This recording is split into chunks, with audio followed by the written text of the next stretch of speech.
Ahoy hoy! I'm Planet Walk, and welcome to another open debate. This one, I want to talk about some interesting stuff, right?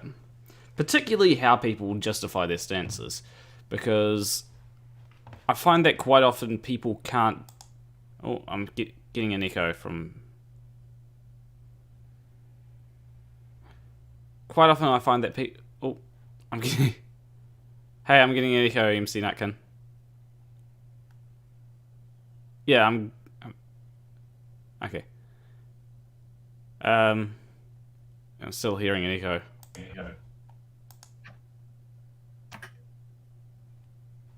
Alright. Yeah, I'm still getting an echo. I might just have to mute you until... How about that? There we go. That's fixed. Alright, so as I was saying before, I find that, quite often people, especially flat earthers, it's especially problematic with flat earthers when they can't really justify why they think that the earth is flat. So, it's interesting to apply to other things, like, just say conspiratorial thinking, for example. I mean, why do people think that the moon landings are fake? Why do people think that 9/11 was an inside job? And quite often it isn't anything that they really, that they properly can justify. Like, they like the idea of a conspiracy. Like, for example, when I used to believe that the moon landings were fake, I like the idea of, going against the, going against the establishment, but, at the same time, it's like, well, is that really a good reason to believe that, the moon landings didn't happen or something? So, yeah. Anyway, I'm going to just switch over to there so that everyone can see me and see the screen and all that. So how's it going, everyone? I'm doing well. How have you been? I've been going pretty well as well. Been strangely tired lately. Playing any more RuneScape, or was that just... No, I haven't played any more RuneScape. I'll leave it for like another year and then I'll go into it. I had a 900 days where I didn't log on. So, yeah, that's fun. Sounds about right. I'll leave it for another 900 days. In 3 years, we're going to be getting another RuneScape stream. Sounds like a good idea. If it still exists, if it exists in 3 years, I'll be... Yeah. It'll be interesting. And usually, we're probably going to get the usual kind of people that come in. Do I think that there is at least some plausible reason as to why 9/11 might be a conspiracy? Okay, so I've talked about this before. You see, I used to believe that 9/11 was an inside job, and the main reason why I don't try and say it definitely wasn't an inside job is because I don't have all the technical know-how to disprove it, and engineers could more qualified people than me could probably come along and say, hey, look, this is the reason why it isn't an inside job, right? And but there are some engineers that have said, hey, look, there are some engineers that have said, hey, look, it's an inside job. Now, that's probably the most plausible thing, but as I said, I don't have the technical know-how to disprove that. But, that being said, I don't have the technical know-how to understand what they are saying either. So just because I don't have the technical know-how to disprove it doesn't mean that I have the technical know-how to confirm it either. So it's more a debate that's not down my alley. Now, there are some things that I will say, hey, when people say, oh, jets jet fuel can't melt steel beams. I'm not going to sit by and say, yeah, it can't melt steel beams. I'm actually going to say, hey, look, you wouldn't actually need to melt the steel beams to collapse the buildings. You would only need to weaken them to collapse the building. And jet fuel can definitely get steel beams to a temperature where their integrity is weakened.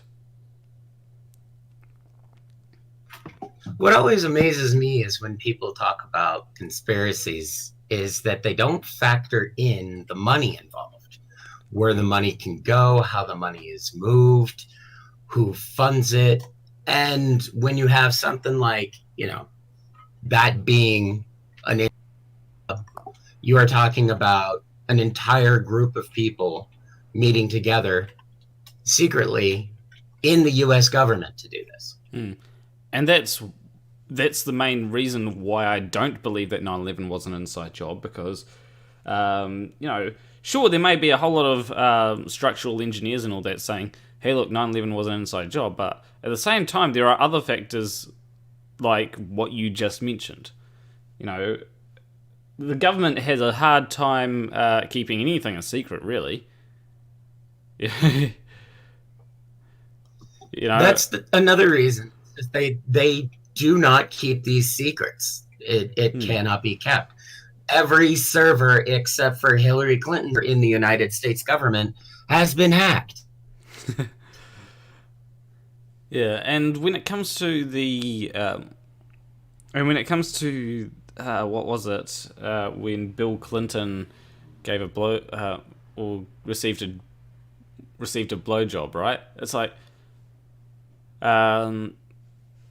it's that. How many people would have been in on that? Not many, really, and they couldn't even keep that a secret. How do you expect them to be able to keep something as big as 9/11 a secret for as long as it's being kept a secret? It's true. And so when you talk about a huge organization with the intent on preventing any kind of information to disseminate, this is a huge ordeal. It's like we're talking nuclear technology investigation, Manhattan Project kind of thing. Yeah. This is kind of no one can. And you know what? That didn't even work. And Bone Nielsen says, what 9/11? Obviously, it was real planes hitting real buildings. Nobody's dumb enough to try and fake either. I'm not sure if he's being sarcastic or. I mean, the motives and the situations behind that have, the 9/11 Commission published a very, very good book. What happened? Problem is, nobody really paid attention. Oh, okay. One of the things when it comes to it is, I don't think anyone can actually deny that 9/11 was because it was only recently where I came across people thinking about the idea that 9/11 might actually be completely fabricated, that no one died, and it was like, you can't even. I don't think that you can even deny that, right? I don't think that there's any way. That would be impossible to hide, right? The denying that people were murdered is the only part of any sort of conspiracy theory that bothers me.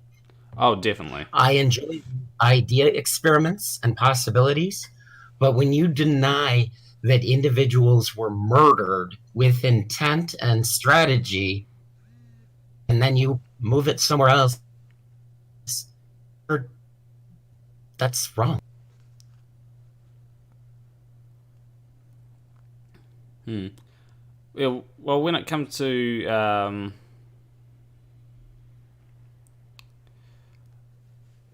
when it comes to that kind of stuff, it's like, well, I lost my train of thought there for a second.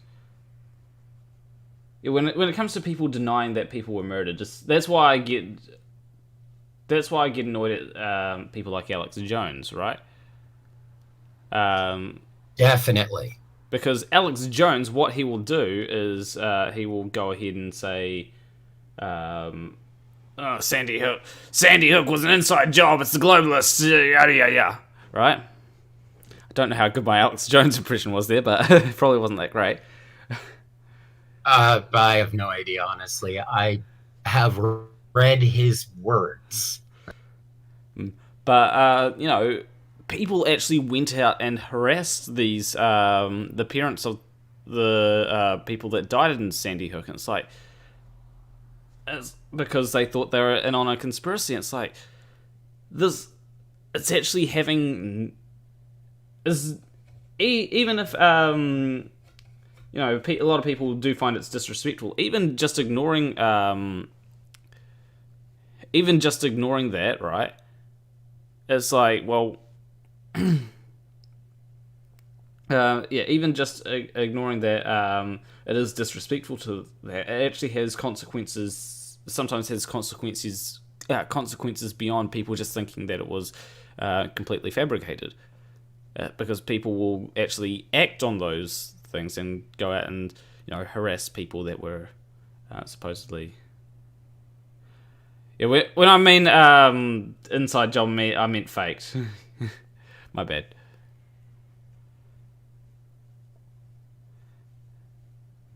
I mean, most of the Western colonized population of the world believes that Santa Claus and the Easter Bunny exist. So honestly, it's the idea that something is being hidden from you for intent and purpose. It's universal. However, I always want to look at what you were talking about, which is the end game. A lot of these ideas seem to get you angry, motivate you to do something, but there isn't exactly a plan for what happens after. What do you do once you've gotten your point across? Your revolution is done. What are you going to do now? Yeah, it's like people ask, people say, okay, if 9/11 is an inside job, so what? What do you do? What will you do about it?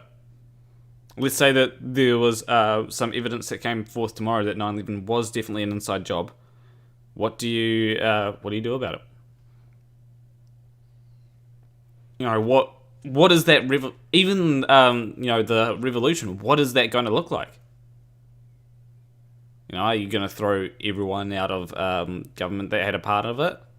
What if there's good people in government that didn't really want to be a part of it, but because they had their fingers so deep inside the pockets of everything, do you have to throw them out? The biggest problem with the idea of it being an inside job, and one of the purposes for misinformation on a political level, the tactic involved, is to actually move attention from actually happened, which in 9/11's case, I believe that everyone should read the 9/11 Commission report, all of it, because nothing was done in the United States as far as what they recommended, the information they found, and how they wanted to use the future. It was brushed aside. People talked about it for a few years and then it was done. And so, but the conspiracy theory of the inside job remains. So there were a ton of issues.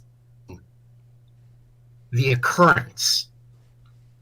This was a decade-long mission. Seriously.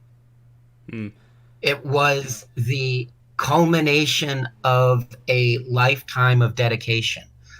But the thing is, it wasn't unknown.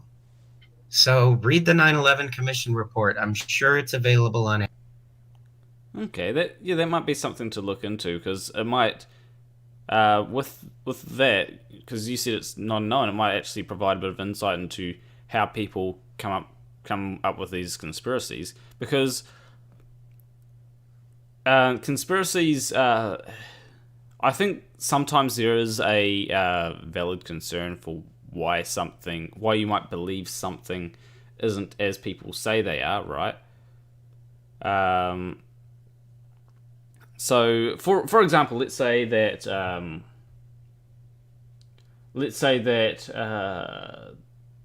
for the flat Earth conspiracy, right? People say, "Oh, the Earth is flat because schools are just teaching people what to think and not how to think it and stuff. You know, they're not actually teaching them to go and check for themselves." And it's like, okay, that's the school's not teaching people properly. That is a valid concern.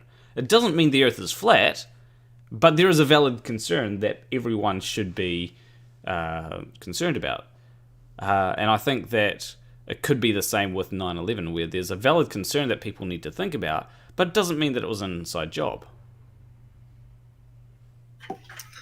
As far as education is concerned, I lived in classrooms and libraries as a kid. I spent as much time in each individual house I existed in as I did in libraries and classrooms. I spent 25 years in the American education system. And the issue is funding. The issue is funding. The issue is that the military should have bake sales. Schools shouldn't. Well, that's how you get conspiracy theories. Yeah. Because in the United States, at least, you have a classroom of 30 people with a teacher who's paid barely living wage, less than living wage for a young family. And if they care at all, they pay for your supplies. Are curated and published individually and distributed individually. And the entire system right now is designed so only study for a standardized test. What has been lost is the library. Yeah. Well, it is when you hear someone say, well, it does come down to. I was just going to say, it does also come down to, like, a lot of people are concerned about taxes, right? Now, should more money go into public education? Yes, it definitely should. I think that having more money invested into public education is a good thing, right? I think that most people would agree with that. And you have people that will go, well, why aren't they putting more money into public education? They're putting they're putting $59 billion into NASA each year, and it's like, okay, you're worried about $59 billion. You got to get numbers, and you got to get numbers going here. Because when you're talking about an economy like the United States, and as far as the education system is set up, it's done through loose federal regulation combined with state decisions. And each state and each county and each district is usually in charge of its own funding. That funding usually will come in some form of tax. That tax has been traditionally in the United States been on property. Thus, well-funded schools are in wealthy areas. Hello. Ahoy, hoy, casual spaceman. Hey, how are you? Good, yourself? Yeah, good. Hello. Yeah, sorry. I have a cough at the moment. Sorry, McNutkin. Can I call you McNutkin, or can I just call you something else? Nutkin's fine. MC McNutty. Just don't be. That's all right, no problem. No, I was just listening to you, but I was a little bit confused as to are you discussing as to where conspiracy theories actually come from, or is that what you're suggesting? Or I mean, it sounds to me that you're suggesting perhaps that conspiracy theories might really come from the education system. Is that what you mean, or both? Conspiracies. I'll give you a really fun story of when I started an urban legend at my high school. A couple buddies of mine and I were sitting around and we were drinking Fresca. I'm not sure if anybody worldwide knows what Fresca is, but let's just say it's basically, I don't know, it's like Sprite without sugar, and it doesn't quite taste awful. And so we were bored and we thought, what can we do? Why don't we spread a rumor about Fresca increasing your sperm count? The reason we decided to do this is there was a rumor that Mountain Dew lowered it. Guess what a bunch of guys were drinking over the year? what? Fresca. Okay. It worked. Conspiracy theories can either be completely useless, they can be harmless, or it can be used to hide a different motive. So can they come from schools? Of course. What kind of school are you talking about? A school could just be a group of people. So when you take it just where did the conspiracy come from, it is a good question. Go back to the root. That actually brings up something very interesting, right? So, guess what actually caused me to believe that 9/11 was a conspiracy? Was an inside job. Like, a lot of flat earthers would probably be surprised. An angel came down from heaven, touched you on the nose, and said, Pete Carroll was right. No. Nice. So what actually caused me to believe that 9/11 was an inside job was actually my school. And it's not because it wasn't because of them. I suppose it could be, but it wasn't because they didn't teach lack of critical thinking. I think it was actually because they were trying to teach lack of critical thinking that, maybe got a little bit out of hand. But it was actually because the teacher sort of was saying, look into these things, right? We had a whole... it was social studies, and we're discussing Al-Qaeda and that, and, I think some people brought up that... I think the teacher basically taught us, hey, look, Al-Qaeda was originally funded by the US government, and that's how that's how I sort of got into 9/11 being an inside job, because if Al-Qaeda was funded by the US government, then what's to say that they weren't still being funded by the US government, And to me, at the time, it made sense, but, Well, you see, I mean... In a sense, you were really wrong. ISIS was really... I mean, it's not... It is actually quite true that it was kind of like... ISIS wasn't actually necessarily created by the US government, but it was created really to overthrow despots within that region. That's what it was originally was. And the Islamists at the time were willing to actually sort of partake in that. So the government really, by error, funded them, got them moving, and are pretty much left to their own devices after that. And what it then created was an anti-Western rhetoric. So really, it was just Islamic fundamentalists that took advantage of that funding, that really sort of turned the tides on them and just took advantage of it. And that's kind of really how I see it. Okay, there's a lot of secrecy surrounding it, so it is open to interpretation in a great deal. But that's more or less really is the kind of, if you look at the evidence and the facts, it's the most logical kind of reason. I don't think that it was created really to create some sort of false flag attacks and all the rest of it. So I'm not really buying that sort of stuff. I'm pretty sure that that 9/11 wasn't an inside job. It doesn't add up. Yeah. None of it really adds up. Read the 9/11 Commission. Read it. Yeah. I've read the summary of it. I've not read the whole thing. I'm not gonna. It's a long. The whole thing. It is amazing what actually. Oh yeah, I have no doubt about it. But the other thing that you need to consider as well with 9/11 as well, which has thrown up a lot of questions, is because the intelligence service were really very, very clumsy in terms of actually tracking all the individuals that were traveling around the United States and all their connections. It was really very, very clumsy.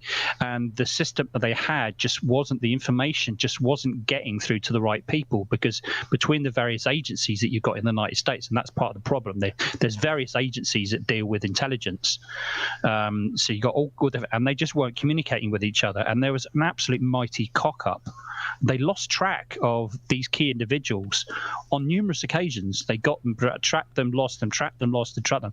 So there was like great big pieces of information missing with them actually tracking. So this on top of everything else is kind of created this conspiracy that it's an inside job. And I can understand why people would think it, but when you actually break it down and look at the whole thing, it really just doesn't add up to a conspiracy. It really doesn't. But let's face it, conspiracies are not a new thing. They've been going since God knows how long, since time began, virtually. Even if you look back at Roman times, and there was all kinds of scandals about different people, and people having theories about different Roman emperors and what they were doing and all the rest of it. It still goes back in history. But if you look back within sort of more modern histories, particularly after World War II, the first biggest scandal that involved mass media that everybody talked about, I think people have probably heard me talk about this before, was the Watergate scandal. I don't know if both of you know anything about the Watergate scandal, either of you? I don't know a whole lot about it. I know way too much. Yeah, well, basically what happened was during President Nixon's time, they're staying at the Democratic National Committee. There was a building called the Westgate complex in Washington, and that was the headquarters for the Democratic National Committee, right? The Democratic Party. What happened was there was a burglary. Okay, some burglars broke into the offices, stole a whole load of equipment, stole computers, stole all kinds of different things. Strangely enough, they stole files, but I don't really understand why. But what happened was, when there was an inquiry into it as to what actually happened, and the police were making inquiries, the administration were very, very didn't seem to want to cooperate.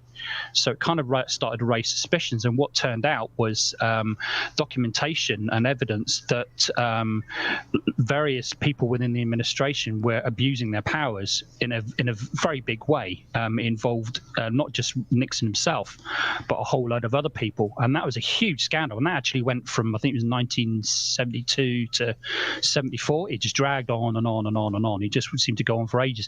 And during that time, really, that was kind of like, at the same time, that was kind of like the world's media was really beginning to sort of develop from technology, so news would travel around the world quite quickly. And I think really for me that was kind of like the crux of modern conspiracy theories, because it created this mistrust in authority and a mistrust in government.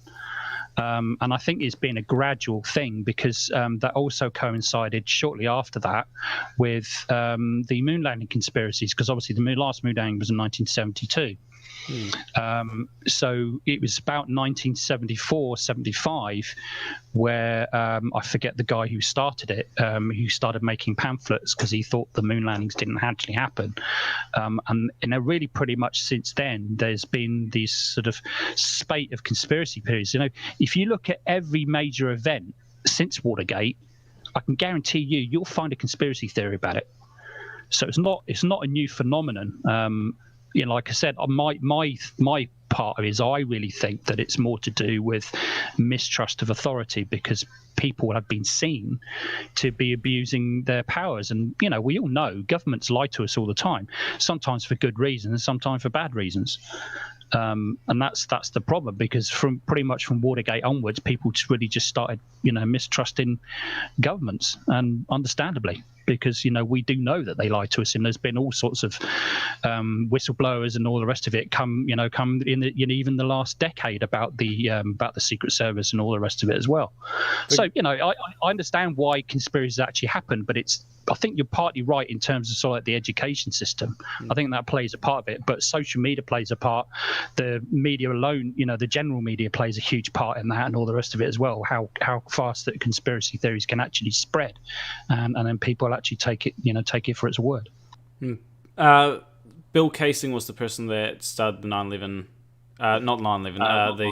The Grenadian conspiracy. I couldn't think of his name. Yeah, that's it. Yeah, bad at remembering names. That's the one. Yeah. So yeah, that was sort of 74, 75. So really, pretty much right after Watergate was just starting to die down a little bit. It's a bit of a coincidence for me. But like I said, conspiracies have been around since time eternal. Really, they're not a new thing. Been going a long, long, long time about different things. But that's how I see modern conspiracy have actually developed. For my first significant conspiracy that I learned about in the United States was the Red Scare. Absolutely 100% conspiracy theory perpetrated by the government, furthered by. What was that? Sorry, which one? Sorry, what was that? The Red Scare. From the Red Scare after World War II to about 1955. If you were called a communist in the United States, you were investigated by everybody. Yeah, that's true. Everybody was scared of communism at that time. Yeah, it's during the height of the Cold War.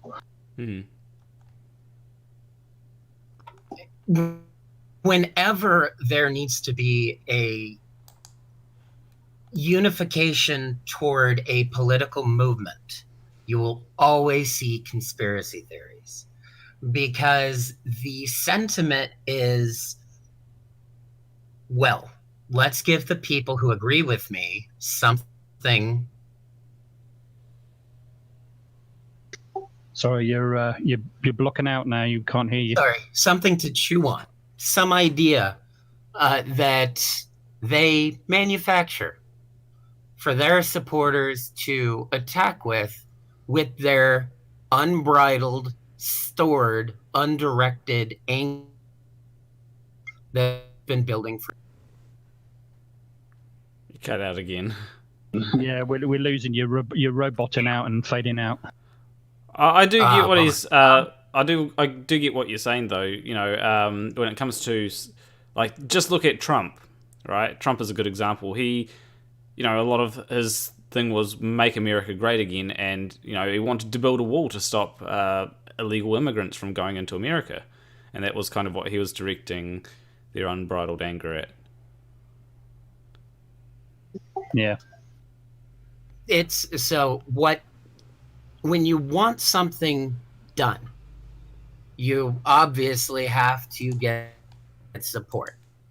The easiest way to get someone to support you is by, being good to them, or getting them really angry, telling them who is responsible, and giving them a couple weapons or two, and then just saying, hey, I don't know what can happen. I mean, I think there's some justification in you saying that. Yeah, I agree with you. But even if you look at things like you were discussing Sandy Hook earlier on as well, even those kinds of massacres are all being seen as some government red herring. And it's if you look at them, it's always something to do with some authority. 9 times out of 10, it's got something to do with government. Every single time. And that kind of reinforces my my theories as to it's more a lot to do with mistrust in authority and in governments. That's just every single time. If you go back and have a look at it, look at the conspiracy theories regarding Sandy Hook, and a lot of the main the big mass shootings in America, even here in the UK. I want to address Sandy Hook. I just want real quick. I just want to ask if there's ask Casual Spaceman if there's been any conspiracies about Brexit, because that's probably well, I've not heard any conspiracies about Brexit. Obviously, it's a huge, massive political issue here at the moment.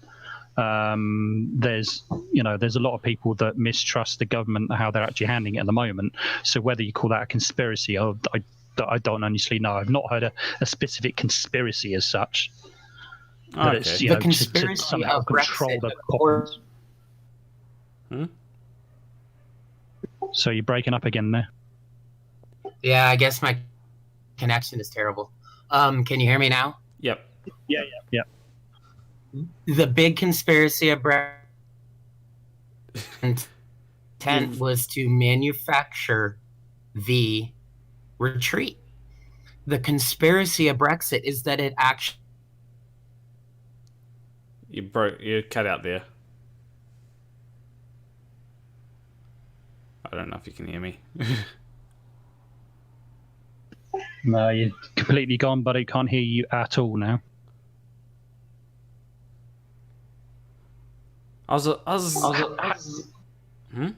Sorry, Go on ahead. Go on. I was just gonna say I was looking forward to hearing the conspiracy of Brexit. Oh, that's a shame. Harry Warps just sent me something something quite interesting in the in Discord. And it's about the moon landing hoax was a theory was started as a joke, which I didn't know. Shall I read it? Do you want me to read it, perhaps? Real quick, I'm just going to read out what someone said in the chat. They said they've got him. Obviously, MC.Nutkin was onto something there, and the people that orchestrated Brexit cut his internet. Yeah, exactly. Yeah. Well, I'll just read the first paragraph perhaps rather than the whole. I don't want to read the whole thing, but in December 1969, NASA's public affairs chief Julian Scheer made a presentation to a group of aviation experts gathered in Kitty Hawk, North Carolina. Speaking 6 months after an estimated 650 million people watched a televised feed of the first Apollo moon landings, Scheer showed a series of films depicting cavorting astronauts and scientific equipment on what appeared to be a lunar landscape, cavorting. The footage Scheer revealed was entirely terrestrial. Shot during simulation exercise in NASA's space training facility, included a rock quarry in Michigan. You can really fake things on the ground almost to the point of deception, Scheer said, before inviting his audience to come to your own decision about whether a man did actually walk on the moon.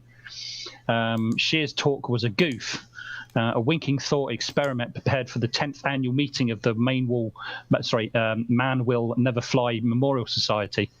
The society is a satirical social club dedicated to the principle that two rights made a wrong at Kitty Hawk, two rights as in Wilbur Wright, inventor of the airplane. Comprised a group of hard-drinking pilots and airline executives who liked their booze served with irony and vice versa. Motto: birds fly, men drink. So yeah, I could actually well believe that. I really would say that perhaps a lot of conspiracies have actually started as just a joke, and somebody's picked up in it and thought, actually, hang on a minute, Yeah.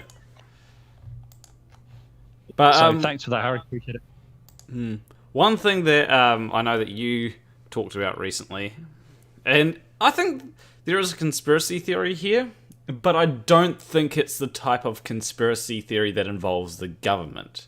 It's just Yeah, go on. So it's the conspiracy theory that I think's going on here is just sock accounts, and this is when it comes to what's his name, that Benjamin Owen guy. Oh, yeah.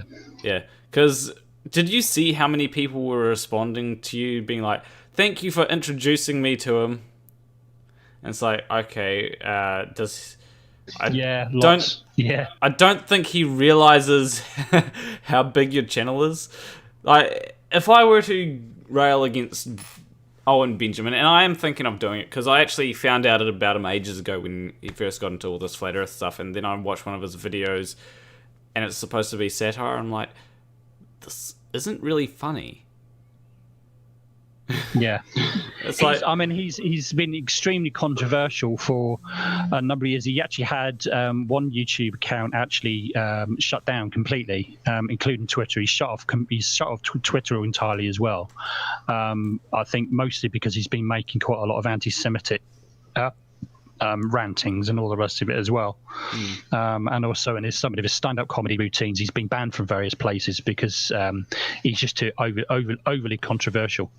yeah, the way that I see it, right, is I see him a lot like the same way that I see Steven Crowder. I don't find Steven Crowder funny at all, right? And oh, what were you gonna say? No, yep. I was just saying, yep. Okay.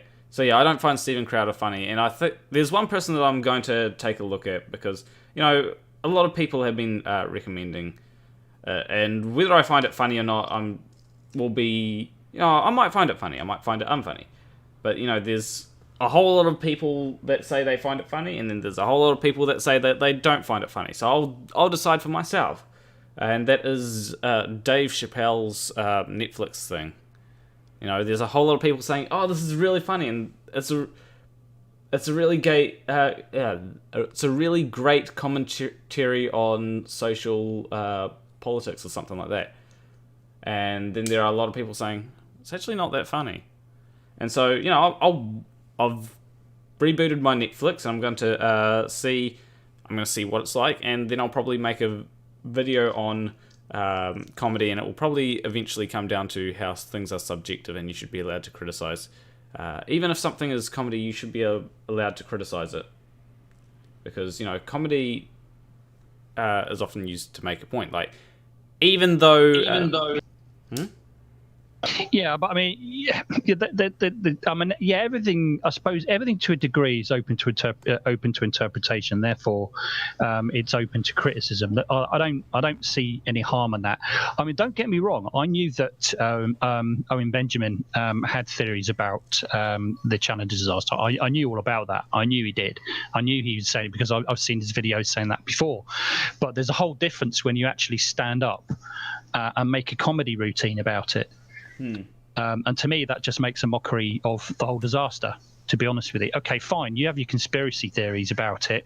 We had quite low opinions of at that point, but then to actually stand up a comedy routine and actually do it. But that comedy routine was actually done quite a few months ago. Oh, okay. What gets me, he was deliberately being controversial again and deliberately trying to get a reaction out of people, and he got a reaction out of me because he posted the video of that comedy routine 48 hours after he talked about it in his stream. Okay. You know what I mean?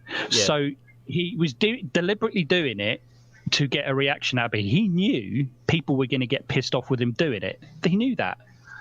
I think and looking into it a bit further, when he did that comedy routine, he did piss off quite a few people about it at the time. And he's doing it again. He's doing it deliberately to piss people off. So you got a question as to what his motives are. Yeah. Does he really believe in these conspiracies, or is he trying to do this to be controversial and be famous? Because if you look across, you know, in the UK and the States and all the rest of it, there's people saying controversial things and making a shit ton of money out of it.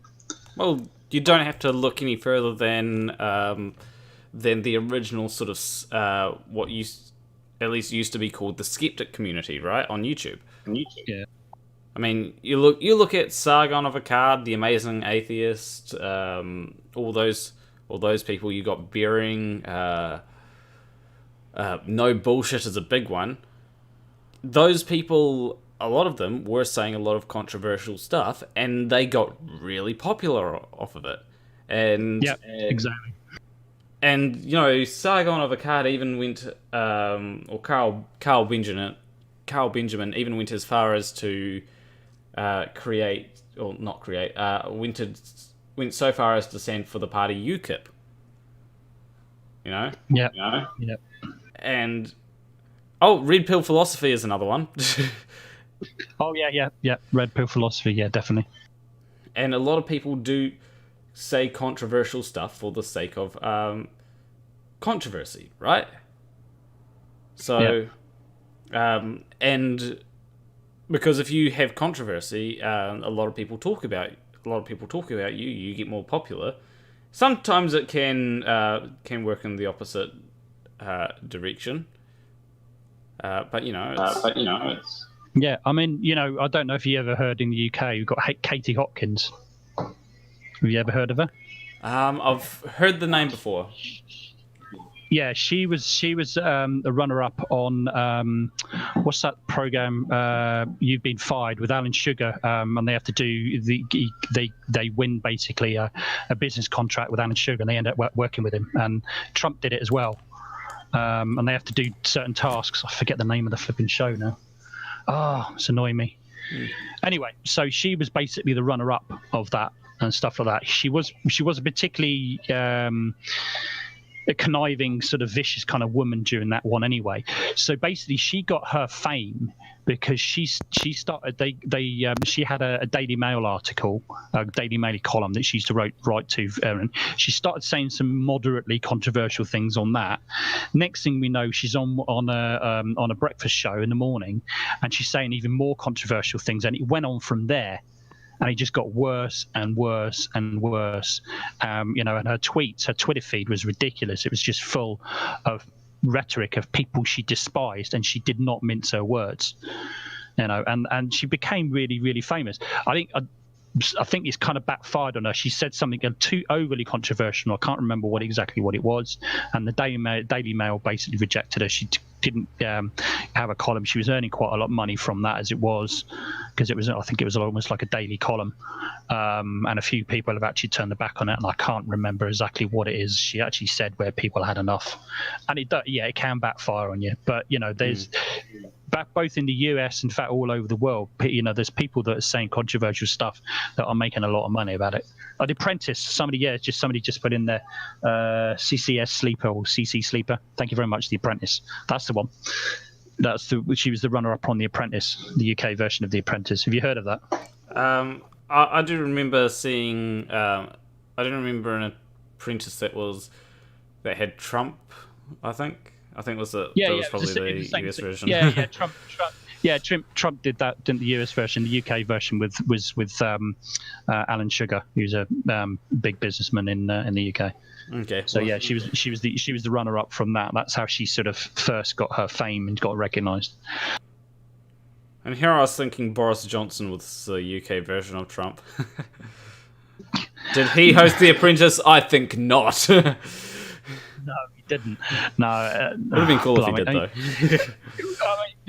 I think the difference between Boris Johnson and Trump is that I think Boris Johnson is more of a clown than Trump would ever be, to be honest with you. Trump just doesn't have a clue about politics, how to run a country. He's a businessman. Boris Johnson hasn't got a clue about anything. Well, okay. Well, you can't deny that he's made a lot of money from businesses, though. He inherited money. Oh yeah, he inherited money, but he took that money and he actually made a lot more money from it. I'm not praising him. He would have made more money if he had just stuck it in the bank and left it alone. Seen his okay. Finances, hold on, M.C.Nutkin, you're really quiet. He's hidden everything from. Yeah, you're a bit quiet, buddy. You're getting there, but you're just a bit quiet. Can you turn your mic up, maybe? But yeah, I'm working on it. Got Flat Earth Aussie Jesus in the chat, and earlier he said something about the globe is busted. Did you see InfoWars? That's like saying, that's like me saying to a flat earther, oh, we've got evidence of the globe. Have you seen NASA's new photos? It's like, they're not going to believe it. And they probably haven't seen whatever new photos NASA has. So, Yeah.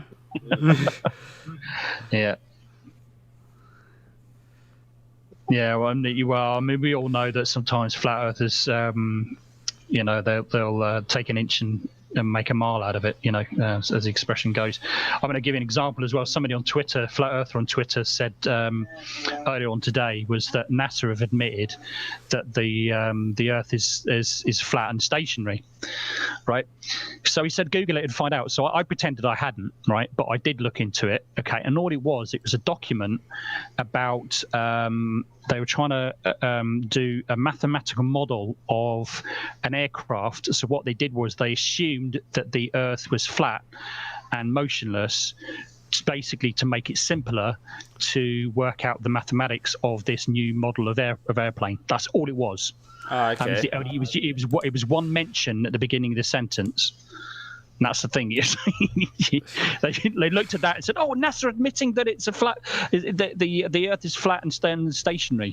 No, it was just a mathematical model. They wanted to assume that so that they just make the mathematics a lot simpler, because then they didn't have to take into consideration the Coriolis effect and all these different things. That's what it was. Well, Flat Earth Jesus just said everything in physics is based off a flat motionless Earth. Well, except for relativity. Orbital mechanics. You know, except for all everything that isn't. And also, don't forget Flat Earth Jesus as well. Physics is a wide spectrum of different ideas and different, what's the word? Not ideas. Oh, flip me. Practices, if you like, I don't know, different fields of this, a whole load of different fields of physics.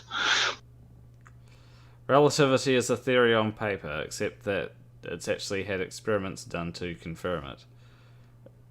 You know, people. I'm pretty sure there's been people that have actually, you know, taken a clock, right, and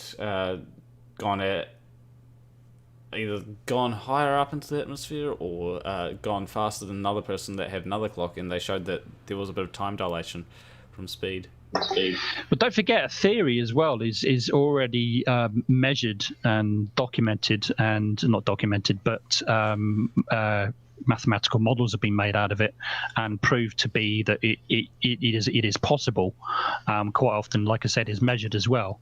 But a hypothesis purely is just an idea that comes into somebody's head, and really, that's the way I see flat Earth. It's all hypothetical. It's just purely hypothesis. There's no theories involved at all, because they're not proven and measured.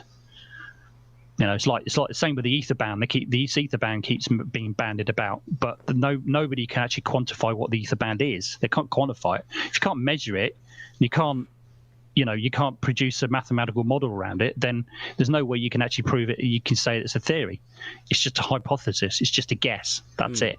It's like based on purely just what they see with their eyes. You see, when it comes to flat earthers, and this goes back to the name of the stream again. Like, they don't have any evidence. They don't even have a model, right? They don't have, you know, you ask them, why do things disappear over the horizon? They'll go, the Rayleigh criteria and the angle of attack, and it's like, okay, bring us a mathematical model so that we can test the stuff, and they are unable to do so. And it's like, okay, so why are you coming out with excuses for something when why are you coming up with excuses for why this thing is why the Earth is flat when there are things that go against it? Why not just not believe the Earth is flat? Why just you know? No. Yeah, exactly.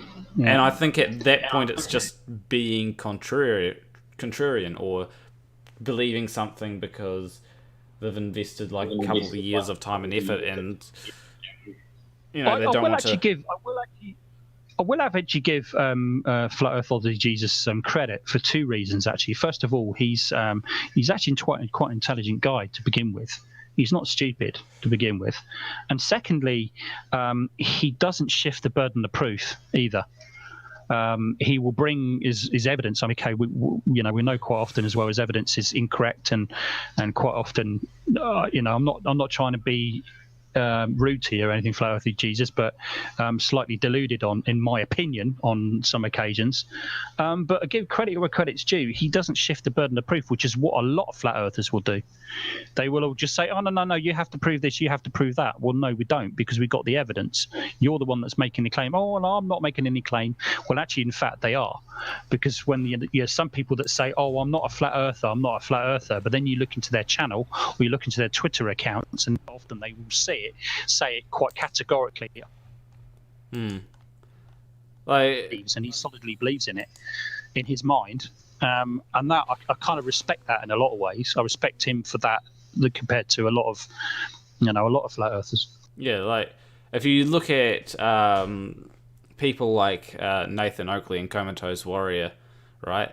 They will they try and shift the burden of proof to the globe earthers, and you know they'll say we don't need a model and stuff, and it's like, well, okay, that means you have no alternative. You know. Yeah. So well, right the hand is a classic on that one, isn't he? Oh yeah. You know, he thinks everything is fake. Yeah. Oh, we've got Bigger Agent Smith wanting to come in.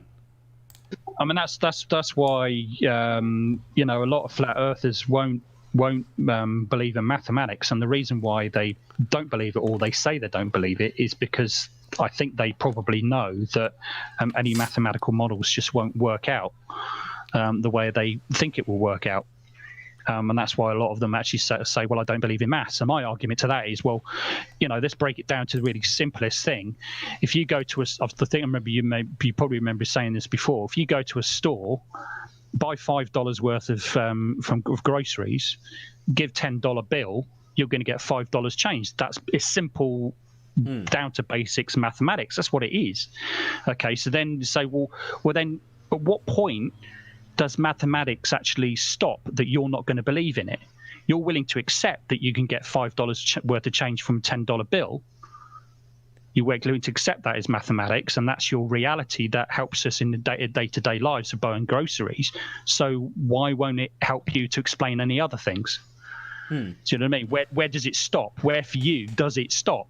There must be a point that you say, okay, no, that doesn't work. That doesn't work in our reality, because they often say mathematics don't prove anything. No, mathematics doesn't. But what it does do, it helps us make sense of the world, and shows us that a theory can actually work. But you know, they just get to a point. So they've got to accept that at some point there's got to be a break-off point, is when it stops working. Yeah, well, when it comes to maths, I think one of them has a good reason for not believing in maths. And by good reason, I mean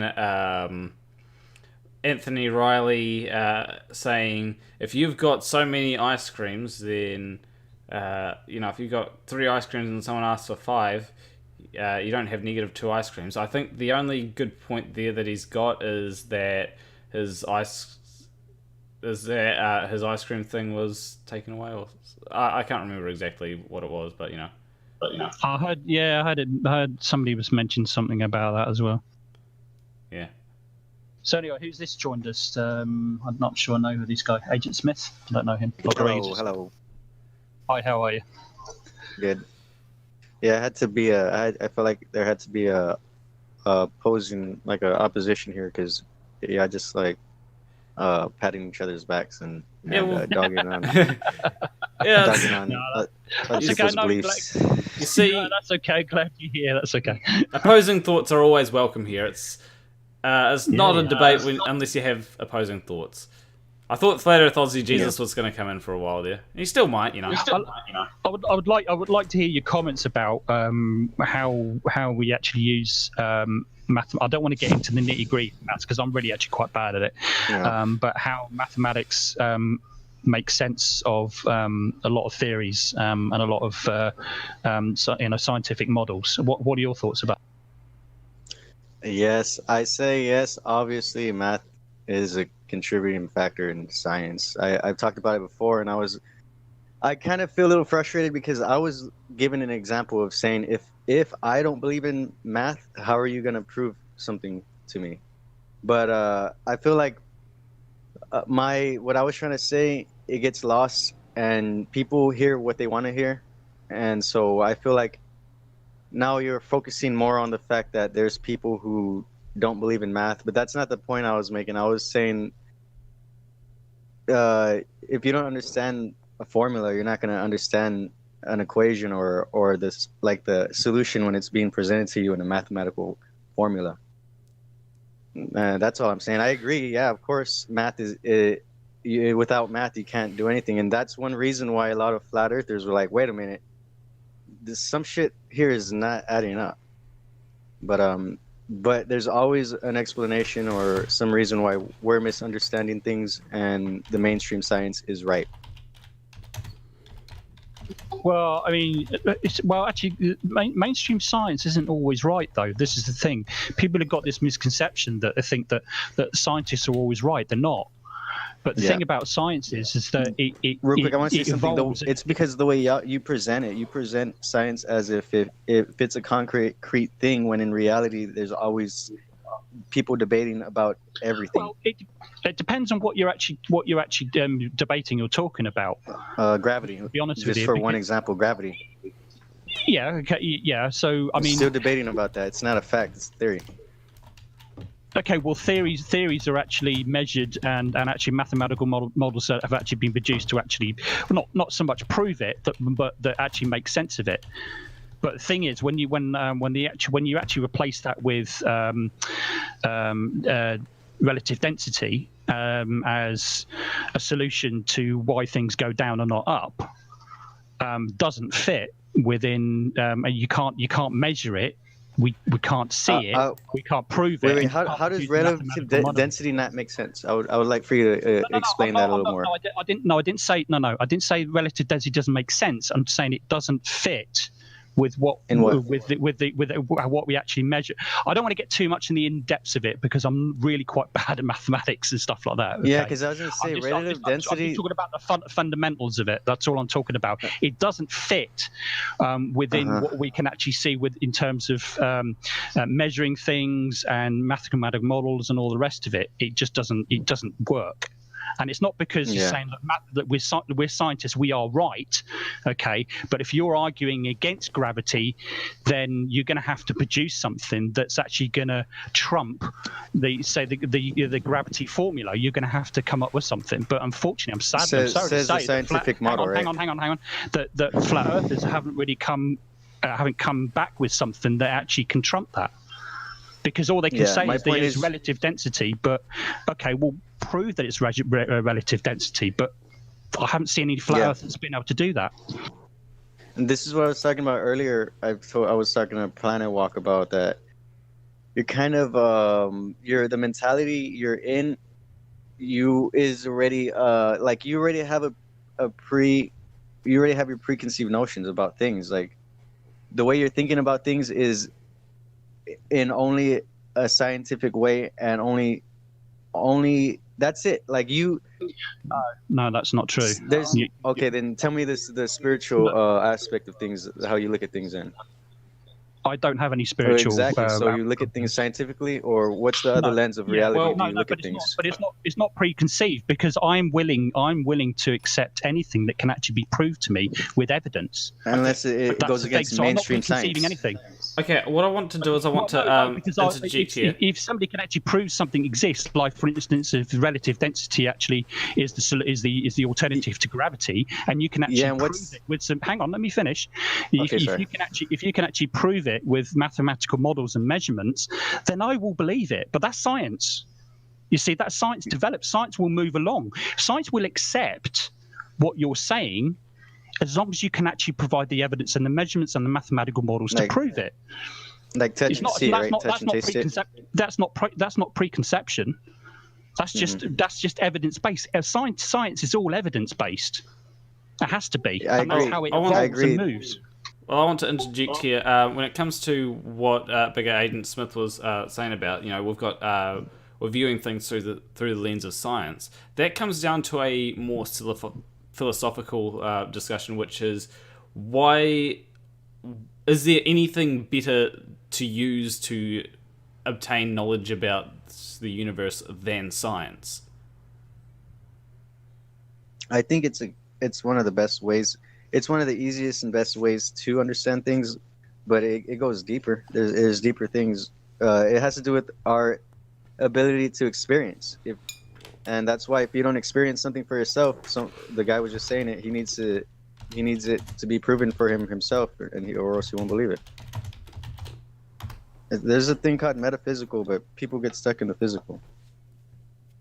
Our ideas and our ideologies are not physical, but I don't know, but it's too hard for people to grasp. They think everything's in the brain. Yeah.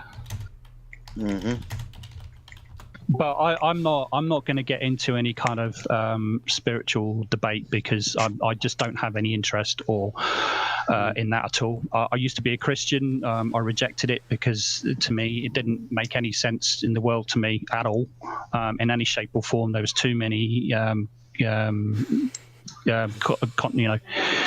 contradictions in Christianity that I rejected it after a while. I wanted to believe it, but I couldn't because it just didn't fit. Could I ask you a question? Sorry, go on ahead. Yeah. Do you believe that there's more than like 4 dimensions? No. Based off of mathematical, whatever you want to call it. I'm not going to say that it doesn't exist. Okay, I'm not going to say that because I can't prove that it doesn't, but neither can anybody. Well, that's why I asked you what you believe. Yeah, I didn't ask you what you know. I asked you what you believe. Yeah. I don't believe that it exists, but who knows? Somebody in the future might sort of prove that it does somehow. I don't know. So you can't even start to comprehend the idea of more than 4 dimensions, right? Or more than 3 dimensions. All right. Well, then the conversation's done then, right? Well, I just want to say, I'm just being honest with you. I don't have any. That's good. Because I know very very little about it because you can't actually tell me that the 4th dimension actually exists, and neither can I actually say that and neither can I say that it certainly doesn't. So we're in a stalemate, aren't we? Not really. We can still have a conversation and try to think about possibilities, but people we can talk about possibilities all night long, but I mean that's purely hypothetical. It's completely and that's not a part of like an intelligent conversation, right? That's not a part of one. Sorry, say again. And us trying to like understand something more than we do understand, that's not having an intelligent conversation. That you would consider that being like ignorant to even consider possibilities that we can't understand? Of course I will. I consider all kinds of different possibilities, like the existence of intelligent life in the universe. That's like a mainstream push theory, though. Like literally, no, it's not. Yeah, no, it's not. It's all over the news. No, it's not. No, it's not. Okay. No, absolutely categorically no. I reject that completely. That's not true at all. That's absolutely not true at all. Here in America, they're talking about it a lot. Well, okay, in America, you might be talking about it, but I'm not American. I don't live in America. Right. Okay. So let me explain why. Okay. I've been interested in space since I was and I was born in 1970. I'm nearly 50 years of age. Okay. I was been interested in space and space exploration since I was about 6 or 7, somewhere around there. Not quite sure exactly when it was, but I can tell you the exact story.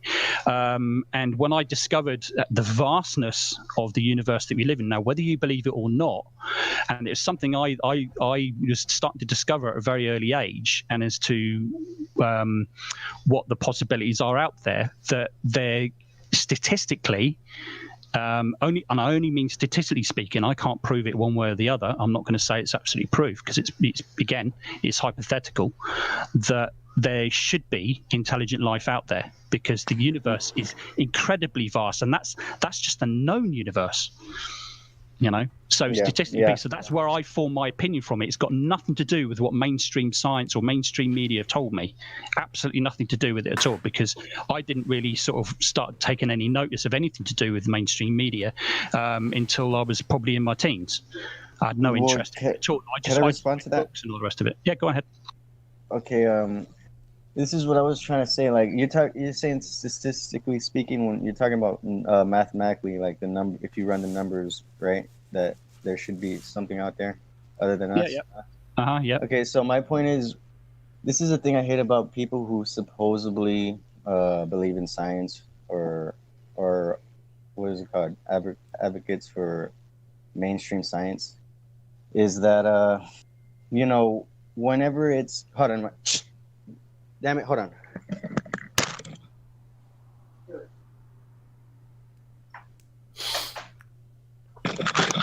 Okay, I'm sorry. Whenever it's convenient for you to bring up numbers, then you want to bring them up. But when it goes against your favor, then it's just say, oh, well, I'm not sure. I don't understand that kind of stuff. And no one really knows. We need hard evidence, this and that. Okay, what numbers are? And that's I'm just what wondering numbers. what numbers. Yeah, what numbers are you referring to? The ones that are saying that we live in at least like a 12-dimensional universe. Well, I think when it comes to those numbers, a lot of people don't, because there's a lot of debate about that. So first off, you'd have to be able to go against that. You'd have to understand the numbers. So if someone wants to say, "Oh, we live in a 12-dimensional universe," well, okay. First off, what are the numbers? What do the numbers say about that? And second off, what experiments have been done to confirm that? What do they predict beyond what we can predict using the current knowledge about our 3-dimensional universe? If they can't predict anything more, then yes, it is a possibility, but it's not confirmed. Yeah. Well, if y'all want to do a what is it called, study session on quantum physics and how mathematicians came to the conclusion that there's universes more than 4-dimensional, we can have that thing, but I just need to get all the right information ready so you can look it up whenever I talk about it. Here's the thing, right? I wouldn't have a conversation about that for two reasons. Firstly, like I said before, we can't prove one way or the other. But secondly, I know very little about quantum physics, and if I started talking about it, I would probably get a lot of things wrong, and I would be guessing. That's where you start with what you know. That I would get into. Well, and exactly. Then you go from there. Well, exactly. I don't know, Nate. I know very little about it.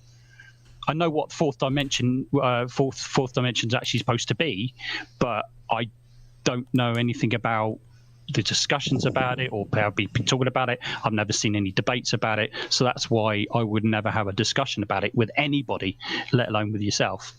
Yeah, that's why I hate people who want to act like they're like scientifically literate, because literally I've had a lot of ideas and stuff, and you can't have a conversation with somebody, like you said, unless you're already thinking about that stuff. Like if you're not thinking about that stuff and someone comes up to you, exactly, yeah, then so you don't know what to say. But it's never been an interest of mine. So it's not like I'm making excuses. I just genuinely don't. Yeah. I'm not going to have a conversation with something I know little about.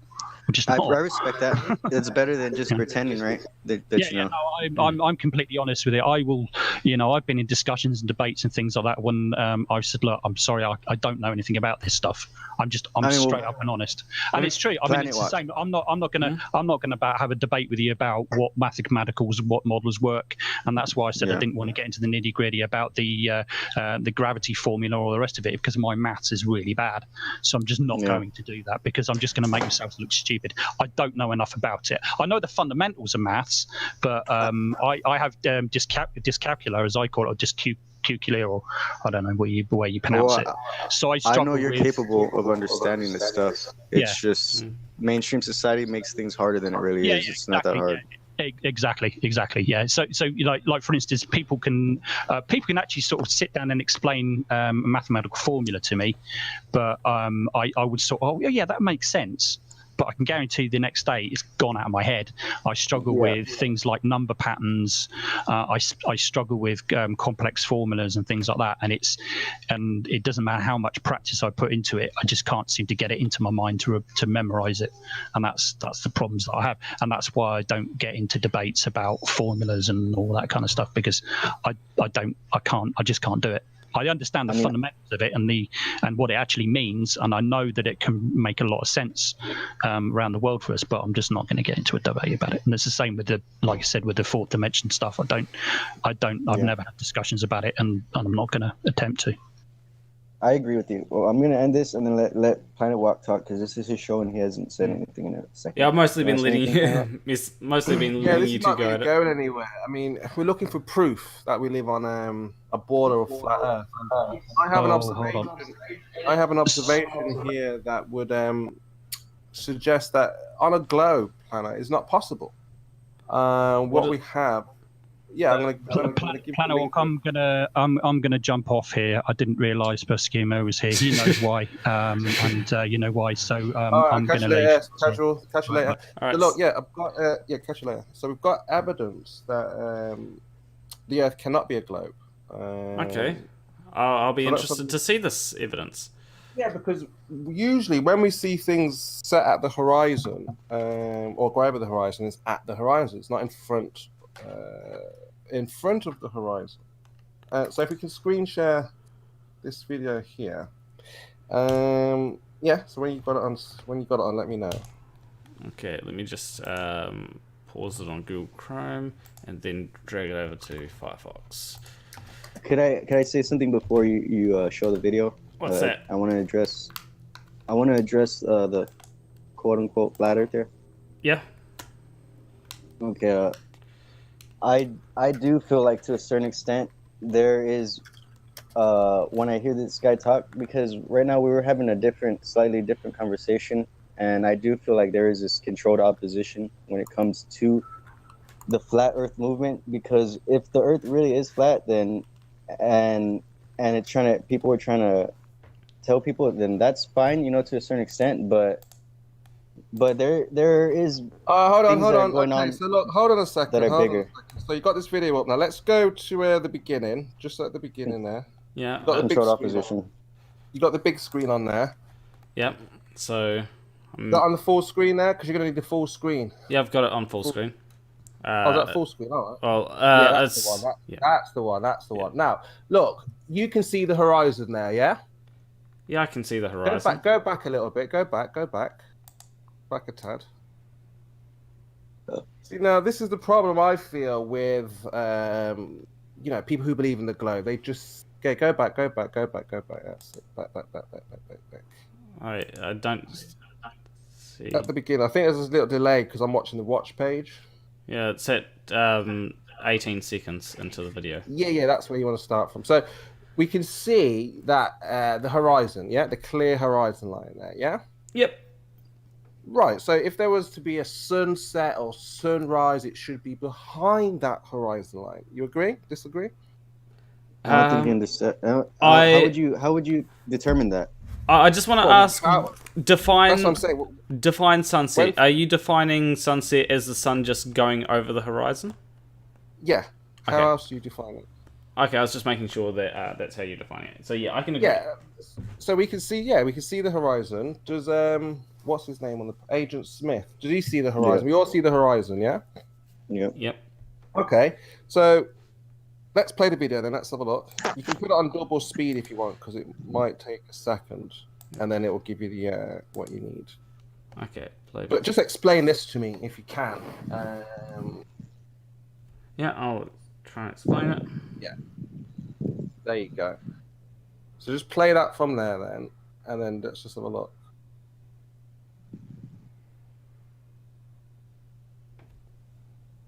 And pause if you like.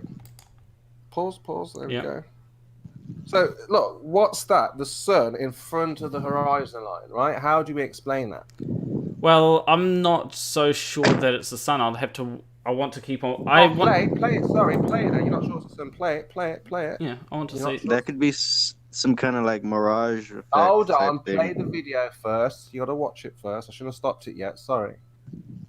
But you, it's good that you can see that it's in front of the horizon. That's the main thing. Yeah. Excellent. So this was taken on top of a mountain on Mount Sinai in Egypt, and the observer was looking overhead there at the horizon, and he noticed that the sun came underneath the horizon. He couldn't explain it. He decided to upload it and see what the globers make of this. Now, this is not the only observation I have. There was another one made in Greece. Wait, can I give my opinion on what that might be? Maybe. Yeah, play it. Let it play, because It could be a layer of clouds, and then the sun's coming up from the clouds. That's why I was up underneath. That's why I was going to. Because one of the things, I'm actually watching this video here, and I'm waiting for it to get to. It's really bad that it's low quality. I don't know why it's 7. I don't know why it's. It seems that the. Yeah, it's definitely cloud cover. Because you notice as soon as it goes above that horizon line, right? So Yeah, it just shoots but out. it's still in front of the horizon line now, though. You know. Well, as soon as it goes, as soon as it appears to go over what you called the horizon line there, it immediately starts glaring up. If it was, if it was some sort of cloud cover, that's exactly what you'd expect to see. If it wasn't cloud cover, then you'd probably have it glaring up before it was. Yeah, but how does it come through the horizon like that, though? Well, as people, so it was cloud cover. So the clouds, so the cloud cover was like had made an artificial horizon, so to speak. So go forward. So look, what I've done, I've put a filter thing on it. So go forward to the second half of the video and change the coloring. So just go halfway, more forward, more. Yeah, there we go. Back a little bit. Yeah, there you go. So look, we can see that dot. The sun now is below that horizon line. See what I found? So if you take any picture, any photograph with a ship at the horizon, it will always give you that blue line for you. So you don't have to draw the horizon yourself. You can give me any picture that you want, any horizon picture where a ship's missing halfway, and I'll put it in the filter thing, and it will show me where the exact horizon line is. You see? So one of the things you do have to consider here is that there is fog. We can tell this just by looking at this, right? You can you can look at this and see, oh, there's fog. You can see that there's fog in front of the mountains, and it's obvious that there is fog. There is fog everywhere, right? And when it comes to this, it's reasonable to think that there is fog extending all the way out, right? And so are you saying the sun is in the clouds there? No, I'm not saying that they're in the clouds. What I'm saying is that the clouds make it appear like it's like there's a horizon when the horizon is actually below that. What is behind the sun? Go forward to the other filter. Mm-hmm. I don't think this is good proof, dude, because the proof you need to show people that needs to be shown to people is more than just physical things. Oh yeah, there's more than what. Yeah, so we've got planet the walk. It's understanding. The light. They need to come to understanding. They need to not just see some evidence. I know what you're saying. Yeah, I hear what you're saying. But how is that line behind the sun? How do we see behind the sun? When has that ever happened? Dude, that's not necessarily behind the sun. Okay, rewind it at the beginning of this drawing, and you'll see there's no sun. And you agreed at the beginning that is the horizon line. Well, it looks like the horizon line, right? It looks like it. Yeah, by definition, yeah. Yeah, like right. when you have this, it certainly looks like the horizon line is that line there, but it may not necessarily be the horizon line. All right. So, where is the horizon line then? Well, the horizon line, but when it comes to the sun gives an indication that the horizon line is actually right here where my mouse is, right? So what's behind it then? Well, it's not necessarily. It wouldn't be able to be fog, right? You're saying if it was fog, there wouldn't be fog behind it. How are we seeing behind the sun? That's impossible. Well, are we though? Well, what we can see it, the line. Like I said, if you go back a little touch, you see the small that's why I was saying that atmosphere will have a significant role in how light is interacting with them. Okay, shouldn't that dot be at the horizon line? Okay, I don't know. I don't know, dude. So, because like I said, mirages. So hold on. So you were confused about where the true horizon is. So how are we making decisions then on ships going over the horizon if we can't even discern the true horizon? We can actually discern where the horizon is here, right? So where?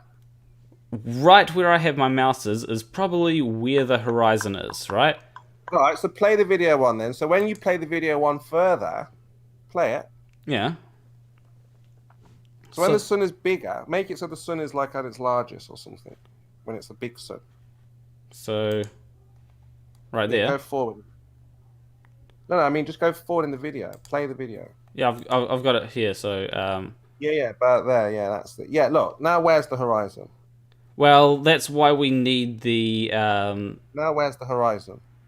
Well, we decided earlier where the horizon is using the sun rising. Sometimes you can't just say, "Oh, the horizon is here." It may look like the horizon is this line this clear divider between the sky and whatever is below it, but that may not necessarily be the case. It depends what you're referring to as a horizon. Technically, it is the horizon between the clouds and the sky. But when it comes to the horizon between the ground and the sky, when you've got clouds, you cannot determine where the horizon necessarily is. Okay.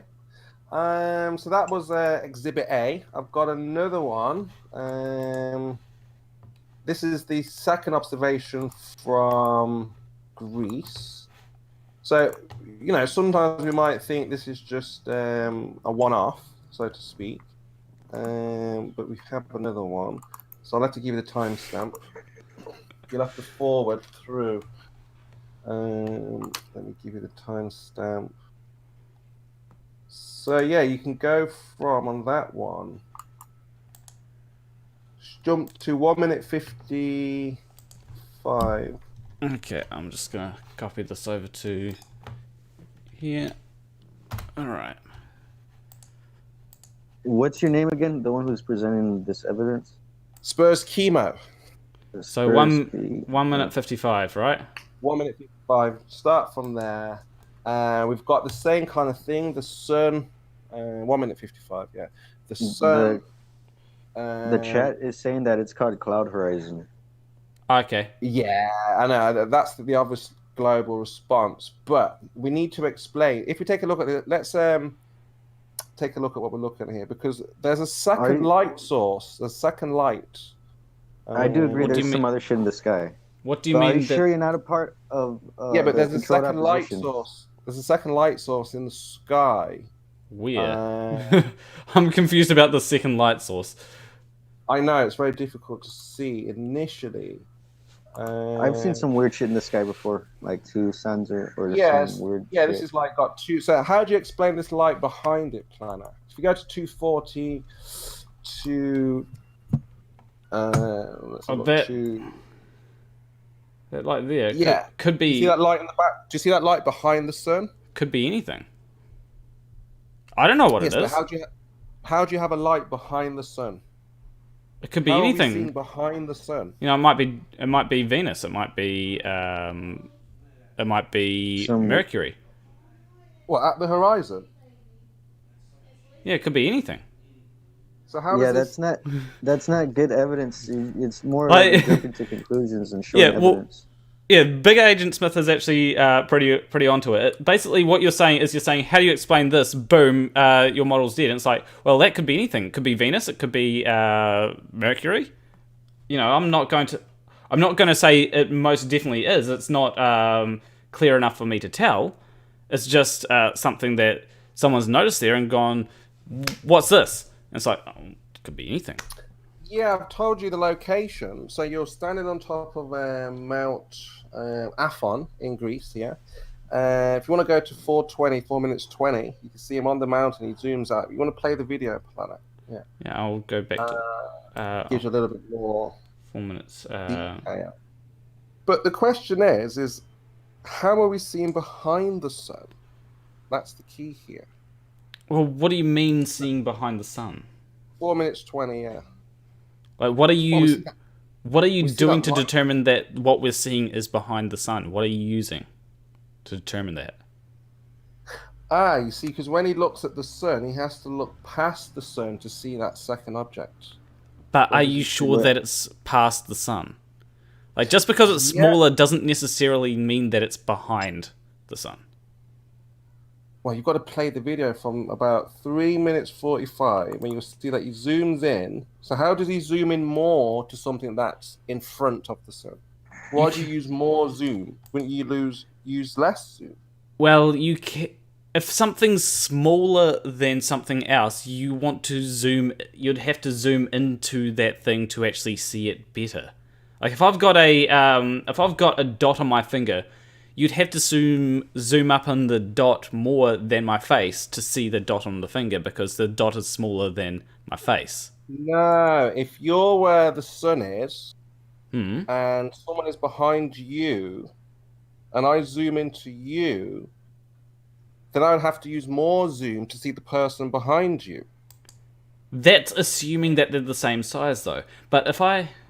no, I don't want to... What do you mean? So if there was a smaller person in front of you, so if... I would use more zoom to see... So hold on, I see you behind... Oh, so there's a smaller object in front of you, and I zoom in to you, which is behind that smaller object. You're saying I need more zoom to see the smaller object in front of you. Okay, I have a dot on my finger right now, right? Now, to see this dot on this dot on my finger is in front of my face, right?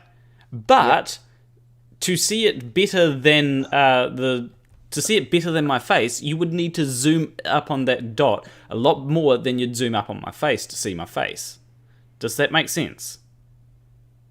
Yes, but no, I wouldn't have... No, if that dot is in front of your face and I zoom into your face and the dot, that's just one zoom. But if that dot was behind you, I would have to use more zoom. I don't use more zoom for things that are in front of you. Wait, define more zoom. So one time, can I interject real quick? 3 times, 4 times, 5 times. If I use 5 times zoom to see you, and then I use 10 times zoom to see the thing behind, I wouldn't use 10 times to see something in front of you. You might. Why? Because it's so small that you can't see it without 10 times zoom. Yeah, but at 5 times zoom, it's where you are, I can see it. Maybe you can't.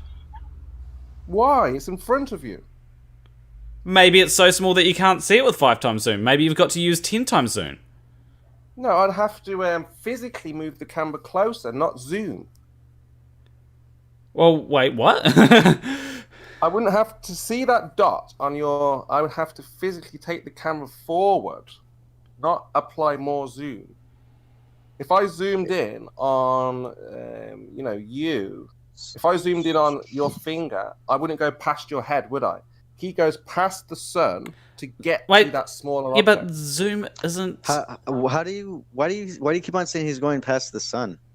Yes, how do you know that smaller object isn't the sun? Start from 348, because you're not playing the video, are you? You're pausing it and describing what you're seeing. You're not playing. Hey, I want to ask you a question. If you were to get Planet Walk to believe that the Earth is flat, then what? What would be your next step? It's not about, no, I'm not doing it at the moment. First, I'm going through this But I'm asking you a question, though, because But hold on a second. We've got 5 times zoom at, say, 350. And then he goes in again 6 times zoom. And then he goes 7. So why is he using more zoom to get that light behind? Well, he's just trying to make it take up more of the screen. That's all. It doesn't necessarily mean that it's in front or behind. It just means that he's trying... Zoom is like taking... like if I hold this... if I hold... let's say this up, right? And you want to see this better. You might zoom in on it. It's in front of me, but you may want to see it better. That's all he's trying to do. All he's trying to do is see objects better. He's not trying to... it's not like he's actually physically going past the sun to see this object. He's just... Of course he is. You can see it there. No, he's not. You wouldn't need... If he is Look physically... what he's zooming in and out, zooming in and out. So if that object was in front of the sun as he zooms in and out, that object would get bigger, the smaller one, in front of the sun. It is getting bigger as he zooms in on it, though. Well, it's appearing to get bigger. That's what zoom does. It makes things appear bigger. Okay, don't worry about that one. We have one more. This is the ISS. This proves that the ISS is, a complete Hollywood production. You might like this one. This is quite interesting. Yeah, it might be fun. All right. Yeah, so how do we explain the anomaly that we can see here? Okay, let me just switch back to the live chat. Oh, we're seeing some. You know when someone's filming their screen, you know that it's high quality. Mm-hmm. Yeah, I can appreciate that. But what we've got is the shadow of the ISS on the Earth. How is that possible? It follows the ISS. I don't know if you can see that. Are you sure that's a shadow there? Have you got it on full screen? Because it is difficult for people to see for the first time. Hold up. And you can see it going up and down over the mountains. You see? Yeah. There you go. Yeah. It's something I want to... So look, you can see it there. Look, he's tracking it. Shit, I just missed it. No, play it. You can see it. Just play it. I actually want to do something. I want to see where this is coming from. Because I think it might just be a bit... It looks like... Hold on. It looks like it's a bit of dust on the screen. I want to check that.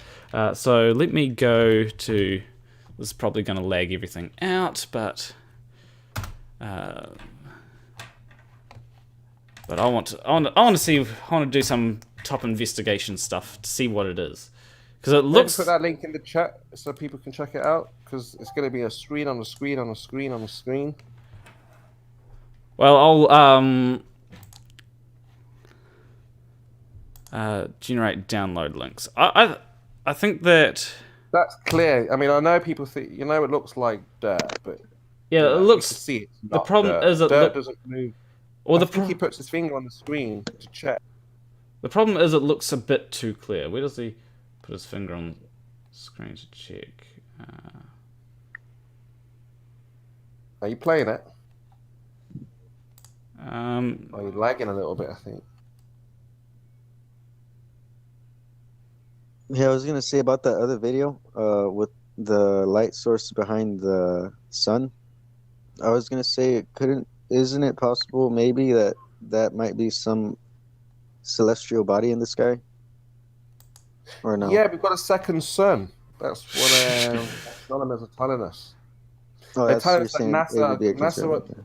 that's one of the reasons why they're spraying the skies with chemtrails, is they're trying to hide the second sun. Yeah, you think that I've heard about that. What, you've never heard of the second sun before? Well, it's just the way that you're saying about chemtrails. Like, that's literally part of the plot in the game that I'm making. As a joke, I decided, chemtrails are going to be what they're using to hide the sun trails. I didn't think that it would actually be something that would be taken seriously by flat earthers. No, it makes sense to me why now they're covering the skies. I thought it was about, using chemicals on us and things like that, but no. It's simply just to hide. I'm going to show you another link in a minute, which will verify what I'm saying. Absolutely. Do you think it's quite possible that you could be taking anything that you see as evidence for your position and using it as evidence for your position? Do you think that maybe your beliefs are based on a position that you want to have, and that you're just looking for evidence that confirms your position, also known as confirmation bias, Spurs? No, because we've never been lied to. So obviously we're looking for clues now. We're looking for evidence to support... Yeah, but that's confirmation bias. That's literally confirmation bias. You say, we know we're being lied to, so we're looking for evidence for it. That's literally the definition of confirmation bias. That's not confirmation bias. What we're doing is, we know there's been a crime. There's been a lie. There's been a deception. So there's obviously going to be clues out there like this, like I'm showing you here. What you're doing is you're putting the horse before the cart. You're saying, we know we've been lied to, so therefore we're looking for clues that support that lie. We're looking for evidence to support that lie, rather than saying, what's the evidence? It's you're doing it the wrong way around. It's like if there's a crime, you know that the criminals would have left clues, right? I agree. I want to add to this before it goes off into something else because I'm gonna go a little on left field, but it got to do with this. When I was younger, whenever I saw people's houses get destroyed with tornadoes, I would always wonder why are those people still building houses near Tornado Alley, you know? And then another thing I thought was, can't we harness that energy somehow? Can we generate some electricity with those tornadoes, you know? And it kind of just I came to the conclusion that, you know, mankind wants to control people, and the best way to do that is just by having them to depend on, you know, on other people, and that's it. If that's a free way to get a whole bunch of electricity, but it's about people don't want people to have free stuff. It's all about, they already said it, if capitalism is run off of money, so if people are getting stuff for free, capitalism is going to fail. That's not what they want. True. And I do agree. I do agree with you. There's natural disasters and things that happen that are known, and then they just cover them up. So, you know, people will be put in certain positions, and people are just like, oh, well, you know, we can't help you. Planet, you look nervous. You look distressed. Hey, you leave Planet Walk alone. Well, I was just hold on, because I was just looking at this, right? And he looked. and oh, this is a very nice thing right here. Yeah, play the video. If you play it, you'll get a. Literally, though, this mouse is behind the dot. This mouse is literally behind the dot right now. That's not the shadow. We're talking under the ISS. Which one? Like which? On the left. The left side. The left side. Left side. Oh, let me. Yeah, he's been showing you the left side the whole time. Go back to the beginning, Planet. You're at the wrong area. There's a little dark patch of shadow, the top left, and it goes across different pages. Oh, there.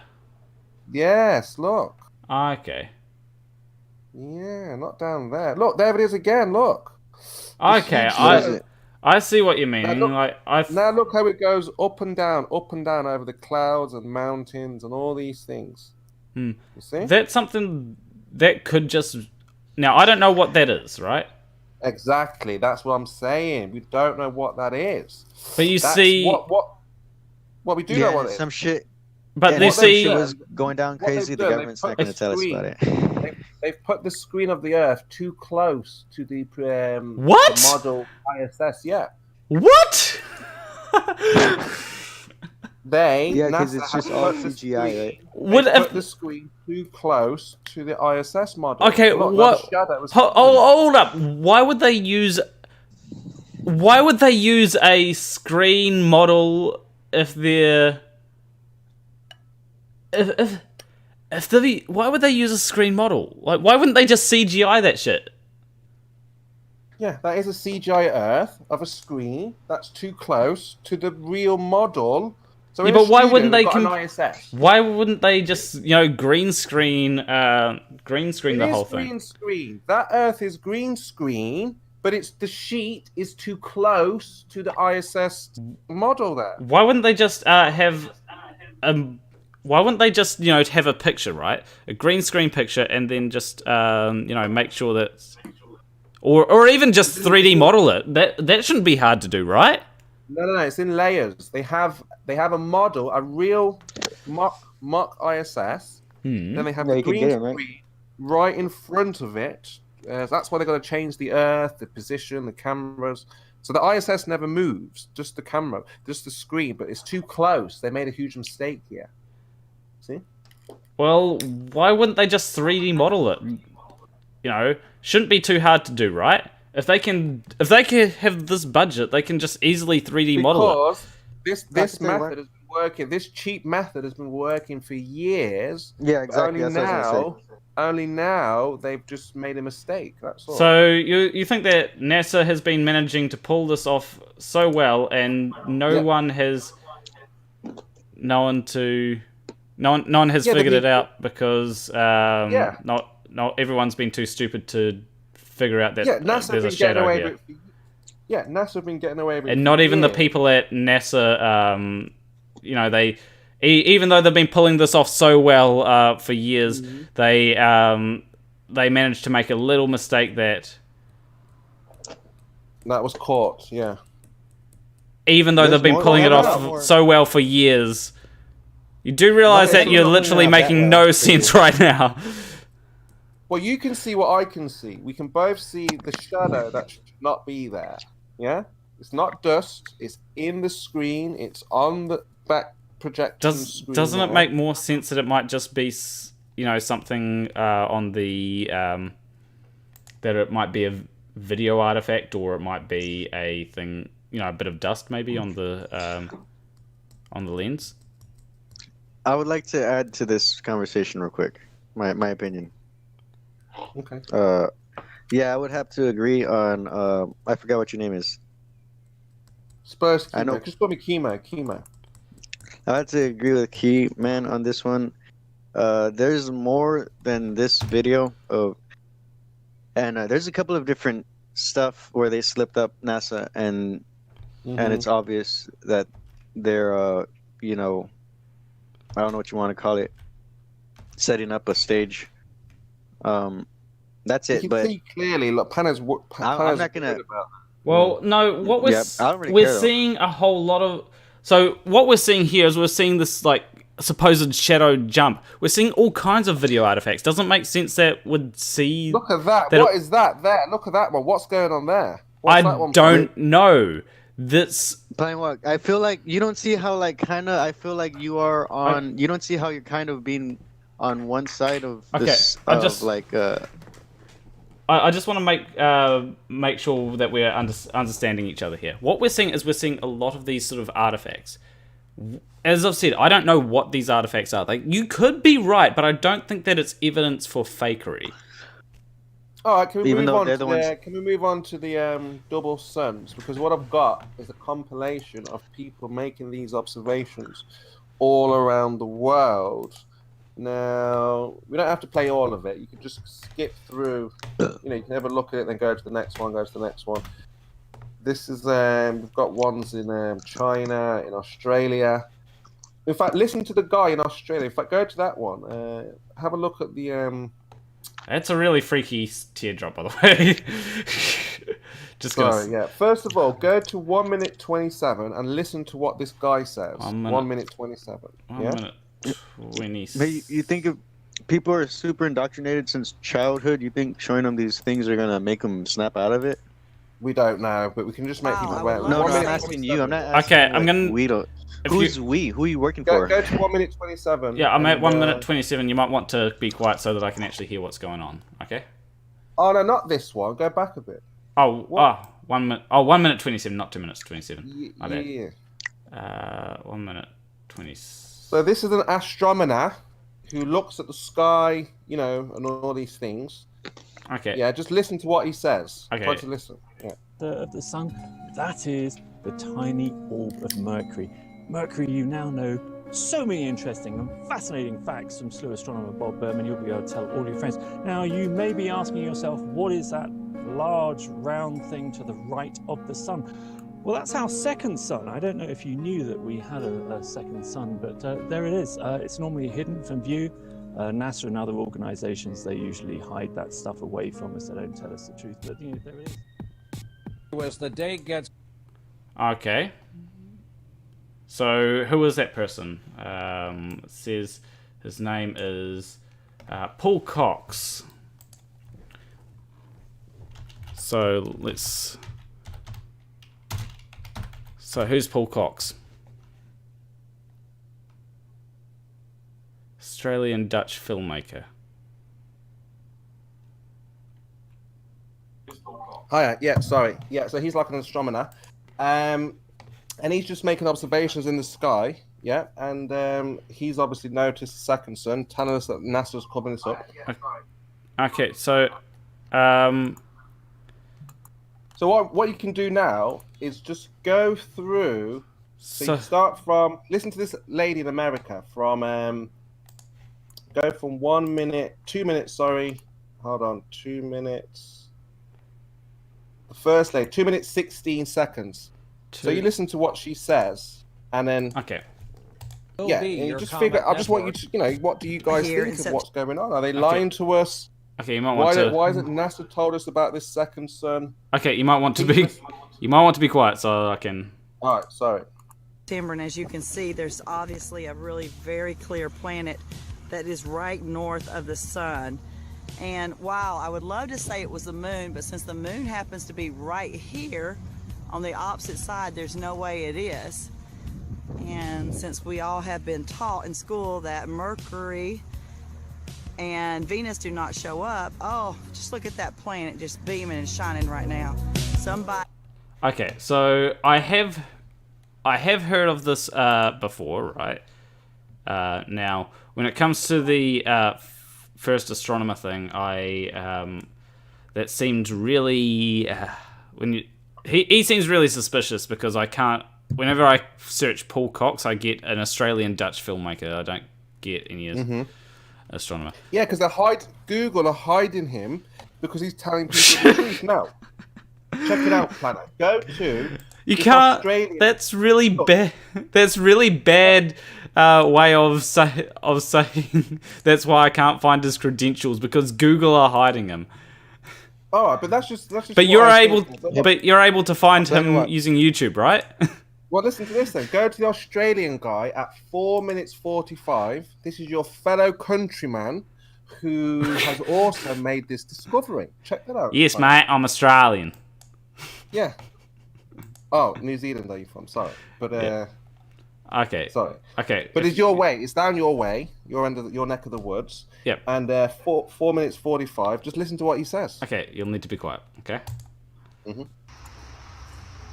Something told me in my mind, go out and video the sun and stop doing what you're doing. I was fixing my radio in my truck. So I came out here and had a look and found that planet. Skies, north, 12 o'clock. Got myself a planet here, sitting at 3.5 to 4 o'clock, as you can see. Quite windy actually, as you can see up there, the tree blowing its branches away. But I'm more interested in looking at this sun here, this one. That's a planet, look at it rotating out here in the Kinkummer skies. I'm just on my mobile phone, got the red filter over the eye of the camera, trying to hold the camera as still as I can. Study it everyone, study it. Can you see the flames coming off it like blue rainbow? Okay, I'm going to pause this, and the reason being is because he's just yabbering on. Yeah, that's fine, I just wanted you to see the observation anyway, that's fine. But the question is, why don't they teach us these things in school? Why are we finding these things out on YouTube? You guys complain that we get our information off YouTube, yet YouTube are telling us these things. No one else has told us. We would never have known. You would never have known. Okay, so this is more of a thing which I'd say would be a rare occurrence. So I was able to Google this, and because I've heard of this sort of thing before, usually it's used on the moon. People say, oh, there's 2 moons, right? Why can I see 2 moons in the sky? And the reason is because of like I'm on this physics forum here where someone's asking if it's a real thing. I don't understand. I've showed you observations from all over the world. If you go through, you don't have to watch them all, but just click through each segment. You'll see one from Russia. You see one from London. But here's the thing. If we can give an explanation that... if we can give an explanation to all of them, it kind of doesn't matter how many we look at. If we look at like 20... So you're saying reading something other than going outside and looking for Yeah, yourself? but if we see 20, if I see the same thing 20 times and I have an explanation for it, doesn't mean that it doesn't matter if I take a look at it the 21st time. I've still got an explanation for it. It's redundant just going ahead and looking at this thing. What is an explanation planner? I mean, if you're just giving an explanation just to fit your agenda, that's not honest, is it? Well, I'm giving an explanation because you're asking how can this occur, and I'm saying this can occur due to refraction.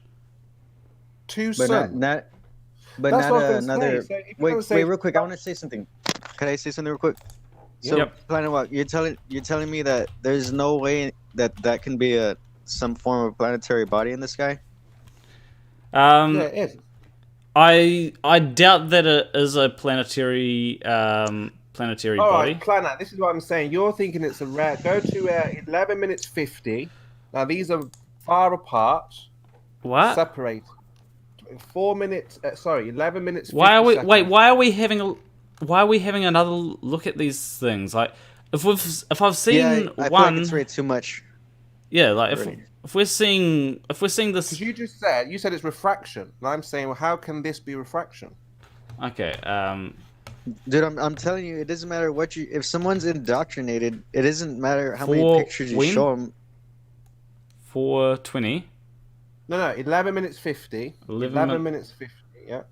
11 minutes 50. How are you saying refraction when we're having observations that are nowhere near? We see two reflective lines in the water, yeah, and you're going to say this is refraction. How does a refracted light make another reflection? So you have this one over here, and all the way over here, we have another one in the water. We see the light. How is this possible? How does a refracted light, make another reflection? Well, I don't know what that second one was. That's the issue. Like, a lot of this is just hazy video. Pictures, pictures. Because what that could have been a light source from some light. That's what it could have been. I don't know. Have a look again. You could be right. You could be right. Let's have a look. Go back again. Let's have a look at that one. 11:50. You're saying it's... So let's have a look at one sun and let's see if we agree if it's a sun or not. Ah, right. Hold up. I'm just a second behind you. This is a good one as well. That one is. It was on a plane, that was. So we've got one sun here. So is that... Pause. Go back. That one there, I can... That one there... Which is the sun? Tell me which is the real sun. Is it that one or this one? This one here looks like the real sun. You think that's the real? So go back to the other one then. What is the other one? 11:50. Hold on. Let me just. Because this is why I had so many variations. I knew you guys would say refraction. So that looks like that just looks like a light. You know. That's not the sun. That's like a light. You think? Yeah, that's what it looks like to me. Now, if this person had zoomed up on it, then would be able to possibly rule that out, and then I'll be scratching my head going, I don't know what this is. So you think that's just a lamp, like a light from an electric light? Yeah, it looks like it could be. It doesn't. If I were to, I don't know how I could do this, but if I were to have two things open and have it side by side, actually, let's. Let me bring up Paint here so I can.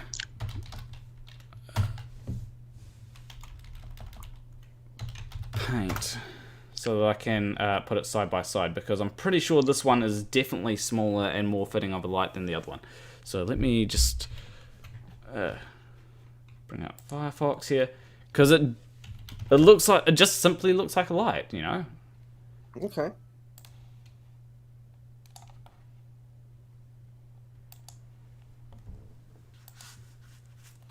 Because what you're doing is you're taking something and you're saying this is what. It's fine. It's fine. I just want to hear your response. You think one of them is like an electric lamp, like a light, man-made? Yeah, that's what it looks like to me. What about if this was over the ocean? I know this one isn't. similar thing if it was over the ocean. If you could see this thing over the ocean, then maybe it might have more credence. But you'd need to zoom. Okay, so let's go to 11 minutes 30 then. Let's have a look at that one just before this one. You really should have watched it first, Planet, before you make these comments. Go to one just before 11:30. They're at sea on a boat. Yes. Mm-hmm. And tell me which is the real sun. Not this one. Play this yet. Just after this. This is on a boat. So just tell me which is the real sun, left or right. I'm not sure. It'd be nice if they zoomed up on it, but that looks like it could be the moon. It's not that the second one isn't that bright. That could be the moon. Yeah, it looked like the moon to me. Hey, I was gonna ask a question to Planet Walk. Hmm. I wanted to ask you a question. In a case like that, where if you were like, I know you are not a scientist like professionally, but I know you like kind of like represent or advocate for it, right? Yeah, you can say that. Using the scientific. Okay, so if you were to experience that, like what he showed you, where there was supposedly two suns, not the one where it looked like a moon, but the one where it looked like literally with two sources of light in the sky that look like suns. In your own observation, like what would you do? How does a scientific person categorize that? Like something that they can't even comprehend. So I think that it would just go into the unknown, So how much unknown is there? Where is this unknown? Because I know there's a lot of stuff that we don't know, and there it's is categorized, I guess, somewhere. There is a lot. But no one really talks about it. There is a lot of unknown, and it's one of them things which, yes, it probably is explainable. Like these things probably are explainable. Like this, some people in the chat were saying that this one. I should actually just switch over to the so that you can see what I've got on screen here. Some people are saying that the one on the left, right, looks like a building, right? Looks like sun reflected off a building. Now there is no way to know that for sure, so that would be where I'd classify it under unknown. Even though there is probably an explanation for it, it's just zoom into the one on the left. Let's have a look at the one on the left. Zoom in as much as you can. I don't think zooming in on it anymore is going to do any good because it's just pixels at this point. I don't think we're going to be able to... You think that's touching the ground? That's not in the sky? What do you mean? The sun on the left, you think that's off a building? Yeah, it looks like it's could be off a building. It certainly doesn't look... certainly doesn't look that round. It could be a lot of things. It could be a bright light. It could be sun reflected off a building. And I think actually, yeah, the sun reflected off a building is probably a bit better of an explanation than my initial guess of it being a light. But it could be a light. It could be a sun reflected off a building, or it could be a second sun. I don't know. It's just not. It's like, okay. Do you know what UFO means? Yeah, unidentified flying object. Unidentified flying object. How many people in the world think that UFOs are aliens? Or throughout history? Well, by definition, there are some thing that we're unaware of, some foreign object. Okay, so can we look at the final exhibit, which is Bubbles in Space? This was the latest let me just switch over to spacewalk by NASA, which is a complete hoax, underwater. We can see bubbles, we can see movement all around the swimming pool. I feel like this is something I've seen 1,000 times, so... No, this is the latest. You may have seen it before in the past, different ones, but this one was the latest spacewalk from two women who didn't, walk on their own for the first time. But there shouldn't be, debris, objects flying around in a zero vacuum things would just freeze and fall. You wouldn't have things in different directions. You see? Okay, I'm gonna see what you're talking about, and then I'll. Okay, I'm looking at the place that you're telling me to look at. Well, it's all over the video here. I mean, you can go anywhere. If you want a good one to start, you can begin at let's say 1 minute, 1 minute 7 seconds, a bit more clear. Some of them go past so quickly, and the average glober wouldn't really see them. You see? Oh, you can see them ones, can't you? For sure. Anyway, you just saw those. Yeah. Okay, I'm just skipping one ahead to. Okay, what? So on the left, we see a clear bubble just rising straight up. Difficult for the globe Earthrise to see that. Okay. So I play it 3 times. So just play it. You'll probably miss it the first time, but here you go. You should be able to see it now. Here. Did you see it? I think I might have missed it. You probably. You never heard of space bubbles? Yeah, most ball earthers will miss that the first time around, because it's so quick. Mm. When I was watching it, I was like, I'm gonna have to put that into the filter. See, but if you look to the left of the screen, you'll see something just go up. How is that possible? You just wouldn't have that in space. Is it an alien? That's what you call a space bubble. You can't have air in space. The bubble has air. Yes. I know. I'm just joking. I know. Yeah, air doesn't rise in space, so that's why. Oh, there's another one there. That's a good one. That is. Well, I don't get what you're trying to do here. Trying to convince them that. No. We're just saying that. Well, not convinced. It's obvious, isn't it? I mean, obviously you can't have air. So you can't have air. It's obvious, yeah, for some people, but for others, it's not. So I don't see what you're trying to do with convince them that it's fake. No, it's obvious for everybody. They just want to know why. Why would they lie? Well, and then what is? No, he doesn't want to know why NASA is lying. He doesn't even believe they're lying. Yeah, you see, what you got to do is you got to convince me what they're lying. You got to tell me what they're lying about first, or and show me evidence that they're lying. So, show me evidence of what they're lying about, and then I don't start with they are lying. I start with they might be lying, they might not be lying. But you've got to show me evidence that they are lying for me to actually believe that they are lying. Well, it should be obvious, right? They say they're going to space. We know you can't have a gas pressure next to a vacuum. So there's no way. But we can. How? So by the observations of others. So how can you have gas pressure? Can you demonstrate that for me? Well, have you ever turned on a vacuum cleaner? Yeah, sure. In the vacuum cleaner, there will be a low pressure. Mm-hmm. Yeah, so by definition, you've got a low pressure next to a higher pressure. Yeah, and all that high pressure is rushing into the low pressure. Yeah. Yeah, but you still got a low pressure there. It's yes, but it's rushing into. Okay, now that area. Okay, so it's in space. Here's my question to you: why is there a low pressure? How are we maintaining a low pressure in that area? What, in the vacuum? Yeah, how are we maintaining a low pressure there? I don't know what you mean. How are you maintaining it? Depends on the electric supply. Yeah?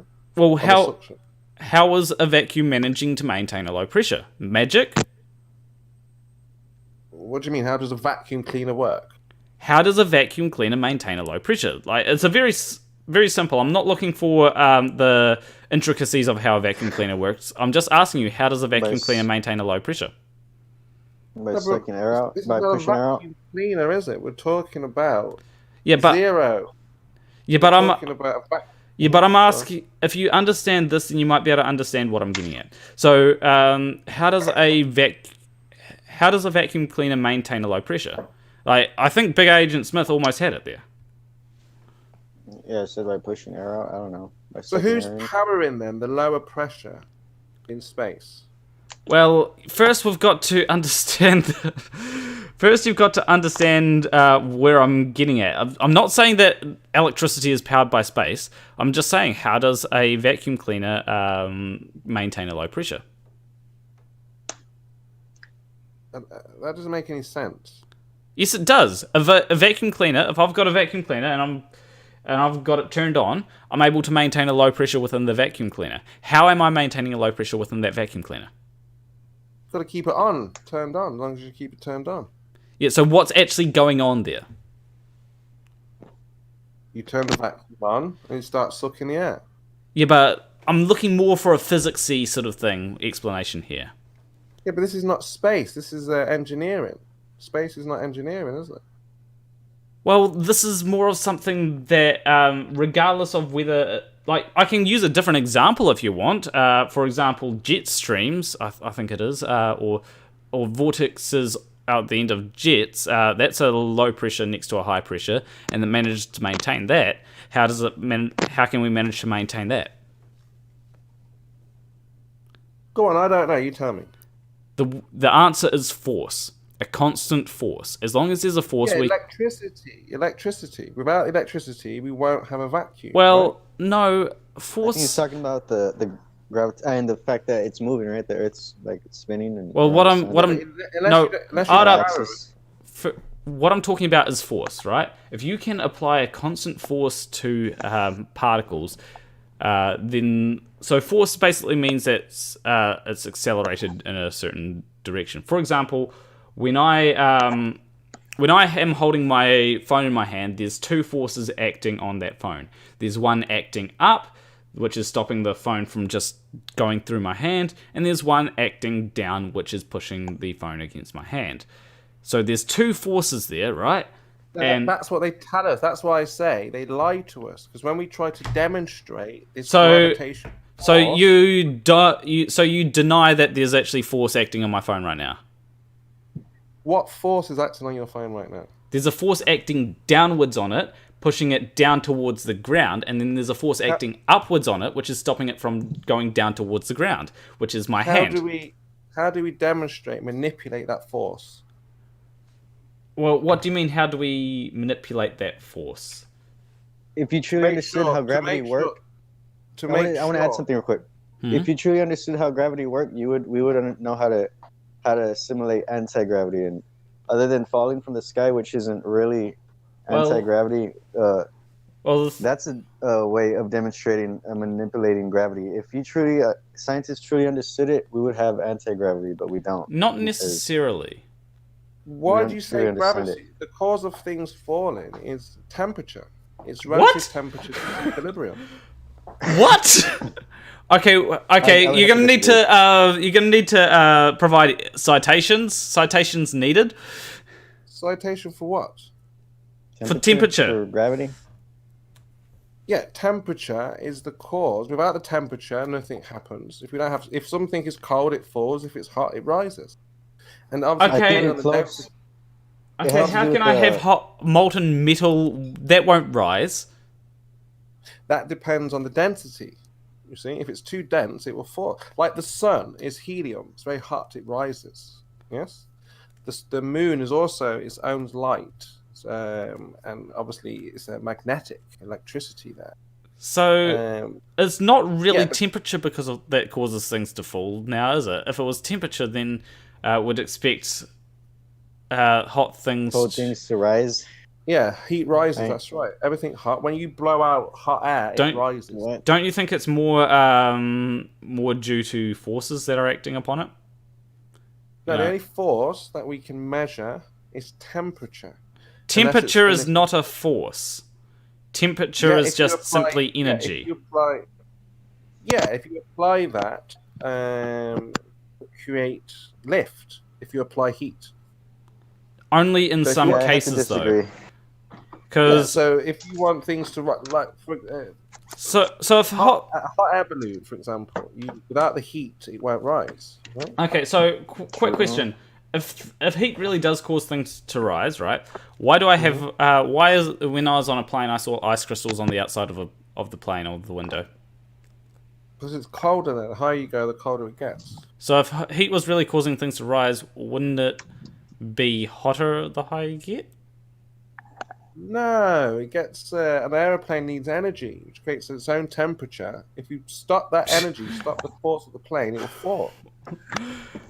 I think it's more due to force. So how a plane works is essentially it creates it's due to things like aerodynamics, right? So what it does is it moves at a speed where it generates lift with its wings.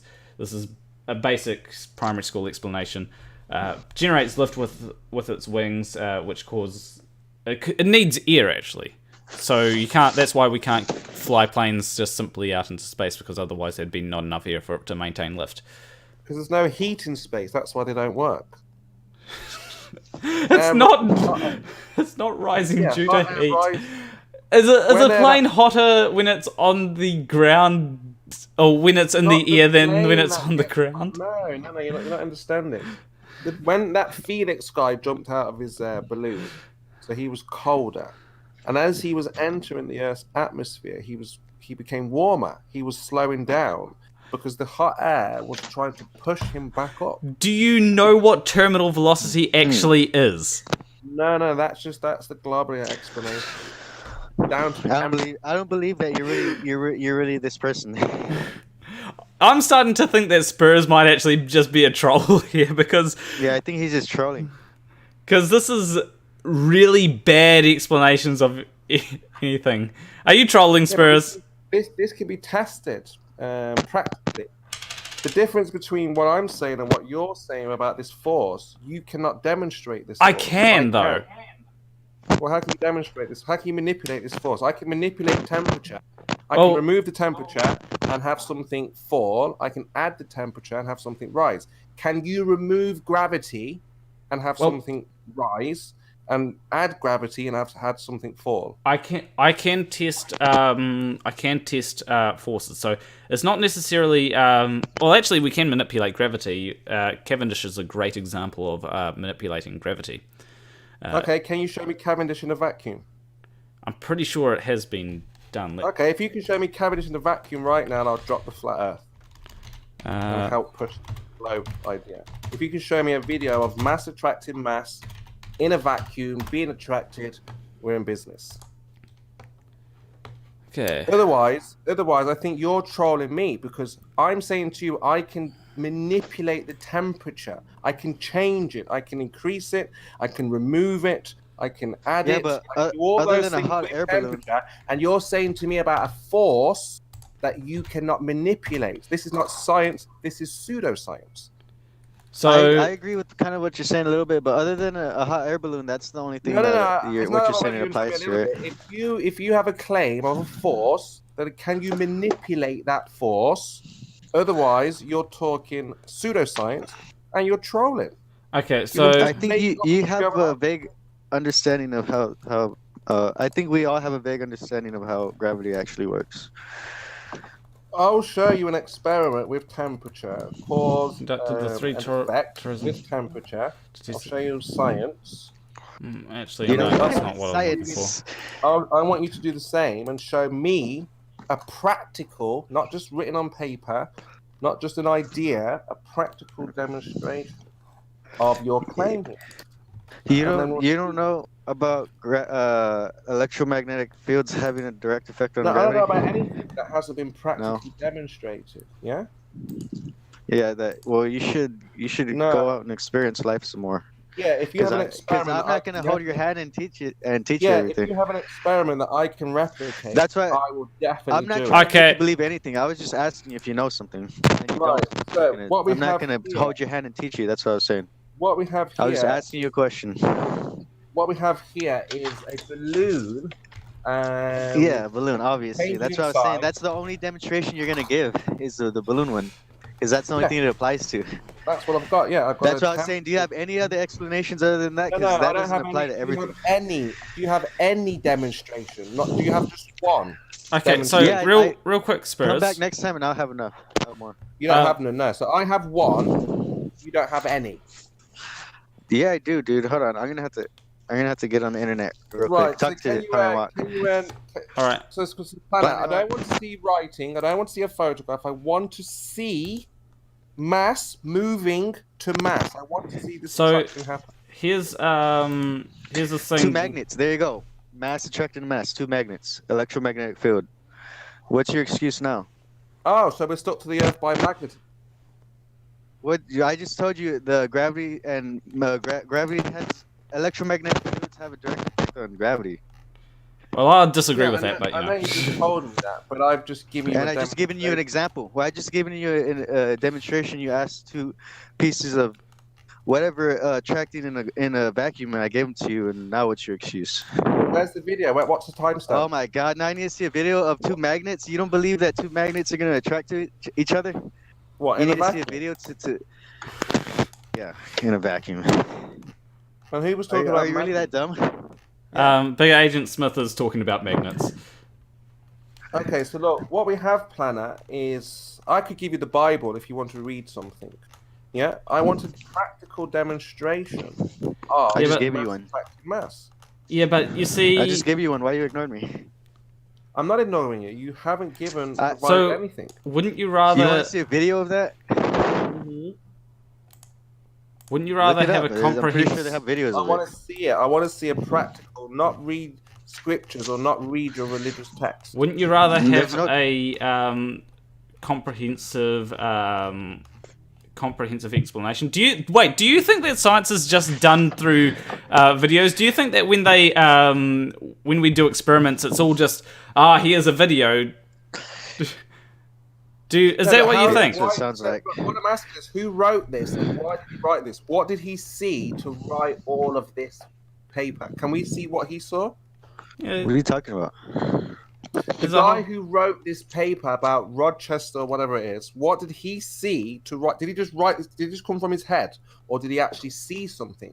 It would have actually come from something that he would have been measuring, because there's a whole lot.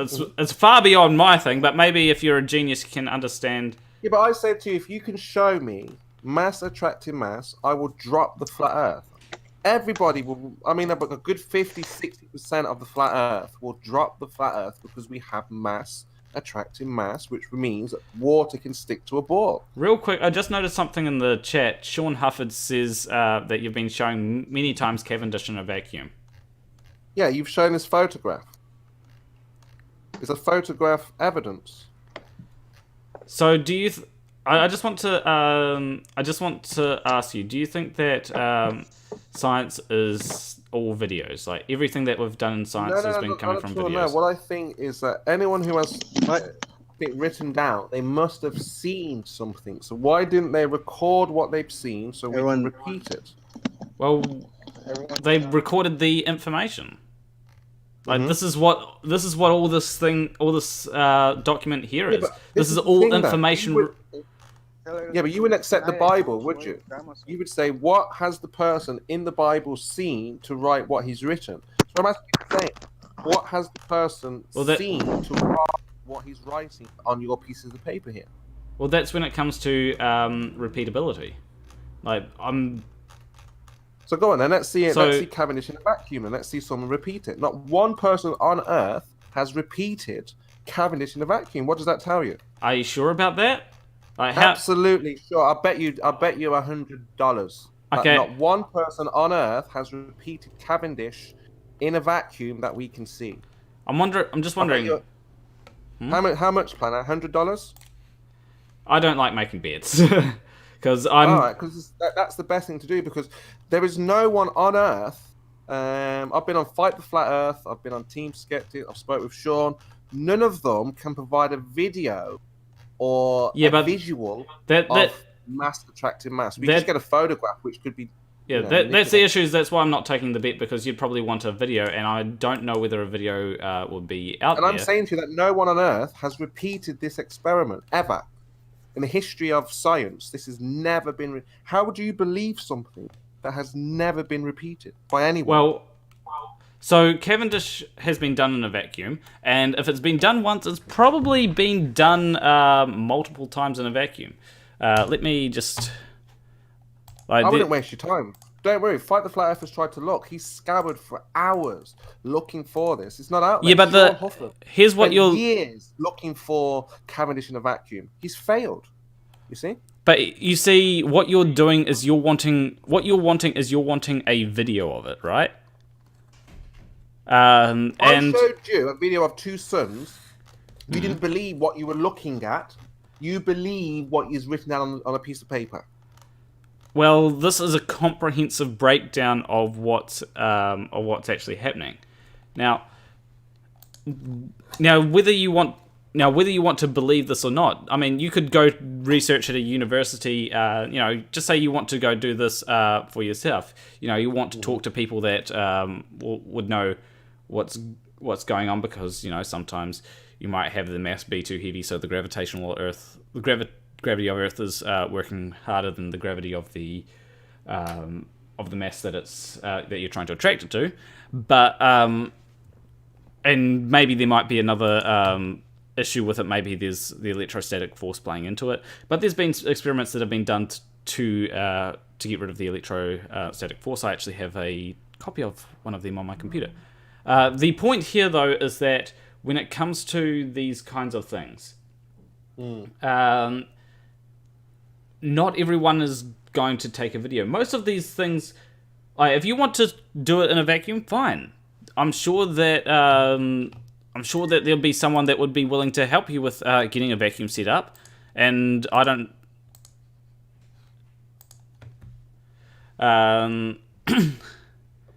And I'm sure there's someone that will be willing to help you set up a vacuum and do it. But the issue is that big places that have big vacuums, they're not going to take time to video it, because most of the information that they get isn't actually going to be obtained through the vacuum. It's going to be isn't going to be obtained through video. It's going to be obtained through other methods of obtaining information. Like no one ever videos an earthquake to get information about the earthquake. They record data in different ways.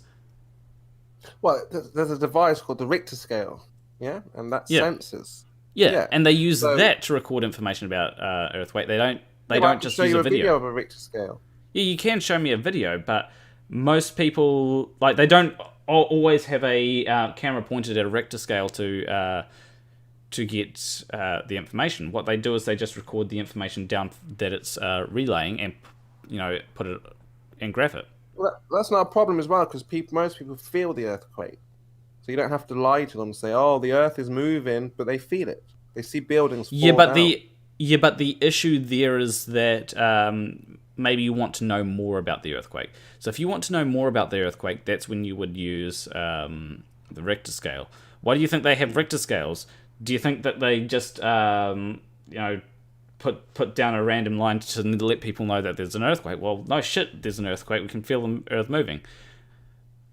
So we use it to determine, okay, where's the epicenter? Where is the how deep it is, and all that kind of stuff. We don't just. No, but I'm just talking about a force. You're saying there's a force that can hold the atmosphere from going off into space. Yeah. Why should anyone believe that if there are no examples of mass attracting mass? But there are people writing. Or to me, all that's happened is some guy woke up, said, "Oh, the Earth's a ball. There's gravity," and wrote it down, and that's it. And said, "Now you guys should learn it." But it's like, well, hold on. Well, where's the experiments to back that up? Well, you're saying, well, just read about it. Well, first off, there is definitely whether it's mass attracting mass or not, there is definitely a force that means that things move towards the Earth, right? Yeah, I've told you why. Balloons go up, and it's not heat. I can tell you for certain it's not heat, because first off, there's the obvious question of why down, not up, right? But because the Earth is flat, there's a universal up and down. Really? Okay, why? Yeah, up is up, down is down. So you're in Australia or New Zealand, sorry. If you drop a ball and I drop a ball, they go down the same way. Okay, why? Exactly. But why down? Because that's the order of the creation. So it's not necessarily because of something. Like, On the globe, we can. You're asking a philosophical question. Why are we here? Why down? You know, that's not. If you want to get into philosophy, that's a different question. Why when it comes to science, we try and probe these questions. We try and answer the questions of why down, and then we later found out. Science doesn't answer philosophy.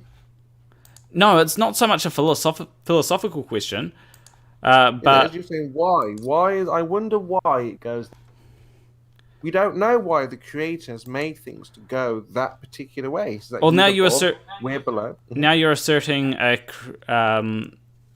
creator, right? Well, you can't have a watch. Imagine you were walking on the beach, you saw a watch. You wouldn't say, "Oh, that just the beach made that watch." You'd say, "There's the watchmaker." You're using the watchmaker argument, aren't you? Yeah, we see creation everywhere, right? We see things created. You know, you are created. I'm created. I don't think we're created. Like if I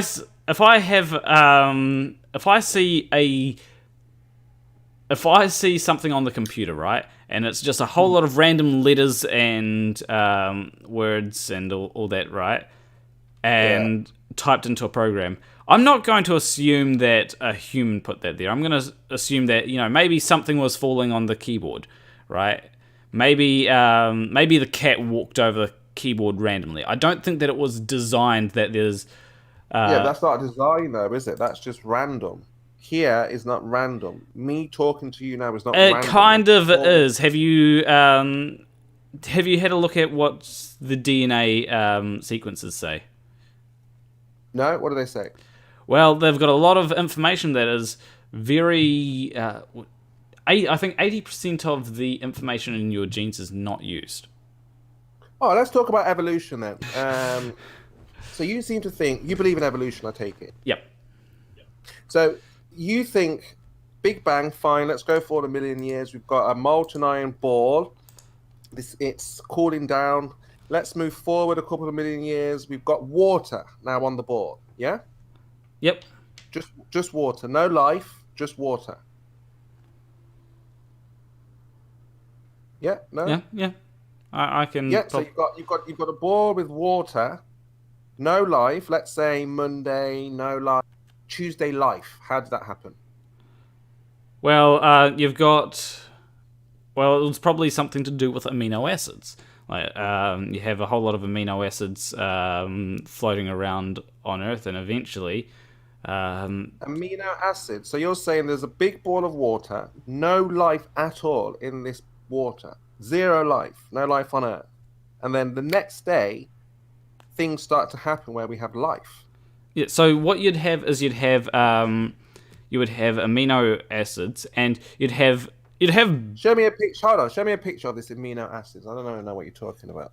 Amino acids are molecular structures. Put it on screen so I can see, the people can see amino acids. So you're saying there's a ball of water, and then amino acids were in the water and just started to multiply, you think, and then... Well, they didn't multiply. So amino acids, they are molecular structures, right? So... Yeah, but how do they get there if it's just water? Well, they would have been there. So there's not just water. So I think what you're doing there is you're asking me a load... Go to images, please, yeah. Is you're asking... damn it, hold up. Amino acid. So, essentially what you're doing is you're asking me a loaded question. You're saying, there's just water. Technically... Yeah, because I went to the Big Bang. So technically there wasn't just water. There was... Everything that is here on Earth right now has likely... 99% of it has always been on Earth. So... that's so you got carbon, you've got oxygen. This is a drawing planner. Show me a real amino acid. Well, they are very small. You wouldn't be able to see them. So how do we know they're there? What are you talking about then? How do you know they're there then? Because we're able to measure them. You're measuring something you can't see. Yeah, because we don't just use our eyes to obtain information. Like, take, for example, a computer, right? You know that there's a circuit in your computer, but you can't see the individual components of the circuit, right? But they're there. We can see them. Yeah, but you can't... Search for amino acids.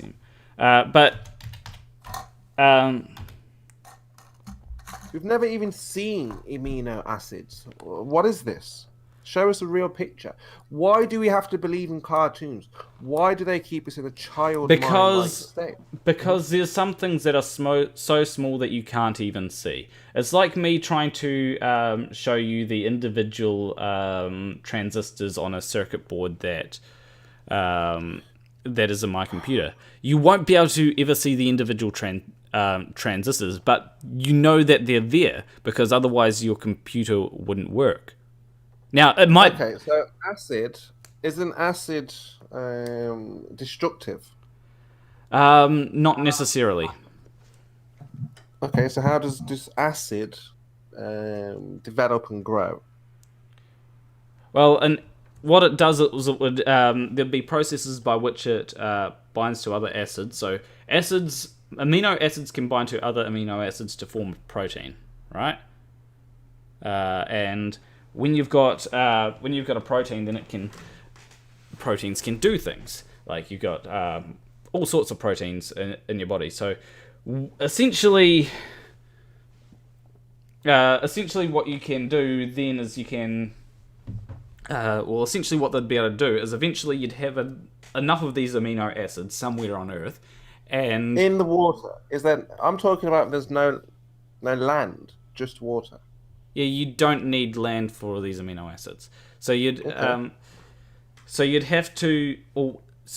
eventually you'd have enough of these amino acids would eventually come together and form a long chain, and eventually you'd have one of these long chains, one of these proteins, start replicating itself.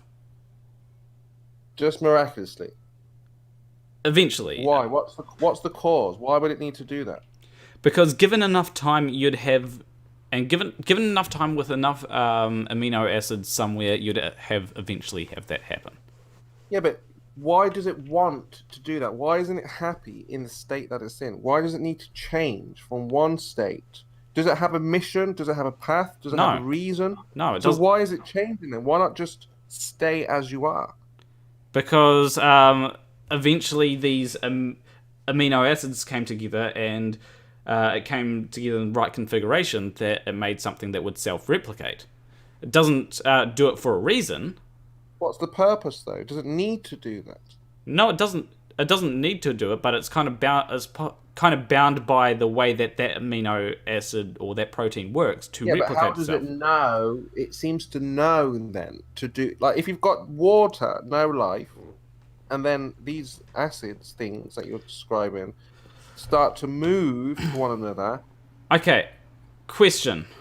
Let me bring up Python. But I kind of want to move forward from the same kind of question of why is the fish. Say we get fish by now. Why would they need to leave the water and go onto land and grow legs? They don't have no reason for that. They're in the water. They're fine. They're happy. Yep. Well, that's due to evolution, right? Eventually things. Because of evolution, they change. Creatures. So why haven't we changed? Why? We have, though. Why can't we jump out of an airplane and survive? Why don't we have stronger bones, stronger bodies? Because it's like a beetle. Because it's over a long amount of time.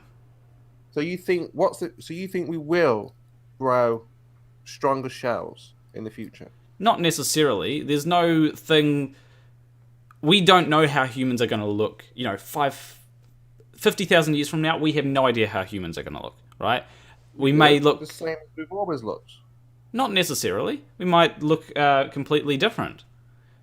And then definitely in a million years, we may look even more different, especially if we've got colonies on the moon that can't interact as much with colonies on Earth, right? Then would have the colonies of the moon would evolve differently to the colonies here on Earth, because that's how evolution works.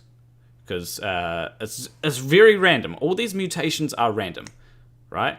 And if a mutation is beneficial to the organism, then what happens is the organism is more likely to pass that mutation off to their offspring. I don't know. I mean, you can see why people doubt this. I mean, you have an idea, can't verify it. You want other people just to believe it, just because. Except I've that, asked you for. except I've that, asked you for Cavendish in a vacuum. I would give up the flat Earth immediately. except that people have said that they've done people have said that they've given you these examples of Cavendish in a vacuum. They've given me what you've given me, Planner.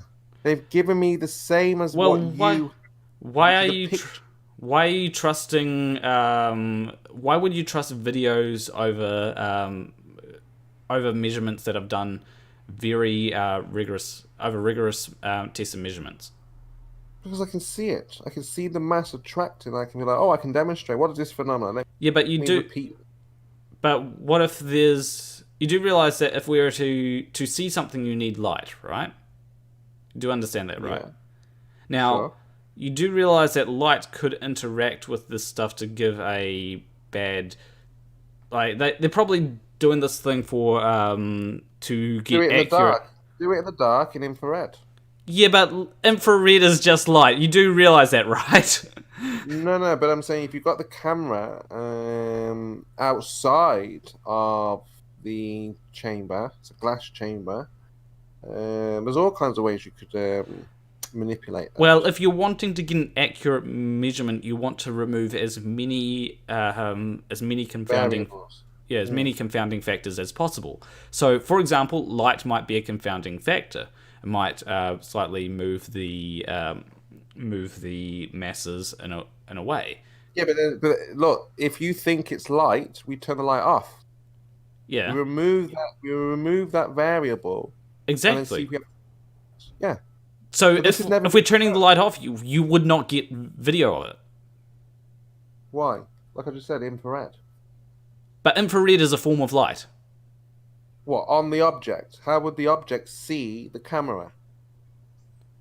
Well, if you what? How would the object see the camera?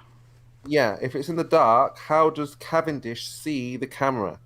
No, it's not so much. How does It wouldn't see the camera. It's more of if you want to remove light, infrared is a form of light. Yeah, but who's going to see that light? Cavendish is in the dark. It doesn't have eyes. Can't see it, can it? It's still light. If you want to get rid of light because light could be interfering with results that you get from the experiment, you would want to remove as much light as possible. Now, it is impossible to remove all light, but if you remove 90% of light, it's not because we're not getting rid of light because the Cavendish experiment might see the light. We're getting rid of light so that we remove another variable from the experiment. Yeah, but if the room's dark, there is no light. Yes. Yeah. Therefore, there would be. Camera in the room. Therefore, there would be nothing for a camera to see.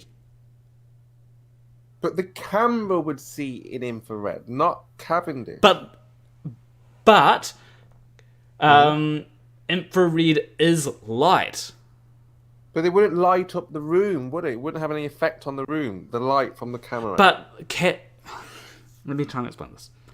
Infrared is a form of light. It is on the electromagnetic spectrum. Visible light is only the part of light that we can see. There's UV light, there's infrared light, there's microwave radiation. All these things are a form of radiation. If you're removing light, you might as well try and remove all forms of electromagnetic radiation to get as much of a as much of a clear understanding of what's going on as possible. And if you there is no electric disturbance in a vacuum. Have a look on Action Lab. He tests this. Wait, has someone put magnets in a vacuum and shown that that magnets do not attract in a vacuum? I'd be very interested to see that. No, a magnet would work in a vacuum, but it's not. There is no electric currents going through the vacuum. Well, I can understand that there'd be if there's nothing to conduct an electric current, there would be no electric currents going through a vacuum, but that's due to conduction, not due to electromagnetism, because electromagnetism, that's the one that I was just saying about Everett and posted something.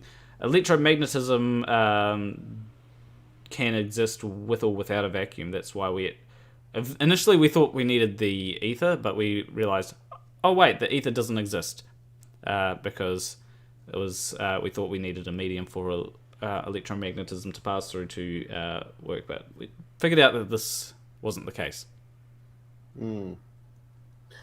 Okay, so I've shown a good few videos. That's what we like to see, Planner. We like to have a look at our world, and then not just write things down that we think. Anyone could do that. They could just think of something, write it down, and publish it. There's no demonstration to go with it. Well, you see, what's done in science is we're trying to get measurements, right? And it's not like getting a video or something isn't usually good enough. We want more precise measurements than that. The more precise you can get it, and if you're spending like thousands of dollars on a vacuum chamber to power up a vacuum chamber, you're not going to. If you're a university spending thousands of dollars to power on a vacuum chamber, you wouldn't be using it on flat earthers. I know some people that would. I know one person that does actually work in a university, and he's not going to be using.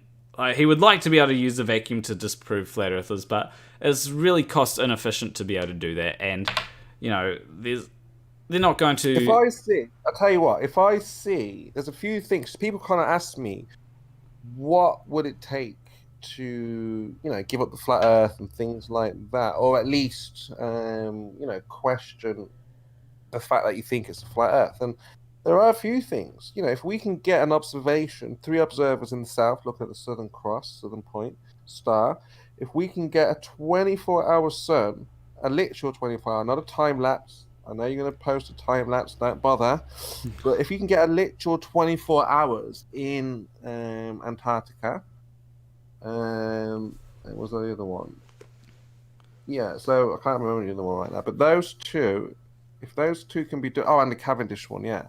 If you can show Cavendish in a vacuum, if you can show 24 hours in the southern hemisphere, that you say you live in, of Antarctica, and you have you're near there, Antarctica, right? But so it's like still quite a bit to go. I don't get 24-hour suns. I do get quite a bit of sun, seeing as we're heading into the summer, but not quite 24 hours. Yeah. So it's just very simple things. We're not asking to be flown into space or anything like that. We want the experiments or the examples that you give us. So 24-hour sun, 3 observers in the south looking at the celestial points from South Africa, from Brazil and Australia, or something like this, at exactly the same time. So they all call each other and say, "Yep, I can see it. Yep, I can see it. Yeah, I can see it." They record it, they live stream it, they validate it, they verify it. And like I said, 24-hour, literal 24 hours. Every single minute of that 24 hours should be recorded and uploaded. Well, you see, I don't even need to do that to like. Okay, so let me tell you a bit of a story.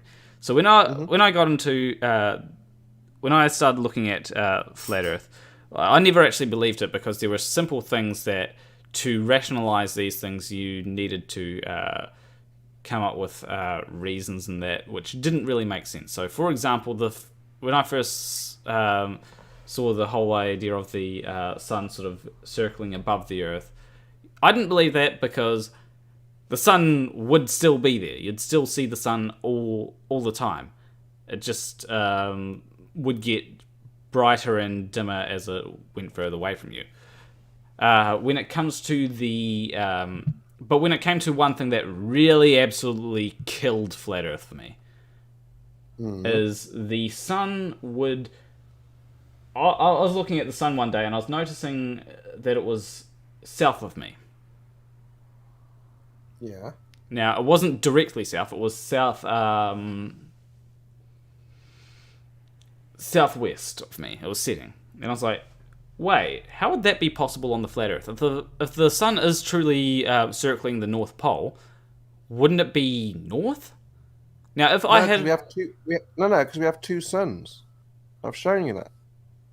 So why... so why is my... Wait, so why can I see a sun going south? And why can someone else... There's two suns. That's the problem. That's why we can't figure out where we live exactly, right? Well, how come I've never seen... how come someone could go from here in New Zealand to somewhere in the North Hemisphere and keep track of the same sun and see that it's the same sun in the North and South Hemisphere? Why isn't it obvious that there's two suns? Like, why does my sun end up going south, right? And this is every time in the summer, every day in the... We don't know the full path of the sun, do we? If there's two suns flying around the Earth, we think we're tracking one. We just don't know. I mean, look, when you saw those two suns, for example, right? Where were they going? What path were they on? We have no idea. One was to the east, one was to the west. So if they're setting one east, one west, or one north, one, what's going on?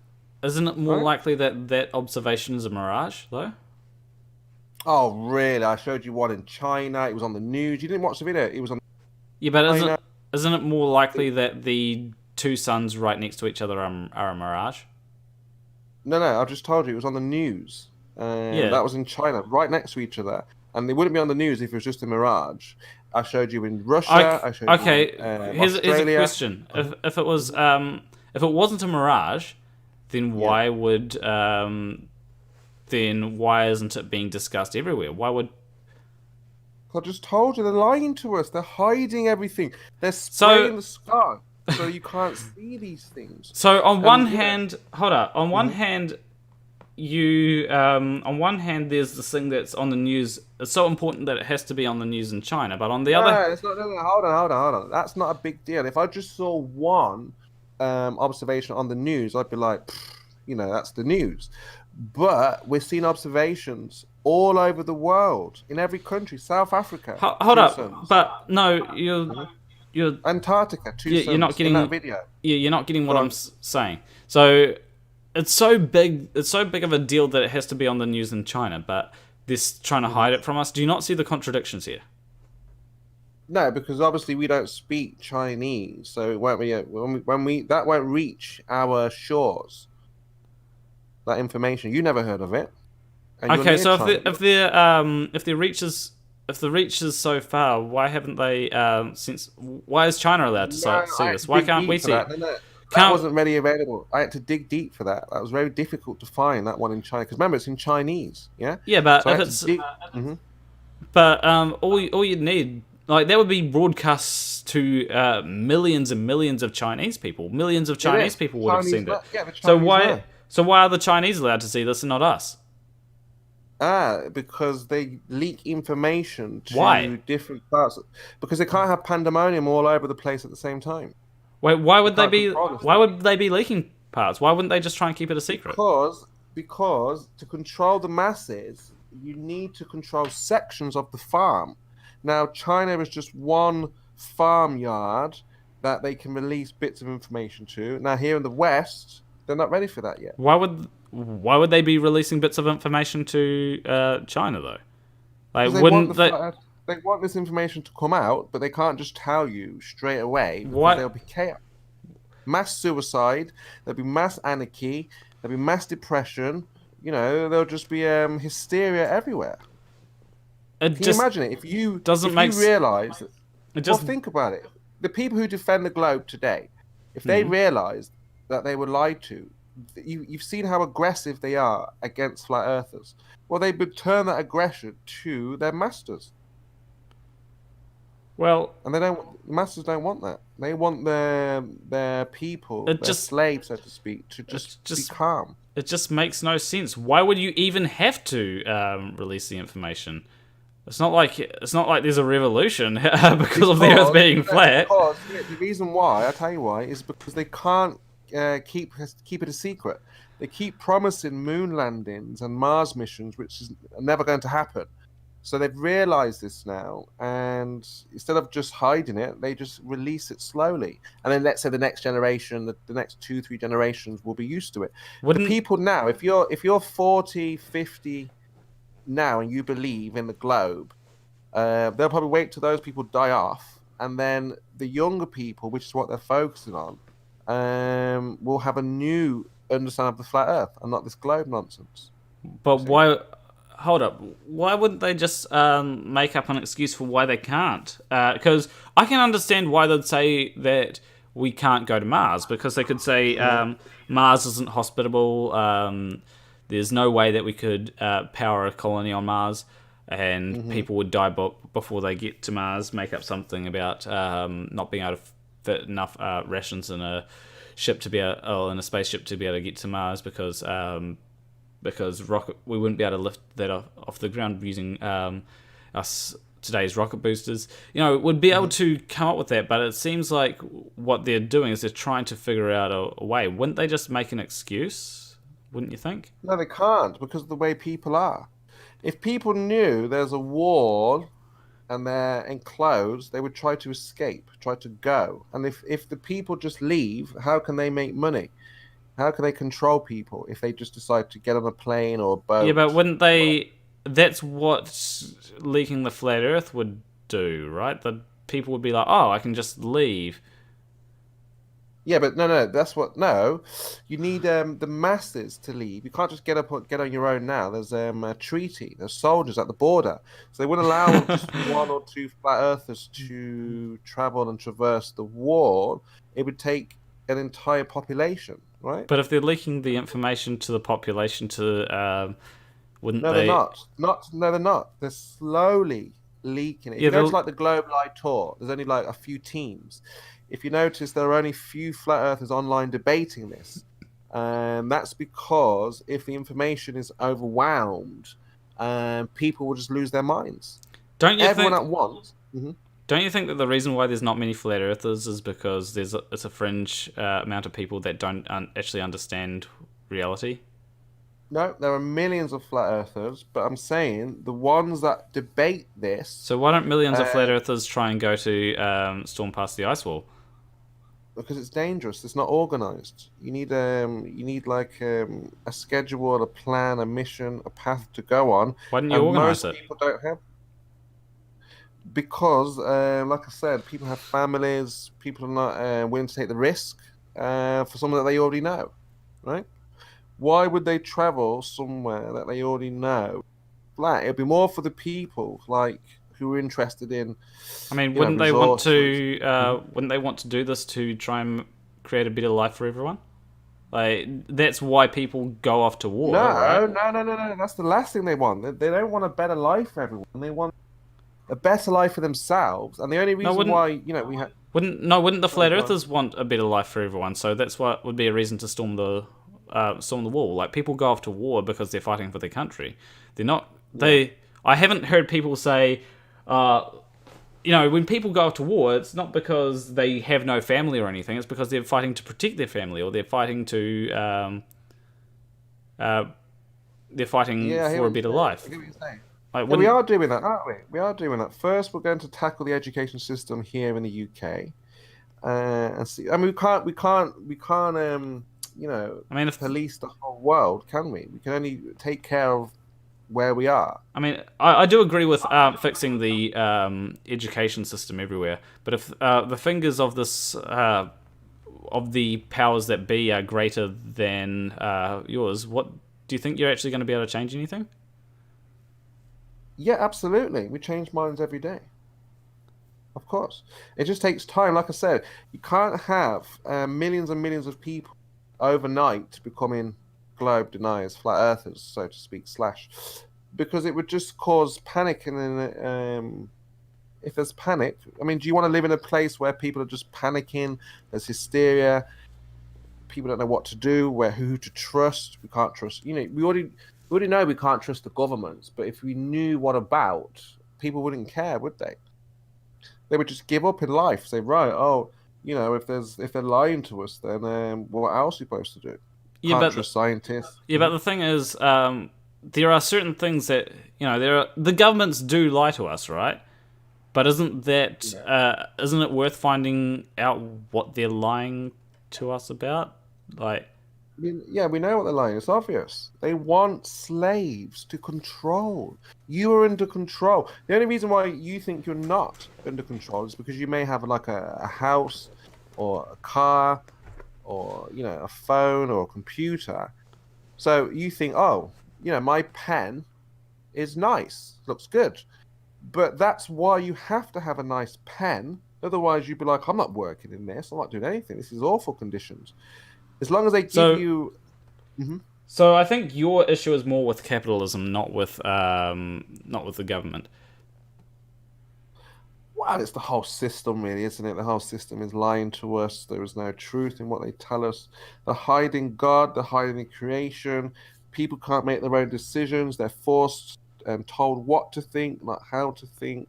Because I'm just saying, like, it sounds like your problem is more with the way that the system is structured rather than the way that. So it's not so much that they're lying, because people can lie for good reasons. I personally there's never a good reason to lie. Okay, so imagine, I'm going to give an actual example. Imagine someone had caused someone else to lose their job, right? Someone I know caused what? Someone else to lose their job? Yeah. Yeah, okay. Would you, and this person didn't know, would you tell them that they'd caused someone else to lose their job? Or would you say, it's all fine? Or just... If they ask. Like, and just say this person is prone to having depression or suicidal thoughts. Yeah, but you should know honesty is the best policy. Whatever happens afterwards happens. Okay, so what if this person goes and commits suicide because they cause someone to lose their job? Someone commits suicide because you told the truth? Yeah. It's... What? Yeah, what if someone commits suicide? Like, you literally said it earlier. What if the government tell the truth? There'd be mass suicides. Mm-hmm. Yeah, there would be, yeah. Yeah, so what if someone commits suicide because you told them that they caused someone to lose their job? Well, you would talk to them. You wouldn't just come out with it right away. You would speak to them. You'd probably find out their mood. Yeah, but you wouldn't try to, we want everyone to know. What I mean is, we're not lying to people. If everyone asked us at the same time, we would tell everybody, regardless of what happened, because they ask and you want to tell the truth. But, we're in a position where we can just let this section of people know, then this section of people, and, Okay, so when it comes to... Honesty is the best policy, yeah. You shouldn't lie. There's no need to lie. No reason to. I think... If somebody can't handle the truth, that's not your fault. I think sometimes it can help, especially if, let me make it more personal. Let's say that it was a family member, right? And you knew that if you told them the truth that, that they might try and commit suicide or something. Would you then, would you tell them the truth, or would you, it's not necessarily lying to them, you're just not relaying the whole information to them. Look, I got an answer. In this system, which people have been brought up in, it causes you, because the person is not secure in themselves, that you may have to lie to them, like you're saying. But no, if people were brought up to be stronger, less fearful, and understood who they were, because remember, when a person commits suicide, they have no hope, they're lost, they have no direction. Now, we're looking for people to grow up in a world where they have direction and they have hope. Or it could be that they're not happy, Like a lot of... Yeah, because the system has put them in a position where they're lost. I think sometimes it's... I think it's sometimes just... This is getting into a bit more of... a bit of other stuff, but depression can sometimes have no rhyme or reasons, and people might want to be like, okay... No, that's not true. Depression has a cause. If a child, for example, grows up happy, and then it's hit with the world, what people say to it, and that affects the person. That will cause them to be either depressed. Yeah, but sometimes it's not because of any visible reason or any obvious reason. It could be like what? Why are people not just depressed? Are they? Well, it could be because of a neurological problem. For example, that some antidepressants, SSRIs, are to stop the reabsorption of serotonin into the brain, and because of that, because serotonin, what happens when it's reabsorbed into the brain is it causes less serotonin to be produced, and it could, and that's just an issue with the brain sometimes, because the brain thinks, oh, I'm producing too much serotonin, so it stops because it thinks it's producing too much, and then what happens is that causes depression because not enough serotonin is being produced. Do children suffer from depression? I'd say that some do. Why? What's the cause?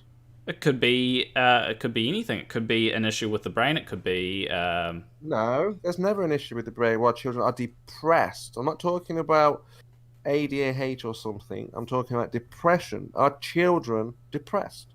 As I said, yeah, but I'm saying if you show me a depressed child, we'll know the cause of that. Let's depression in children. All right. So scholarly article. Here we go. So we're going Google. Go on Google Scholar. Find a few. I'm not saying children are not depressed. I'm saying that we know why they might be depressed. Children are usually happy. Yes. Well, that's generally what. Oh, here we go. The development of depression in children and adolescents. No, not adolescents. Not, what's that, 13, 14, 15? No, I'm talking 5, 6, 7. They're not depressed, are they? Well, it might be hard to diagnose depression at a young age. Yeah, so by the time they reach school, the system, again, has played a huge role. Damn, I can't. And television... But played a huge role. But at the very least, let's read this abstract because it might be interesting. In recent decades, research on child and adolescent depression has proliferated. Currently, attention in the field is directed towards examining the epidemiology, causes, course, sequelae, and treatment of children at risk for developing or presently experiencing depressive disorders. In this article, a developmental psychopathology approaches used to evaluate the development of depressive disorders, the diverse pathways that evolve, and the processes that contribute to varied outcomes. The developmental psychopathology perspective underscores the importance of moving beyond the identification of isolated aberrations in physiological and biological components of depressive presentations to the understanding of how those components have evolved and how they are integrated within and transact across biological, psychological, and social systems. Implications for prevention and intervention are addressed as the importance of increasing the public awareness of depressive disorders and reducing the social stigma that interfere with the attainment of treatment for depressed persons. So, unfortunately, to get it, I have to purchase the PDF. Not. Oh no, you didn't buy that. I was just simply saying that depression for me comes from. So the point was, would you tell someone? And yeah, obviously, because of the way people have been brought up in this system, they feel lost. I will. In the right. I'm going to say I do think that there might be something to do with the society that may lead into depression, but I'm not entirely convinced that is the cause because I've seen too many instances where I don't think that is the primary cause, and that somebody seems to have a good life, and all of a sudden you find out they're depressed, and it's like, okay, I don't understand why you're depressed, and it's just something in the brain. So No, I mean, I think if anyone's depressed, I think it's easily cured. We just find out what's the problem, and we just work on it. Well, that's why we've got things like SSRIs. That helps the brain. So, what's the the summary here, are you still a globe earther, even though you? I don't think you've presented sufficient evidence, and all evidence that you have presented isn't really proof of a flat Earth, right? And so I think it can fit within the globe Earth model sufficiently. Well, I think that what we observe cannot work on a globe Earth. You could not show me a model of those observations with the sun coming through the clouds like we saw. You see? Well, I think that's more of like I could map out a horizon line that would fit with those observations.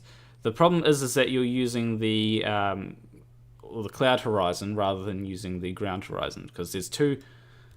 You basically got two horizons there. You've got a cloud horizon and you've got the ground horizon, right? Anything that's bright enough will appear, will be seen through the clouds, because light can travel through the clouds, especially if it's light from the sun, which is a very bright object. Yeah. Well, I mean, again, I understand how it's difficult, because you want to believe that space is real. And when somebody has a want, it's obviously going to be very difficult. Well, you see, I want to believe in what I want things to make sense, right? The problem with flat Earth is that it doesn't make sense, and on so many levels. It's not going to make sense. It's not, because the number system that we've been given doesn't work on a flat Earth. Why not? Because you come up with 93 million miles for the sun. So whatever number system you're using is wrong, because the sun is not 93 million miles away. Well, how have you determined that it's not 93 million miles away? That's because the clouds are not 93 million miles away, are they? Yeah, but I mean, Texas our is observation. I could show you all day. Observation after observation when the sun is in the clouds. Hold up. And you would just say, no, that's not what it is. It's still in space. Yeah, but even though we can see the sun in the clouds. Yeah, but the issue here is that America is thousands of miles away from me. Yet I'm pretty sure that there's still some sunlight over there, right? And it's thousands of miles away from me. If the sun was we don't know in that. the clouds, we don't know that. You guys could be closer than you think. We don't have a proper model of where we live. The countries are not where they tell us. Okay, even another place in the same country is hundreds of miles away from me, right? And I can call them up and go, "Hey, is it sunny for you?" And they'll go, "Yes." And it's the clouds are only like 10 miles high at the most, I think. Now, why would if the sun is 10 miles away in the clouds, then how can I see the sun the same as other people see the sun? It wouldn't make second sun. Don't let that escape you. No, you would literally need thousands of suns. Maybe there's more. Yeah, I've got a video where there's 3 objects in the sky. So you think that there's thousands of suns all over the Earth, even though I have no idea, but you're seeing something, they're seeing something. It cannot be explained on a globe. It can. So it can be explained with a sun that's far away, right? And it's the exact same sun, because the problem with having these millions of suns is that if I go up to Auckland, right, I can look at the sun the whole time. Probably not good to look look directly at the sun, but I can look at the sun the whole time, and it will not appear to be a different sun or a second sun or a third sun. And therefore, it's got to be much further away than the clouds, because the clouds are moving, the sun's not. Yeah, but I'm saying we haven't really made these. Look, you've only seen these observations from flat earthers. The globe earthers do not have any observations. They have the basic ones where things disappear behind the horizon and then just say, that's what is happening without multiple. Like I have multiple shots of that in the clouds, not just one. Except actually, globe earthers tend to put a lot of effort. Have you seen AB Science? Yeah, I think I've met AB Science. I had a debate with AB Science. Yeah, Again, I asked him to demonstrate the globe right now. He said he couldn't. Yeah, it's a little bit difficult to demonstrate something when you're sitting in a chair. No, this was in the streets. We were standing next to each other. Oh, okay. Yeah.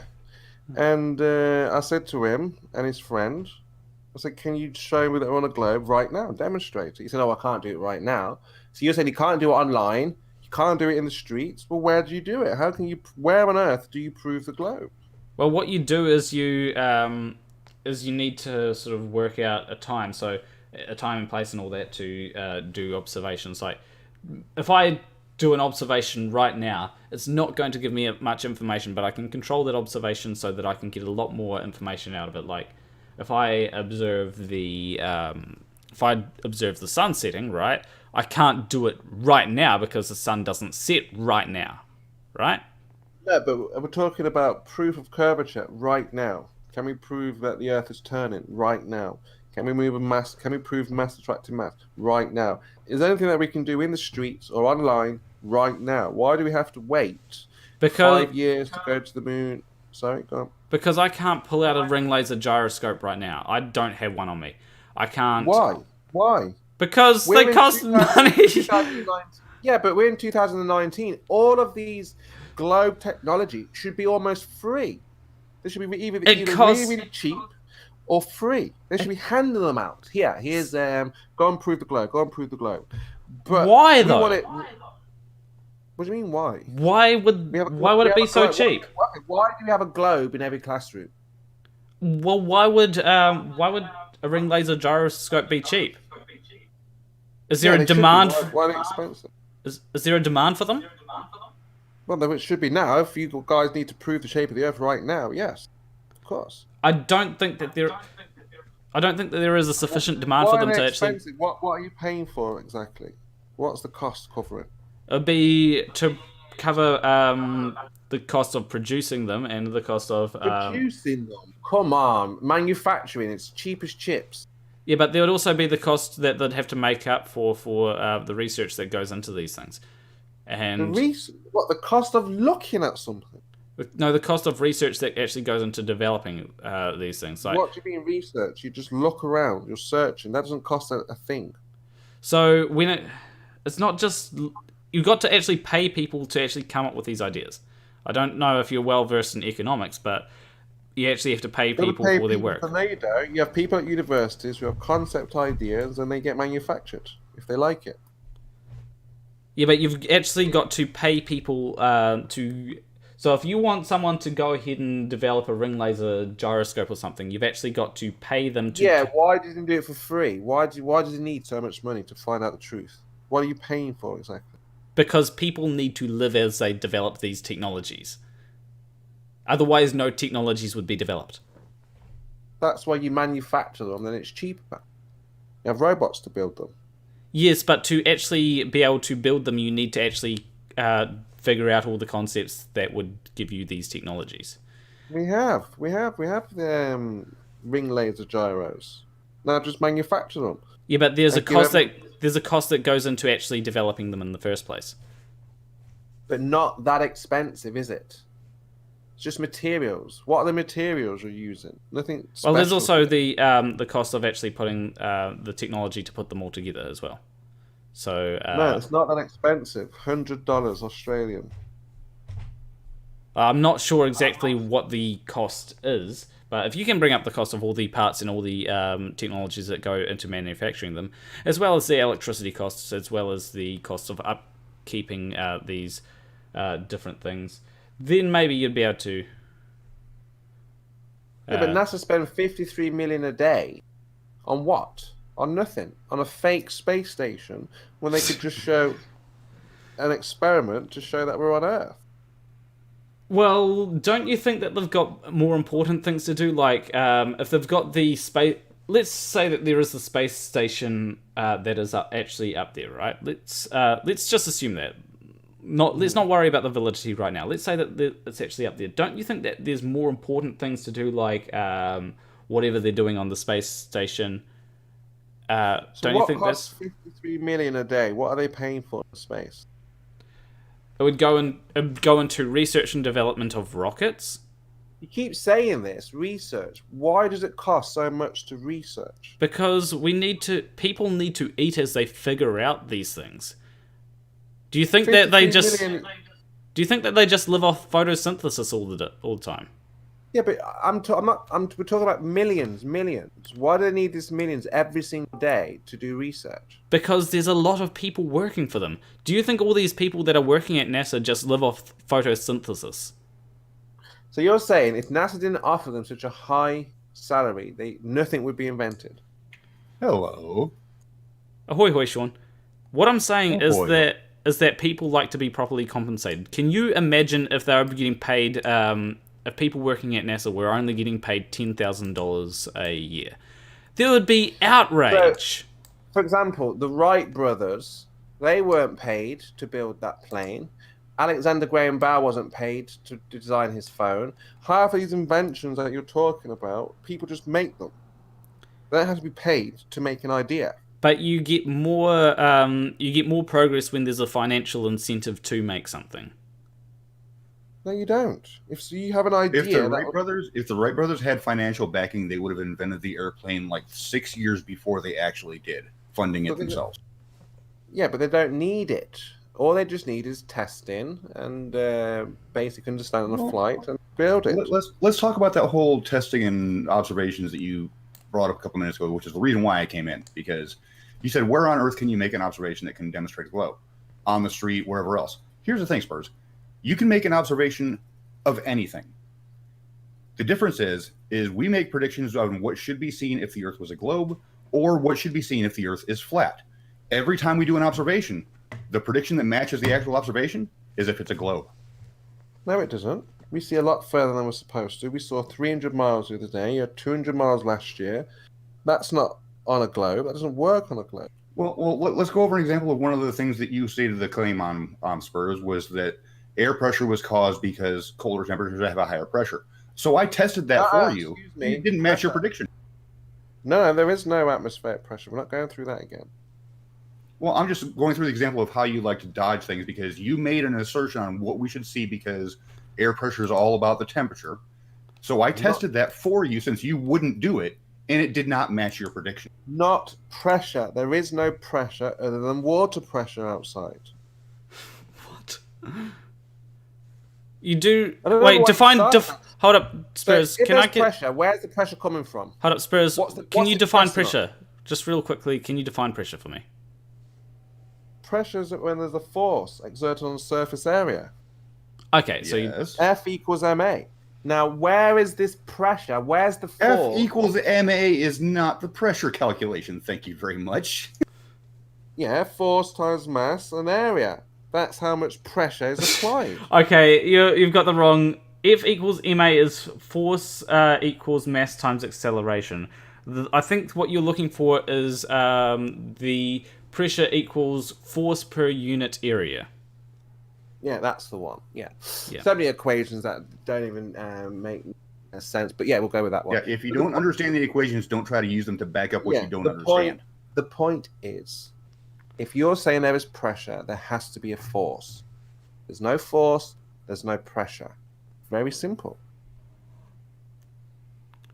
This is one of the strongest arguments to, show we're not on a globe. Because you have to prove the force in order to have pressure. Otherwise, the atmosphere just flies off. And your buddy Anthony loves to go on and on about No, this is not Anthony's argument. No. You're going to hold yourself to this because you congratulated Anthony on his wonderful debunking of the globe because of air pressure and no gravity and all this. But he keeps bringing up Pascal's law as his evidence. But he always stops just short of the next part of the sentence, the same sentence, where it says Pascal's law does not account for gravity. Yeah, that's why I don't get into the density. For me, it's temperature. So there's just a slight disagreement. Not a big deal. He says it's relative density disequilibrium, and I say it's relative temperature disequilibrium. So unless the temperature equalizes, you won't get your up or down. But then again, that's the thing, Spurs. When I actually tested your claim, I started downstairs where it was 75 degrees, and I got a certain air pressure. I went upstairs where it was 9 degrees higher, and the pressure was lower. again, you keep saying pressure. What's the force? What's causing this pressure? Well, you're the one that's saying temperature is pressure. My experiment proved that's bullshit. I didn't say this. I said in a container. You just said it. In a container, pressure and temperature go hand in hand. In a container. Hold up. I can actually, you can actually have you can actually have more pressure in a container that's not relative to temperature at all. For example, have you ever pumped up tires? Yeah.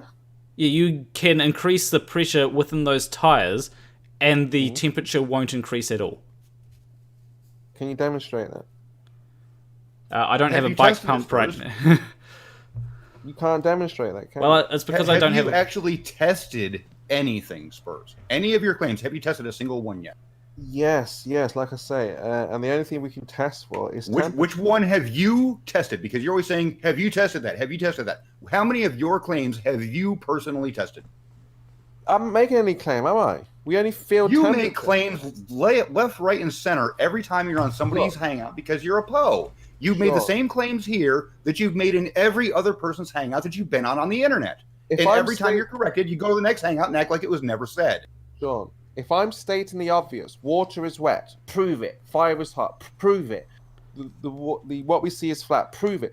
I'm telling you things that are obvious. Temperature, you feel it, I feel it. Pressure. When I first started watching this, I first started watching Planer Walk's stream today, you brought up the whole. Nobody has ever tested.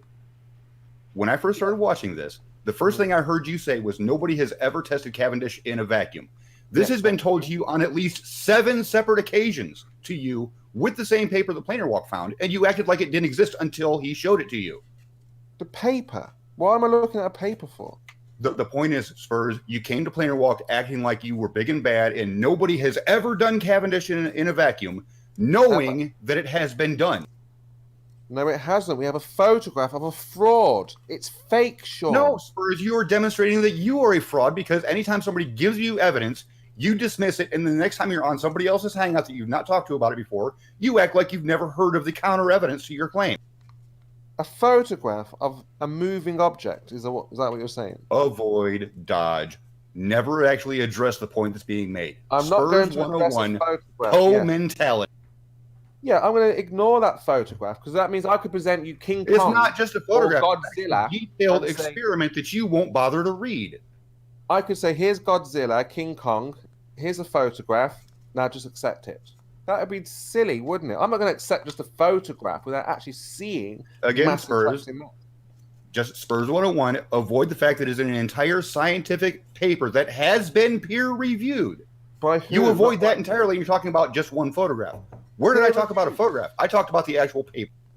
Sean, we don't trust those guys. They are known liars. There are no experiments to back up their claims. You know this. I know this. We all know this. But we all know that you're a PO because you keep bringing up stuff that's already been debunked. Yeah, I don't know why you take this so personally. Right? I take it personally because people actually give you credibility when you have zero. No, I'm not looking for any credibility. I'm not looking for you to believe me. It's your claim. I'm not making any claims. If you believe you're on a spinning ball, then prove it. That's it. Bob's already done that spectacularly. Thank you. Yeah. All you try to do is turn the burden of proof onto flat Earth because you you will not accept any burden of proof to back up any of your claims. And that's why I'm saying, what have you tested on your claims that backs you up? Zero. Claim? Nothing. Nada. No you just like to restate the claims over and over again. And when people give you actual evidence that counters your claim, you act like it never existed in the next hangout you go on. I'm not being rude, Sean. But are you? I am being rude because you are not worth being polite to. Are you hard of hearing? We have no claims. Temperature, you and I feel it. It's not a claim. Everyone feels temperature change. You don't feel a pressure change. That's a claim. Really? Have you actually sucked on a straw? Does your body feel pressure? No. Have you ever sucked on a straw? Have you felt your lips being pulled into the straw? That is a pressure change, you dumb ass. That's a vacuum. That's the force of a vacuum.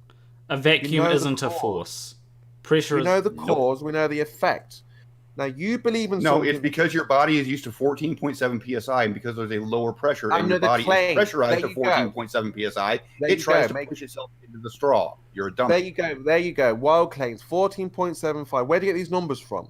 Measuring them. Exactly. You measure it. Oh, we measure it. Who's we? Show us the You measurement. can do it yourself, but you're too damn stupid or lazy. Take your pick. No, it can't be done because you can't measure pressure outside. You can. You can't have gas pressure without a container. Where it's The contained. barometer in my iPad that I use to disprove you proves you wrong yet again. Well, go on The then. air Show pressure us- is show us pushing gas on a pressure. solenoid, which actually measures the pressure being applied to it from the outside air. Well, go on. Let's have a look then. A pressure without a container. Gas pressure. Looking for a device that will measure pressure, because Yeah, let's there's have a tons look of at gas pressure without a container. Okay. Without a force. what instruments are used to measure pressure? This is a very A gauge for underwater, a scale when you stand on it, something like this. A so- water gauge. So when divers go so underwater, a barometer is used to measure air pressure. a barometer. A barometer is affected by the temperature. Really? If you put it in a if you put it in a freezer, it will change. If you could walk along the flat plane from Australia to Antarctica on the same level, if you could find the same level, and it would go up and down because of the temperature, not because you went higher. You need to be able to show. Can you demonstrate it? Demonstrate what? Yeah, you put a barometer in the freezer, and it changes. You take it out of the freezer, and it changes. Have you actually tested this, Spurs? Yeah. I haven't recorded it. Really? though. Where's the video? I didn't record it now. I'll record it though if you want. So you have no evidence then? No, I don't have any evidence right now. So your claim can be dismissed because there's no evidence. Okay, It's well, not- I'm using yeah, your so logic that- here. Yes, that's what I'm saying. That's good. So your dismiss claim is your worthless. claims. That's what I'm saying, Spurs. Your claim is worthless. You have provided That nothing claim but there, yes, is I'm going to worthless. claim I did this. That is worthless. For me saying take a barometer, walk from Australia to Antarctica, it would change because I haven't done that. So we can just. But here's the thing, Spurs. I have that drone. I have actually taken it up and actually measured the predicted amount of horizon drop that we should get, and it happens in every direction. What type of geometrical surface will allow for that? What 8 inches per mile square you showed? Yeah.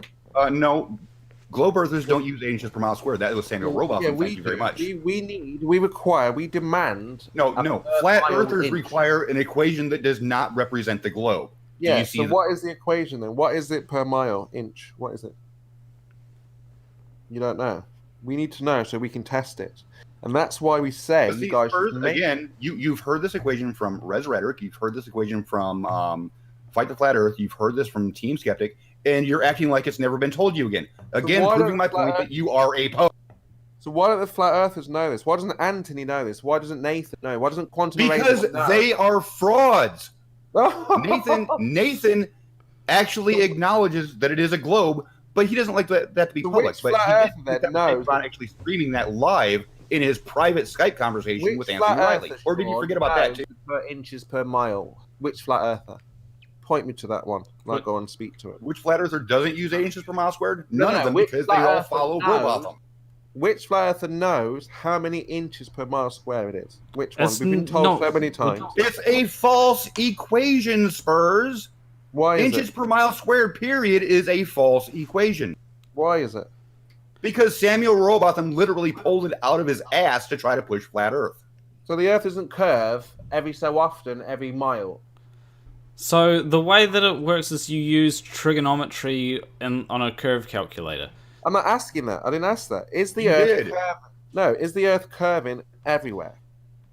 Or on just some Yes, places? and he was about to give you the actual equation to use, and you basically said no. I No, don't. I'm not asking that. We're asking for 24,000 miles all the way around. What is that in inches per mile square? If it's 24,000 miles all around, it would be 0 because you're back to where you started, you dumbass. No, how do we calculate that into inches per mile square?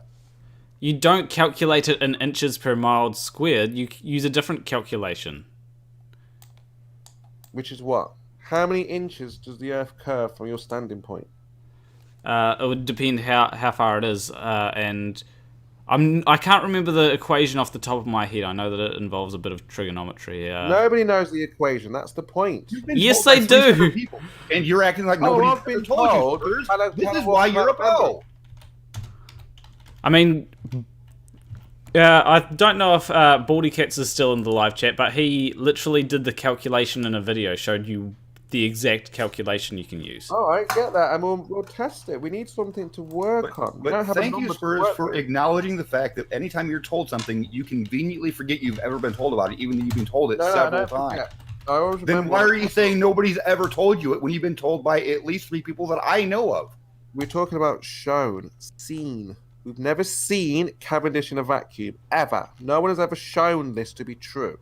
Then how about you get yourself a little vacuum chamber? Cavendish isn't hard to build, and do it yourself, and then go cry to your flat Earth friend. Because it's not my claim. We don't believe mass attracts mass. So why would If we you're do... complaining about it never being demonstrated, demonstrate it yourself and prove us all wrong. But we don't believe it's true. Oh, but anything to actually avoid having to do some real work. Just claim. Why would we do something that we know is not true? So we should go and find leprechauns. Because aren't you out to disprove the globe? That would be the way to do it. We've already disproven the globe. We've shown you that. No, you've made a lot of claims with nothing to support it. We've shown you that water cannot conform to the exterior of an object without a force. We've shown you that gas pressure cannot stay next to a vacuum, and we've shown you that gas pressure cannot survive without a container. You actually haven't demonstrated it. Flat Earth. We have. If you take gas pressure and you just spray gas, it won't be pressurized because it needs a container. So how does a vacuum maintain low pressure within the vacuum? You got to power it with a force. So there's a force there. Yeah, electricity. Right. So how is there low pressure the higher up you go in the atmosphere? It's not. It's the same. It's just colder. I demonstrated that to be quite the opposite. There is no such thing as atmospheric pressure, only water pressure, and that is in the air. But if I remove the water, you're saying the gas pressure argument by Anthony, Nathan, and Quantum Racer is no longer valid either. Congratulations. Yeah, they've got it wrong also, but I don't argue with them about it. So but then why did you congratulate Anthony on his great debunking of gas pressure if you don't agree with him? What do you mean? This is my argument. Are you talking about both sides of your mouth again? This is my argument. I say to both flat Earth and globe Earthers, where's the pressure? I'll reassert. Why did you congratulate Anthony on his debunking of the globe based on gas pressure? That's not Anthony's argument. He's done like 12 videos on it. Yeah, it kind of is. He's recognized that for what I'm saying here to the globe Earthers, there's no pressure. Where's the pressure come from? It's the same thing. It's he just took a different route with it. Just like Luke Firewalker, why do people's ears pop when they're climbing mountains if there's no different pressure? Well, that's not always true. There's skydivers and pilots who can avoid this. Why does water boil at a lower temperature at higher altitudes? Because it's colder. Yeah, but why does it boil at a lower temperature at higher altitudes? It also boils at lower temperature in a vacuum. Yeah, if the atmosphere around it is colder. Yeah. But in a vacuum, the atmosphere around it wouldn't necessarily be colder in a vacuum chamber. The atmosphere around it is warmer. Can you make it remind? What's that? Yeah, outside the vacuum chamber is warmer, inside is colder. Can you demonstrate that? Yeah, go to Actions Lab and look for the video that's called Is Space Cold? He puts a thermometer in the vacuum and the temperature starts to drop. You can put an ice cube, again, another video on YouTube, put an ice cube in a vacuum and nothing happens to the ice cube. It just stays an ice cube forever. Okay, so actually, I think the thermometer you're talking about is he's got it in the water, and as it's losing energy from boiling, the water does get cold. Not that one, no. He's got it attached, stuck, hanging in the chamber somewhere, and the temperature drops, and then what happens, because the thermometer has its own heat from the battery and all that kind of stuff, it starts to go up a little bit. Wait, what? So the thermometer has, like a battery can be warm, can't they? Yeah. Warm. And yeah. So your phone will overheat. Yeah. So these devices heat up. So when he was removing the air from the chamber, the temperature was dropping rapidly, and then obviously you reach a certain point. Then you've got the outside temperature, and then you've got the temperature on the thermometer itself, which would increase the temperature on the thermometer. But yeah, it's just like a fridge freezer. They lower the temperature, you lower the pressure. And again, my iPad disproves that. Your computer device is just a computer device, which is, Here's something that I do have a great way to debunk the whole pressure is the same as temperature argument. I've got this can here of Lynx. Spray can, yeah, that's right. Yep. There's a higher pressure in here, and often it's actually colder within these cans than it is on the outside. There's a higher pressure inside the cans. Otherwise, it wouldn't spray. It's kind of what makes it spray. So, what do you say to that? You're right. So pick a side. Is high pressure hot or cold? Inside that can, it would be warmer at the bottom because there's a gradient. So where it's warm, so if you could have a sensitive, you won't feel it with your hands because your hands are now relative temperature equilibrium. You're the same temperature, but you will feel warmer at the bottom than at the top. Yeah, there'll be definitely a temperature gradient in there. But you would need instruments. Well, it's colder inside this can than on the outside of the can. Yeah. So and it's more pressurized inside the can than outside the can. Hence why it sprays. Okay. So lower pressure, lower temperature inside. Yeah. So how is you said lower pressure is or you said higher pressure was colder at first, now you're saying high pressure is hotter. That's what I'm saying, make up your mind. No, there's a higher pressure inside because there's no pressure outside, is there? There is pressure outside, though. Where's the pressure outside? It's normal. It's normal pressure. Like if I if it was higher pressure outside, you wouldn't even be able to spray that can, would you? The pressure would stop. See, when you bleed, when you cut yourself, your body only pumps out 2.5 psi. Now, when you cut yourself, you wouldn't bleed because there's 14.7 pressing on your arm. I don't think that's how it works. That is exactly how it works. Inside your body, your pressure, your heart pumps blood around your body at 2.4 maximum psi. So that's why when you cut yourself, you don't splurt out fountains of blood because it can only pump. Have you ever cut an artery before? But it doesn't splurt out like a big fountain. Have you ever cut an artery before? I can guarantee you there's a lot of splurting out. No, it doesn't splurt out for like a huge fountain. It will do short splurts and then it will just stop.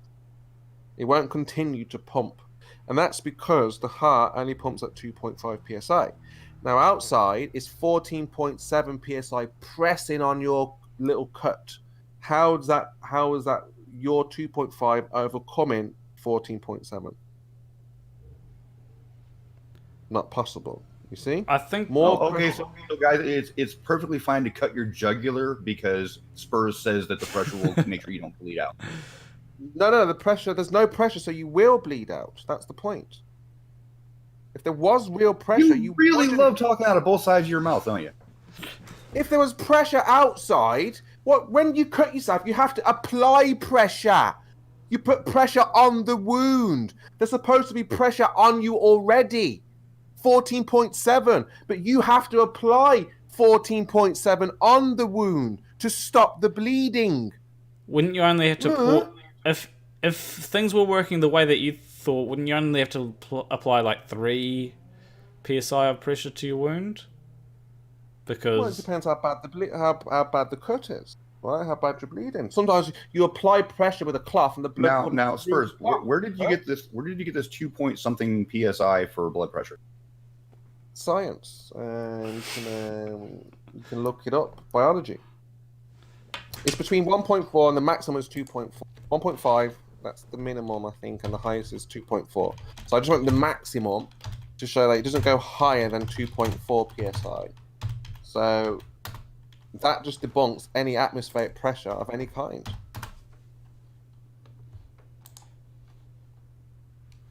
Very simple, you see? And if you want to say, oh, you're used to it, go to the top of a mountain where there's no pressure, cut yourself, or have something where it's leaking, go down where it's 14.7 and see if the atmosphere stops it, which it won't. I do my research and facts before I start telling people these things.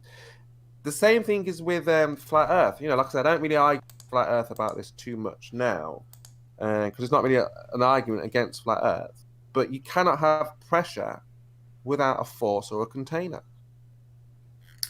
Well, no one's denying that there's no one's denying that, but you see, you just said that there's a force. So if there's a force there, you can have pressure. Yeah, you can't have pressure without the force. That's why I love it when Nathan says, when he says his arguments, because you need the pressure, you need the force to have the pressure. So if there's no container and there's no force, that means there's no pressure. But there is a force. But that's what I'm saying. You can argue with Nathan and force. We know there's no force. Gravity's not a force. So if there's no force, there's no pressure. Why is there no? But we can demonstrate what is the force? Gravity. Well, again, I'd love you to go on Anthony's show in the morning, and he'll give you 10 citations to tell you that gravity is not a force. But he'll also mute you and talk over you, so that's why I don't. Anthony won't. Anthony won't do that. That's why I say if you go onto Anthony's, he usually was on this morning, and he was posting citation after citation after citation from professional university professors that say gravity is not a force. Yeah, I don't like giving Anthony the time of day anymore because just for a personal thing. Okay, that's fine. But I'm just saying that anyone that you, if you can find a citation that says gravity is a force, let me see that. I can show Anthony. You don't have to speak to him directly, and then we can discuss this force. What you think? Well, if you're looking for a source, you can actually look at one of Anthony's sources. This Norwegian guy, this PhD, who says that gravity is not a fundamental force; it's an emergent force. So even his own citation says that gravity is still a force. It's an emergent force. What does that mean? Yes, it's caused by something else. It's not just something that's there on its own. It's actually caused by something. Caused by what? Well, that's what this doctor's trying to find out. That's why he's kind of on fringe gravity studies right now. You know, he's not actually published anything that's been peer reviewed, but this is what he's claiming. But Anthony's citing it as a source because he says it's not a fundamental force. But he does go on to say it is an emergent force. So even Anthony's own citation disagrees with Anthony. No, because it needs an explanation why things fall. You know, if you're under the impression that point entirely. No, you're saying that there's a scientist looking at the cause. Yeah, the guy that Anthony's toting around right now because he's quoted as saying gravity is not a fundamental force. Anthony keeps parading this guy around, but if you read his paper further, he still says it's a force. Anthony's avoiding that part, but you're sucking it up like, you know. I've actually got a question for Spurs. Why isn't gravity a force? Because it has no mechanism for pulling. We know that push, you apply a pressure. Yeah, but pull is not. There's no mechanical. There's no gripping or grabbing. Okay, there's no connect. Yeah. Okay, how do things pull or push? Push, you apply a pressure. So I would, like, you're on the chair now. You're sitting down on the chair. You're applying a pressure. Okay. When you stand up, your chair won't be attracted to your bum. You can't pull up the chair, can you? You can only push it down. Okay, so when I push on my hand, what's actually happening there? When I push on my hand, why doesn't my hand just phase through my hand? What's actually stopping my hand from doing that? What? When I push my hands together, why are they pushing on each other? Why isn't it just phasing through? What's actually happening there? Yes. Yeah, the density of the object of your hands. So what I meant to say is, why is there a? I'm just trying to work out how to explain this. Maybe I should just explain what's going on. So what's happening is there's molecular, there's a repulsive force between atoms, which is why they don't just phase through each other. It's why when you try and push your hands together, you'll be able to pull. They'll sort of push on each other rather than just letting them pass through each other. No, that's not true. You can put your hand through water because it's less dense. Yeah, but you're right. That's because your hand is pushing the water out of the way. It's not just phasing through the water. Atoms are mostly empty space. What about smoke? Less dense. Your hand goes straight through it. Yeah, you're not phasing through it, though. You're pushing it out of the way. No, you are. You've got a cloud of smoke. You're putting your hand straight through. If you had a cloud of hand, you couldn't put your hand through that cloud of hands. But a cloud of smoke, you can put your hands through. Yes? Yeah, but my hand isn't phasing through it. There's a difference between phasing through it and just and being able to push the stuff that you're out of the way. Like if I am, you're saying, isn't the smoke going into your hand? And yeah, your hand would smell of smoke. Yeah, so the smoke is going into your hand, and your hand is going into the smoke. Yeah, but when I walk into a room full of smokers, I don't just suddenly get lung cancer, do I? No, but why do you smell of smoke? Because chemicals tend to bond to things, which is actually what accentuates and activates the olfactory sensors in your mouth and nose. Now, here's the thing, Spurs. Here's the problem with what you're trying to portray. What's going on? I've been ambushed. Light a fire. No, you haven't been ambushed. I've been waiting. You just haven't noticed. Just point out, Jared, real quick. The title of this stream is called Justify Your Stances, Open Debate. You came into this knowing more people would come in. Don't try to pull the I've been ambushed card. Anyways, as I was saying, Spurs, when you have a fire going and you see the smoke coming up, and even if you condense it so you actually have a more noticeable plume coming up, when you put your hand there, do you see smoke coming through the back of your hand, or is the smoke going around your hand? Goes around, but again, it's going. So it's not phasing through. Stop trying to lie. Yes, and gases do permeate, and they do go through. Okay, what's your evidence for this? What? What's the evidence for permeation? Oh my god, are you serious? The gases. Take example, a tennis ball.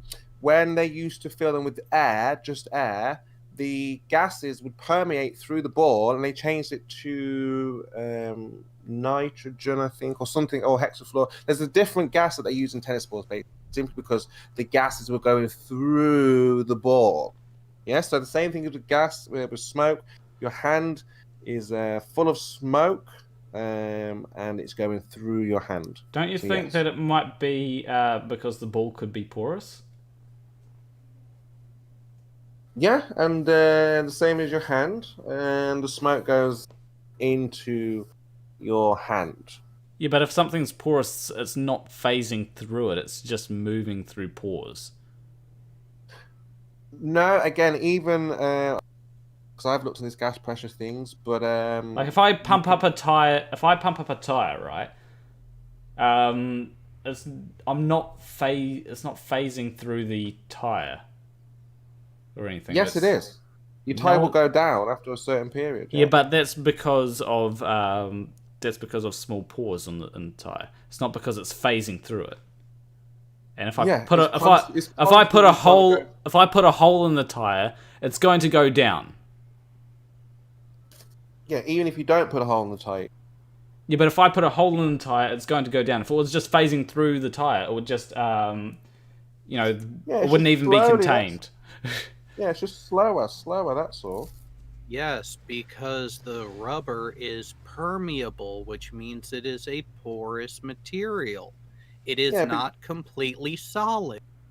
Yeah, that's the point. That is not phasing through something. So what's it doing then? It's going through it. You're talking like a ghost. We're not talking like ghostly. But yeah, the density of something obviously will decide whether you go through it or not, right?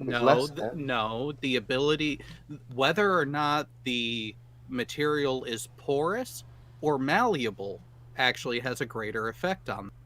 Water is malleable. It is able to be dispersed. That's why your hand goes through it, is because it moves it out of the way. When you talk about the air inside your tire leaking out slowly over time, that is because your tire is porous in nature. It is not a perfect hermetical seal. So how do people get frostbite? What? That is a lovely non sequitur. Would you like to explain how that? It's a loss of temperature of your extremity. Yeah. So what's happening? What's happening from within? Why is the inside being affected from the outside? Your body trying to conserve heat to the vital organs stops flowing out to your fingertips. That's why, if you notice, frostbite starts at the fingers and toes, because guess what? You can survive without a fuel. Yeah, so, but I'm saying the whole hand is affected by what's outside. No, the entire body is affected. The entire body is affected. Yes, but if you keep your body wrapped up, you've got your hand exposed, then the cold from the outside will start to go inside your hand, and your inside will be cold. And affects your entire body, not just your hand. So what are you talking about? If you put your hand in a freezer, your whole body will get cold. Exactly. Your entire body reacts. No, it won't. If you put your hand in the freezer, your whole body doesn't get cold. What are you talking about? Just your hand gets cold, not the whole body. When was the last time you took a biology course, Kimo? Oh my goodness me. I'm pretty sure there are hundreds and millions of people who work with biology that are laughing at you right now. No, I mean, look, science has got it all wrong. They can't demonstrate anything. They think by writing something down, it makes it true without a demonstration. Except they're writing down the results of their experimentation. That's not true, Jared. You know there's no demonstrations. They just think of something. Show me Cavendish in a vacuum. Let me see. Let's all see what he saw. That is a lovely non sequitur. So let's see what he saw to back up your claim. I say they just write them down. You say no. They have an experiment. So have you gone to BM Furball's channel yet? BM Furball. Now what's on there? Has he got vacuum in a Cavendish? No. Again, because look, this is why you guys are afraid of Nathan, reproducing Cavendish. Nathan just shouts, right? No, I am not afraid of Nathan. I disrespect his abject, abhorrent behavior, kind of like yours. Yeah, but look how rude you are to me. I haven't been rude to you. I give people the treatment they deserve. We have a history, Spurs. Look how rude Sean has been to me, right? I haven't been rude to Sean once. You say Nathan is rude to you, but yet you are rude to other people. So where do you draw the line? I treat people the way they deserve. Again, you are forgetting the history that we have, Spurs. Do I need to go get the link to the hangout that we had 3 years ago? Yeah, that is depression if you look at the past, and anxiety if you look at the future. Look at the here and now. Here and now, okay? Yeah, here and now, you're still a worthless piece of shit. You haven't changed. Banner Walker doesn't know about the history. He only knows about the here and now. He does. Yeah, he only knows. He wasn't here 3 years ago.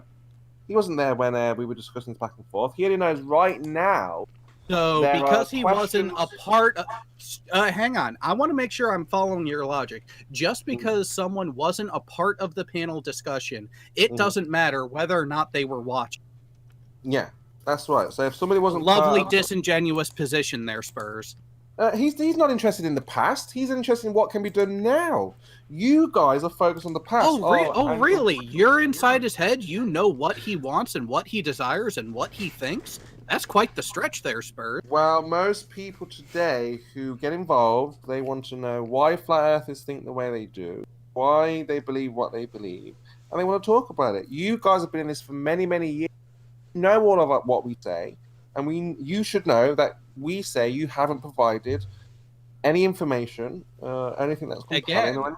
Again, I can point to countless times you yourself have been given the information. Why do you...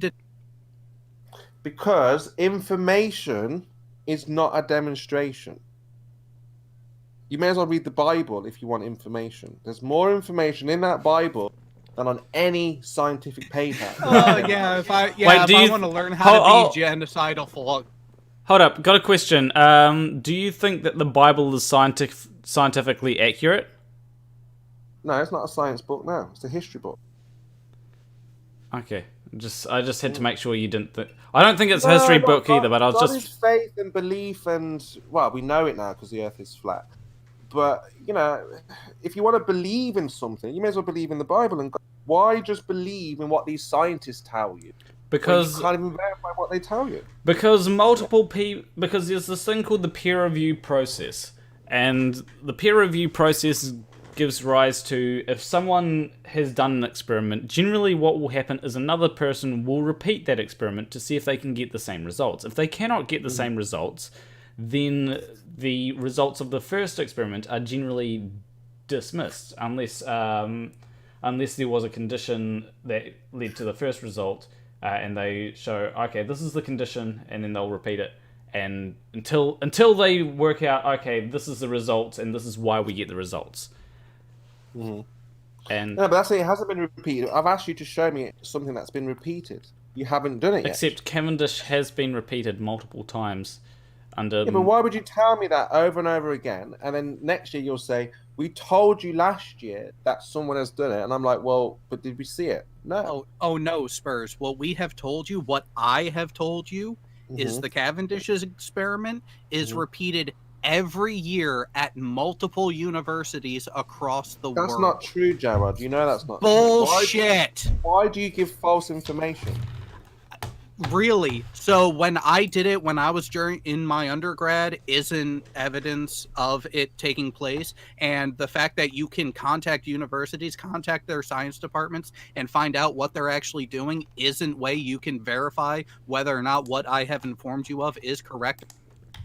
Yeah, you're telling me false stories because no, I'm not. I've just said to Planner that nobody anywhere has ever repeated Cavendish in a vacuum. And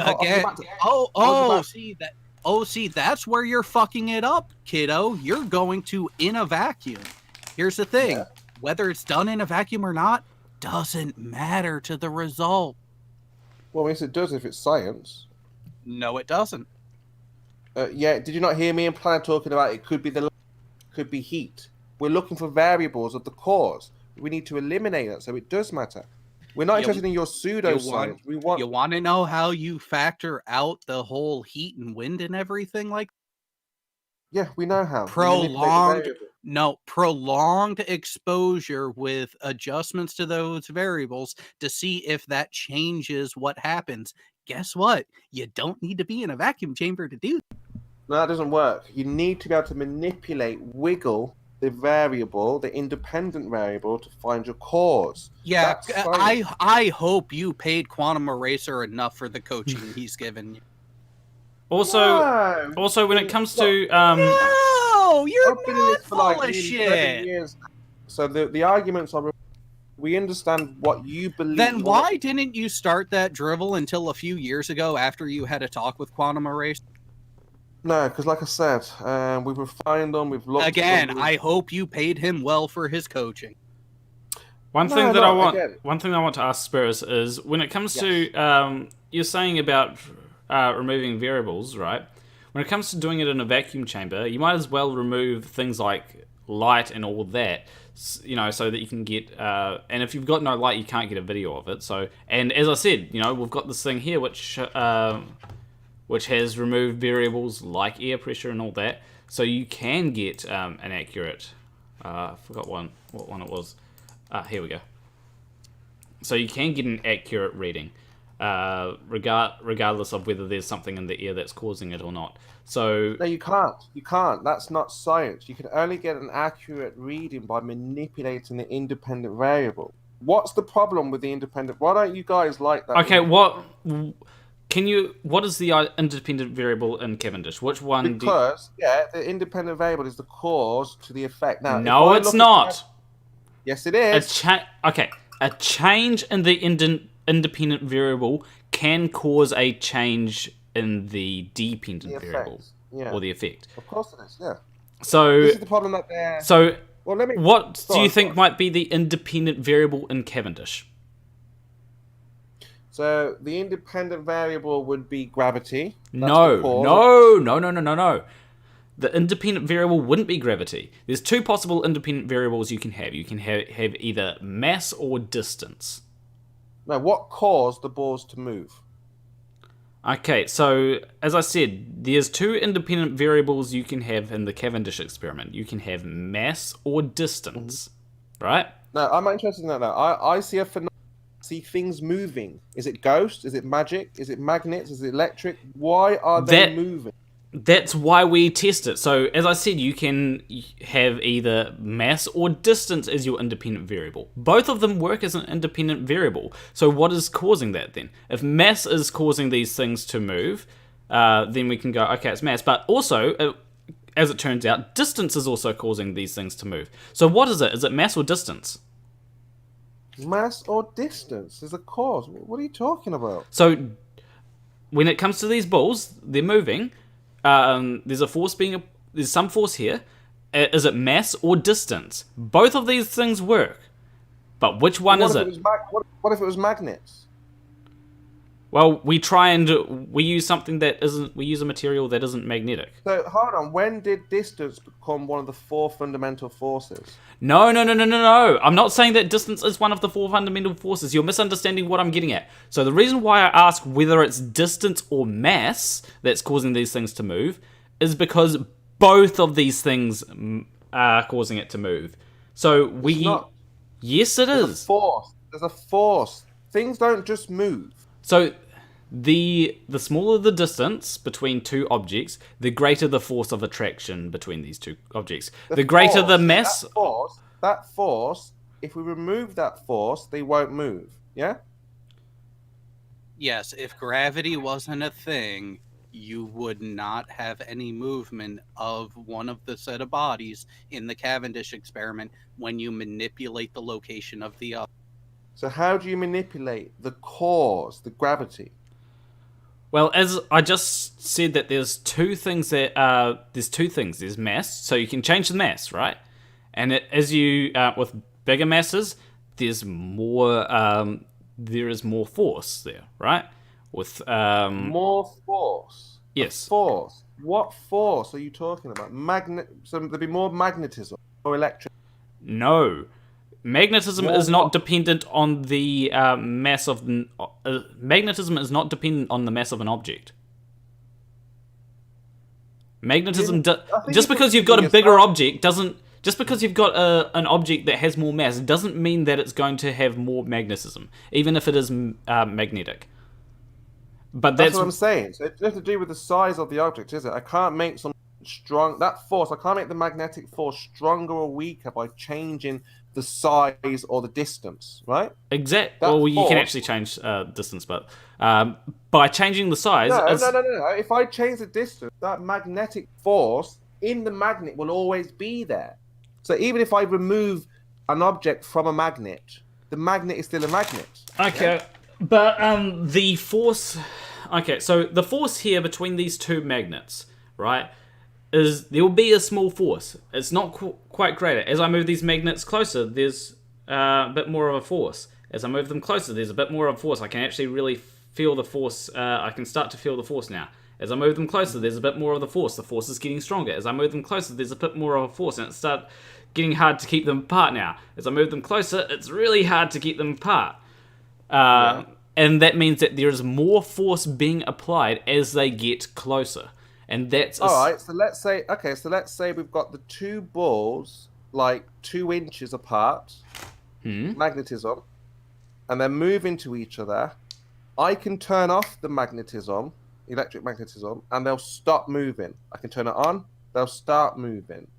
Can you do that with gravity? Well, that's where so with these magnets here, I cannot turn off their magnetism. You can stop the electric magnetism. These are not electromagnets. They are no. Okay, you can increase the temperature on a magnet, and it loses the capability of magnetism.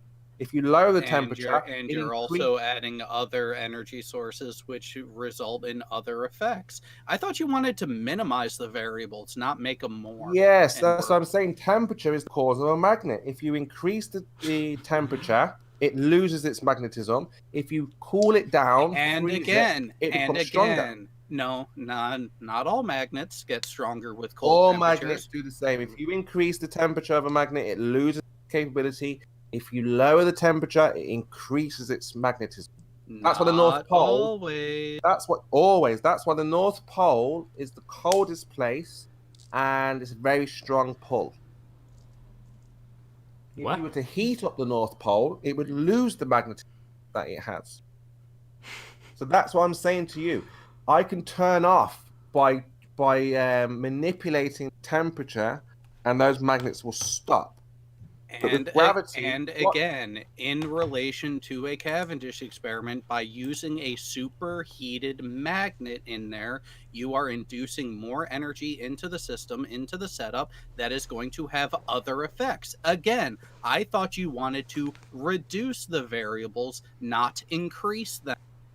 Yeah, that's what we want to do. So when those Cavendish balls are moving towards each other, how can I just make it stop? Why are you not listening to what I'm telling you? I'm listening. I'm saying that when the two balls... What did I tell you? You're saying that we should reduce the variables, not increase them. That's what you said you wanted to do. Right. So I'm saying to you... Why are you inducing yet another variable because we're not talking with an about increase in magnets. temperature? We're not talking about magnets, are we? That's the point. With magnetism, I can show the cause and effect.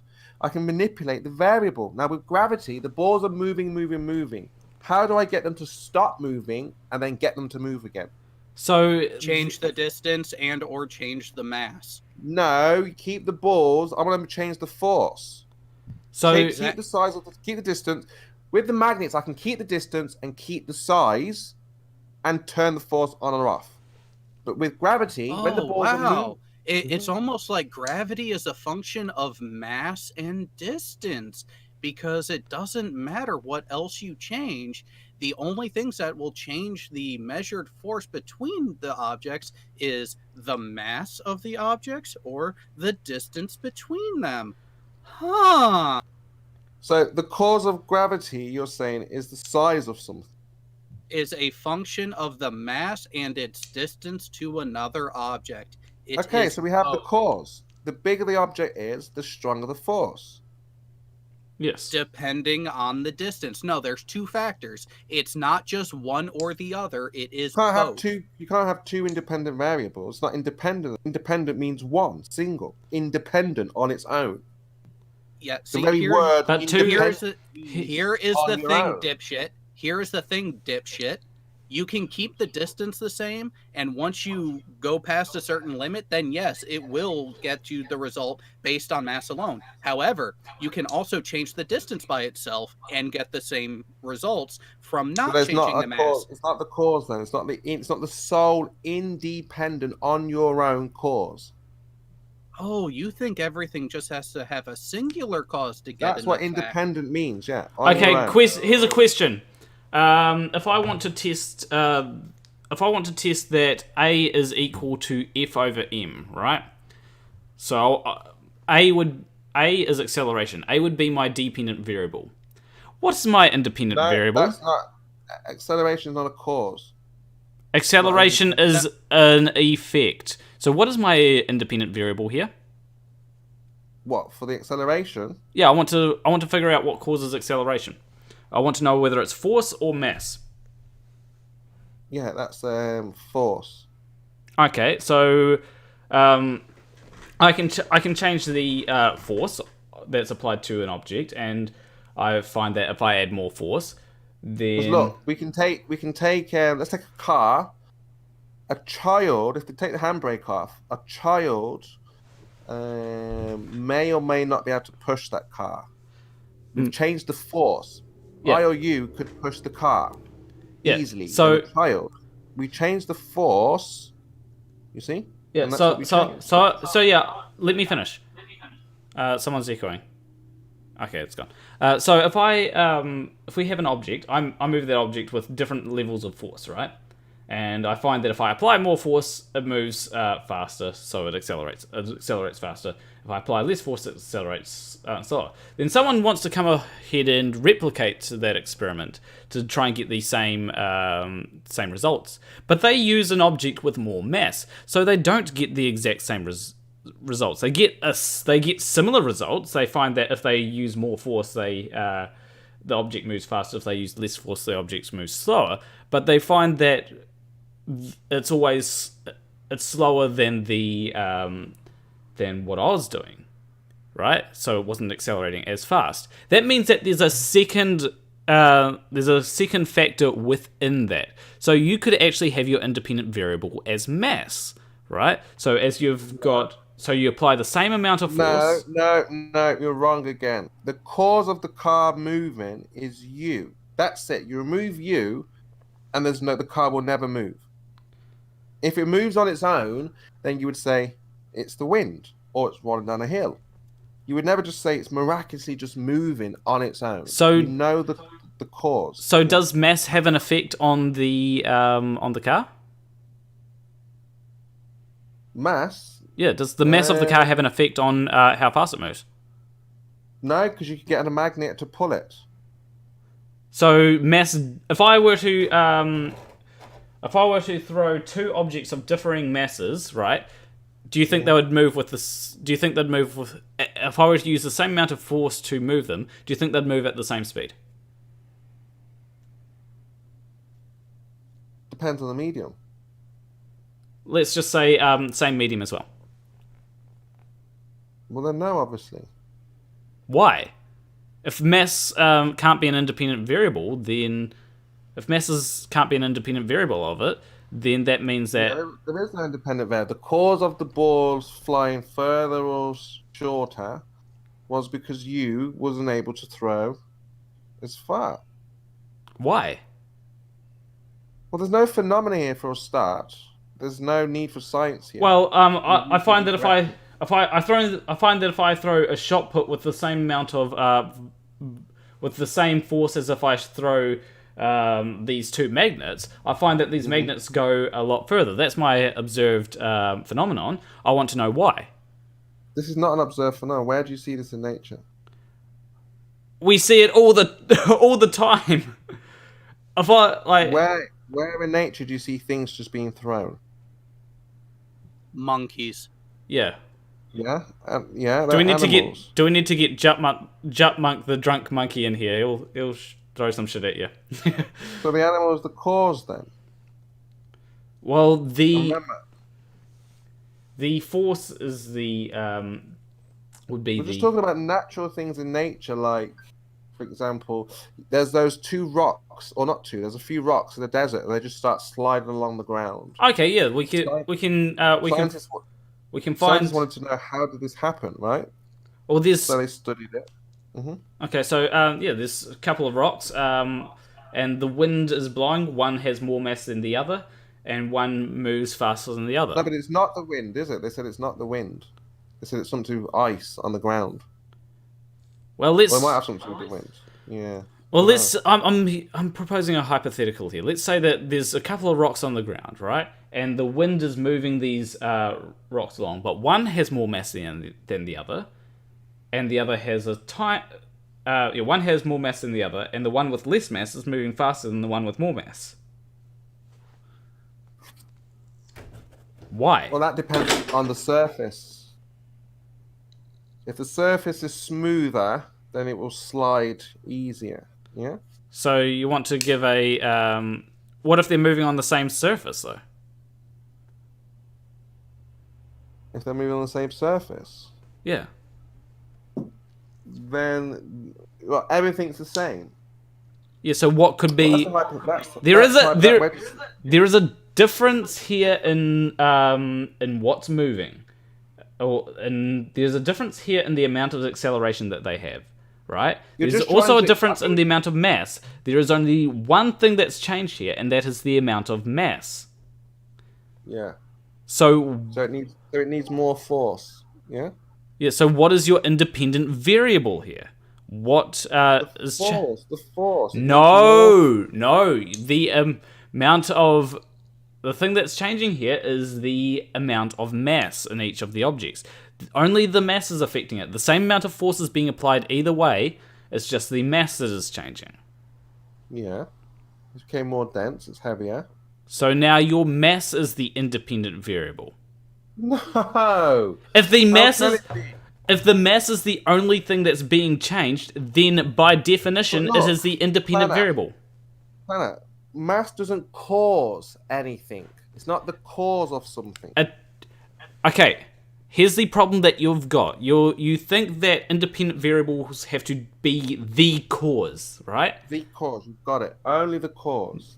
The problem here is, and I've debated this a lot with people like Nathan Oakley and stuff, is that it's not the independent variable having to be a change. It's a change in the independent variable has to presume to cause a change in the dependent variable.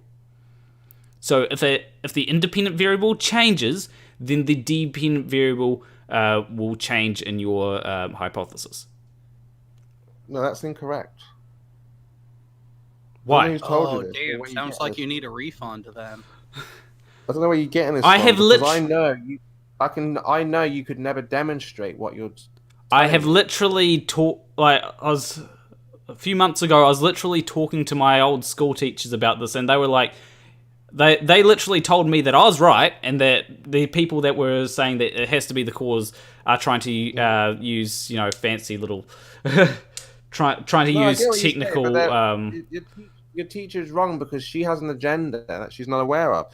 The point is, can you demonstrate what you're saying? Can you show me that? Okay, I've also talked to AB Science about this. He agrees with me. I've also talked to Conspiracy Cats about this. He agrees with me. I have also talked to Professor Stick. He agrees with me. I've talked to actual people that do actual science, and they all agree with me, right? How come is it that the only people that disagree with me are flat earthers? Because these people have an agenda. How can you have an agenda without knowing it? Okay, because you've got to have an experiment. You can't just ask somebody, "Oh, do you agree with me?" Yes, you're right. Do you agree with me? Yes, you're right. You got to ask them. No. You said that these people have an agenda and they don't know it. How can that be the case? Yeah, so teachers, what happens is that they parrot things and they. How can they have an agenda with no knowledge of said agenda? Because they're all part of the system and not realizing that they're involved in something. So how is it their agenda if they have no knowledge of it? I've just told you, they're part of a system. How is it their agenda if they have no knowledge of it? Because they're defending it. I just want to give... And people can be wrong. That doesn't mean they have an agenda to be a certain thing. See, that's the thing. You're using these words, Skidmark, and ignoring the actual intent and usages connected with them. If you have an agenda, you have a stated goal, you have an agenda. You have made the claim that people have an agenda with no knowledge. You are being an idiot. With no validation. So why should anyone listen to you? I'm not saying that they should listen to me. I'm saying that you should verify what I tell you. Yeah, where are your credentials? Doesn't matter in this aspect there, Skidmark. So what are you talking about? Are you talking about things that you have no idea? No, did I say that? What did I say? Repeat back to me what I told you.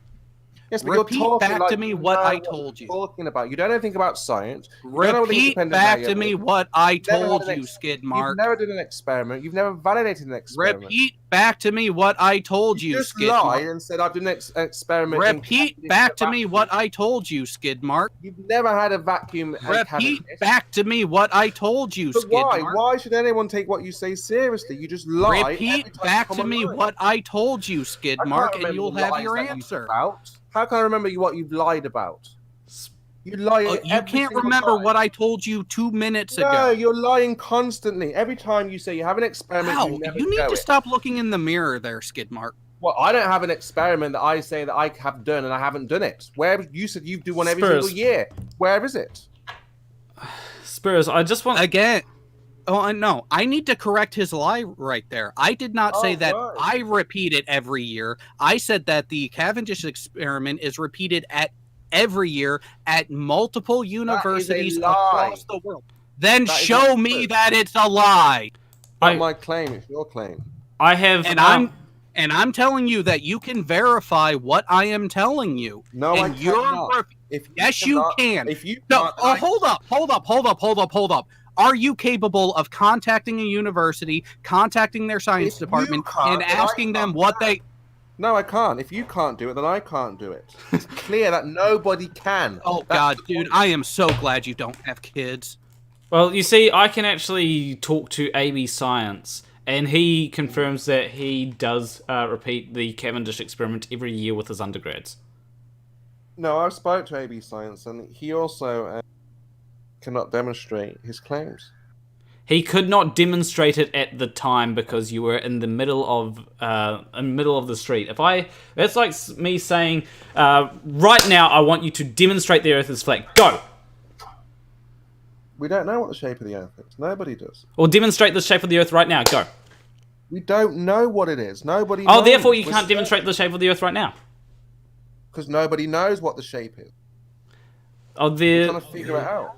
In Spurs. All we have, Planner, is what we can observe. We've been lied to, so that means we have to go back 500 years, start all over again, figure it out for ourselves, and then teach that in the schools. Oh, do you want to throw? Hold up. Do you want to throw away all the computers? Hold on. You say that we got to figure this out for ourselves, but you're not willing to do a single experiment.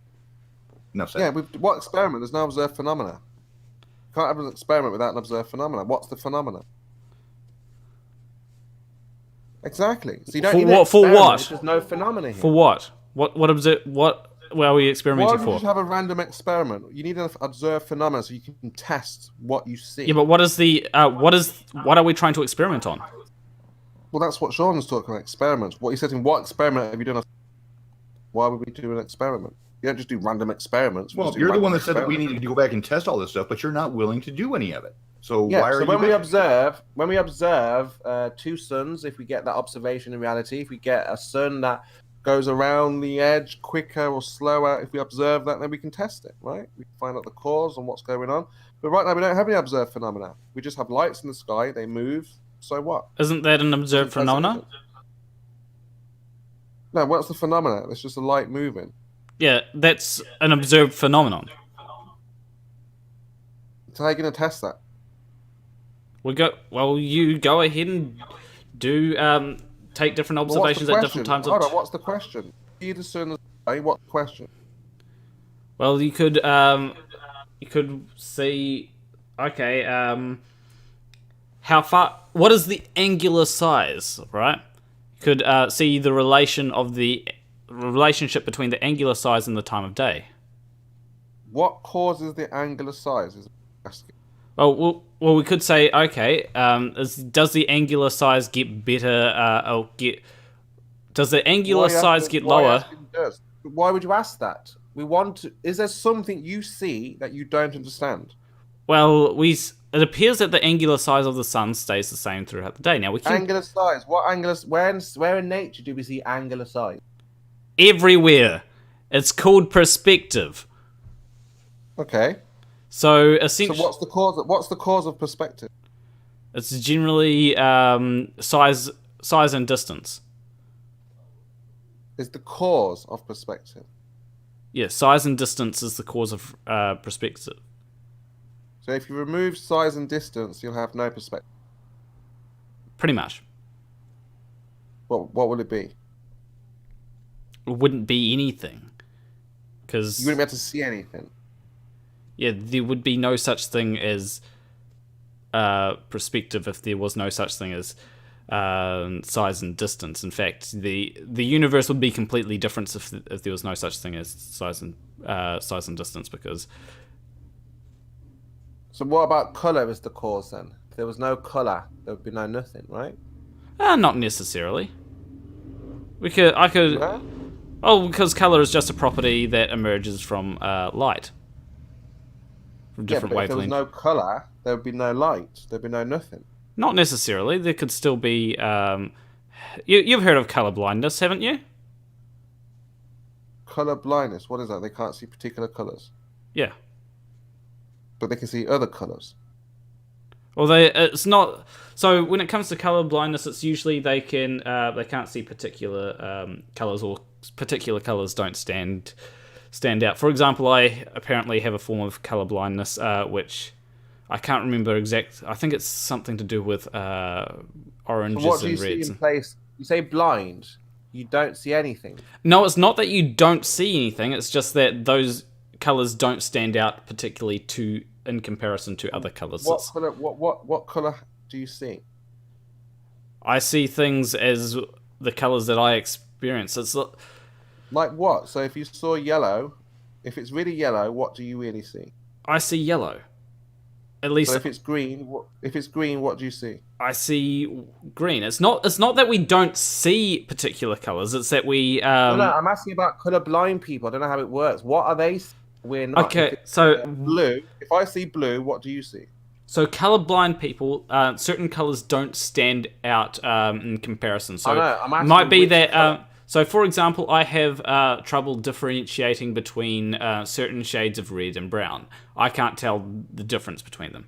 Also, same. You can still see you think it's red or brown. Yeah. Yeah, I might say, oh, that's brown, or oh, that's red. Sometimes I also have problems with. If I removed red or brown, there'd be nothing then, right? There'd be no. Every color was gone. There'd be nothing. So we could say color is the cause of everything. No. No. I'd still, if I close my eyes, I can still feel that there's a pop filter in front of me. I can still smell things around me. I can when still. you close your eyes, you see black. Yeah, I see. But the universe still exists, regardless of whether I have light. I can still hear your voice when I close my eyes. It doesn't mean that it doesn't exist. So color cannot be the cause of everything. Color is just a property of light that we see. Right. So it's the same thing with distance, time, objects. These things don't cause anything. Yeah. Well, it's an effect. We can see we can see what is we can see different effects that are caused by them. So, for example, if there is a distance between something, right, it appears to be smaller. Do you disagree with that? Like, if I have this, hold this magnet up to the camera, it appears to be bigger, and if I move it away, it appears to be smaller. Yeah, but it doesn't work like that with the sun. It's a different object. But that's something that usually happens due to distance. And Not if you want with the sun, though. Remember, okay, the sun why? Is God's creation. Okay, Because why? it's God's creation, isn't it? I've just told you why. You want philosophy? God created a sun that does what it does. Okay, why? Why did he create a sun that that doesn't act like everything? Does he want to fall? Wait, is God part of the conspiracy? No, again, that's just the way he's done it. What's confusing about it? Well, the thing that's confusing about it is because the sun, right, the sun being in the sky, and not changing the angular size. If you wanted to make it obvious that the Earth is flat, you'd make it that the sun changes size. Obviously, God wants to cover up something, like maybe the flat Earth. Sorry, say that again. Sorry, it just broke up for me. So, with the sun in the sky, if you were God and you wanted to make it obvious that the Earth is flat, you'd make the sun change angular size throughout the day. You wouldn't just. Why would he do that? That doesn't make any sense. Water tells you it's flat. It gives you something to actually test with. You can't test the sun. You can't put the sun in your hand. Well, you can have water. You can test that it's water. You can test the angular size of you can test the angular size of objects. So if you want to know but not the sun, not the sun there. Why not? Because it's a different. It's not of the Earth. It's not on the. Yeah, but why can't you test the angular size of it? I've just told you it's not of the Earth. It's not an object that you can test. Oh, you can't put the sun here and say, let me test the angular size here, and then put it back here to double check. Well, you can actually test the angular size, right? And you get a camera, put a solar filter on, work out all that kind of stuff, and you'll get an angular size, and you can do that time and time again until you've figured out the angular size of the sun. The issue that you're trying to do is you're trying to say, oh, we can't test the angular size of the sun because now this is what we do. We note that if something if the angular size of something changes, right, then most likely it is the distance that changed, because the actual size of something probably didn't change, right? So if the angular size of the sun changed, then you'd be able to say, oh look, it's getting further away from us. Like everything else on Earth, if something gets further away from you, its angular size decreases. Why is it different for the sun? Because the sun is not an object of the Earth. I've just told you that, haven't I? Isn't that? It's not like you. But that's special pleading. We're in a special place. It's not just a regular place, is it? You're special pleading here. It's a special sun, isn't it? Isn't it? It's not usual to float around like that hot, and does what it does. That's unusual. That's a phenomenon in itself. So why would you expect normal results and normal calculations from something that's just hanging in the sky like that? Well, what you're doing is you're invoking a special pleading fallacy, whereas things that apply to... You're literally applying a special pleading fallacy, because a special pleading fallacy says that if you are... Basically, what a special pleading fallacy is where you say that something doesn't apply to your thing because reasons. That's the definition of a special pleading fallacy. Is that you can't show otherwise, right? You can only guess that it's this high. It's still fallacious, regardless of whether... Like, I can make a claim, right, and say... No, we're having philosophy, aren't we? You say why, so I'm giving you the philosophy. Because you asked, why did God do it like this? I don't know why God does what he does, but I can give you my reasons why. That's not special pleading. You want philosophy. There is no fact in philosophy. It's what you think. Well... Just like you think the Earth is a globe, well, why... I was talking about, when it comes to special pleading, I was talking about the sun. We can actually have a look at the... All right, for example, why does the Earth turn that way, not the other way? That would be due to the way that it was formed. Why was it formed that way? Why not the other way? That would be there'd be a lot of things that would have to go into that question. There's a lot of... I didn't even have to answer. The point is, a why question. We don't know why things are the way they are, do we? That's philosophy. Now, if you want something to be a fact and true, we have to have an actual measurement, an actual experiment, and have it to be actually repeated. Otherwise, it's just constantly, well, why? And but we do like trying to figure out why. Like, we could try and figure out, okay, why is gravity the way it is? Now, we may not have an answer right now, but we do try to get to an answer. It's not... Science doesn't go, we don't know why, and give up. It actually tries to figure out why. That's the point. Why would it try to do that? What's it trying to find? Because we're trying to figure out how the universe came to be, why we appeared here, and all that kind of stuff. It's not just why though? Because it's what humans have decided we want to do. If we do this, but animals don't care. Yeah, like a lot of animals don't care, but we do. We've got this curiosity. Why do we care? Yeah, why? Animals just eat, live, die. Why are we so bothered about why we're here? What we're animals are supposed to come from apes and evolution. Why do we care? Why are we different from any other animal? Because as I said, we're curious. We're curious about... we're special. We're special like the sun. Special pleading. Why are we just getting along, waiting to die, and why are we even contemplating these things? Why do we need that? Well, because we have we've developed the ability to communicate with each other, and because we've developed the ability to communicate with each other, we've also got the ability to communicate ideas, right? And yeah, but animals communicate with each other. They're not about philosophy. We can communicate various ideas. So, for example, I can say to you, I can communicate with you ideas that animals wouldn't even be able to dream of. The fact that why do we do that? Why even bother? Why, if we're from animals, what makes us different? Why are we doing what animals are not doing?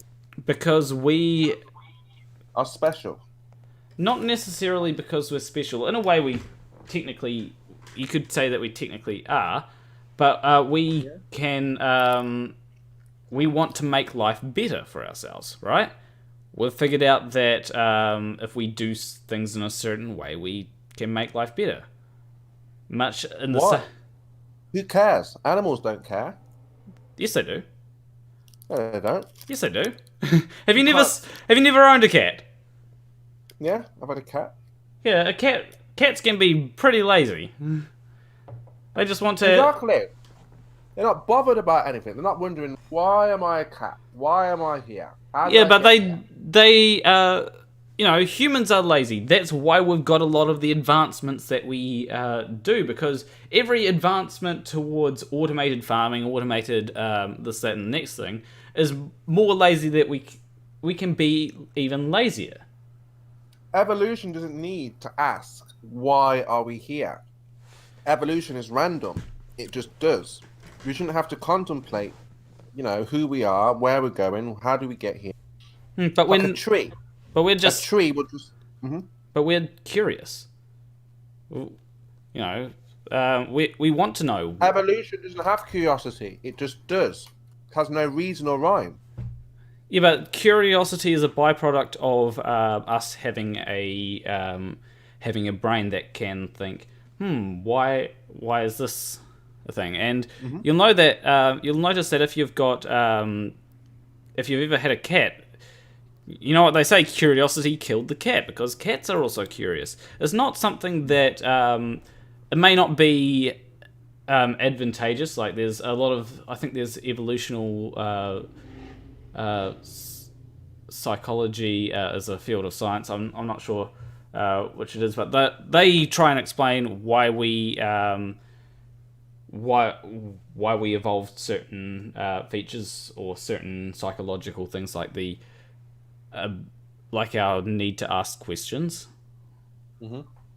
And you can see traits of curiosity in other animals, like cats. Cats are very curious. They'll wonder why something falls off the edge. If you put something on the edge of a table, they'll push it off. Cats, yeah, but they don't. They're not curious about, say, the why question. So we're different. We're different from the animal. Have you ever asked a cat if they're curious? Are you a cat? No, but we're not animals at all. We're human, aren't we? And you've almost said it. We're different. You wanted to say we're special. You said we're special in a way, and that should tell you that we're nothing like the animals. But we can identify why we're different to other animals. But animals don't think that about us. Why are the humans different to us? Because we have different brains. That's why. It's not that we we have spirituality. That's why animals don't. Oh, do you have any evidence for spirituality? That's a pretty big assertion that you made there. Spirituality. You see it. How many churches have you seen up and down the country? How many churches are in your country? Is churches evidence for? Wait, define spirituality first. Is it the feeling of spirituality or actual spirituality? I've got to make sure, because the feeling of spirituality and actual spirituality are two different things. Yeah, so it's like a feeling people have. Again, you can't demonstrate. Okay. Yeah. So can you demonstrate that animals don't have this feeling? Yeah, you don't see them congregating, worshipping, or praying, or being sorry for something. Have you ever owned a dog? No, I don't like dogs.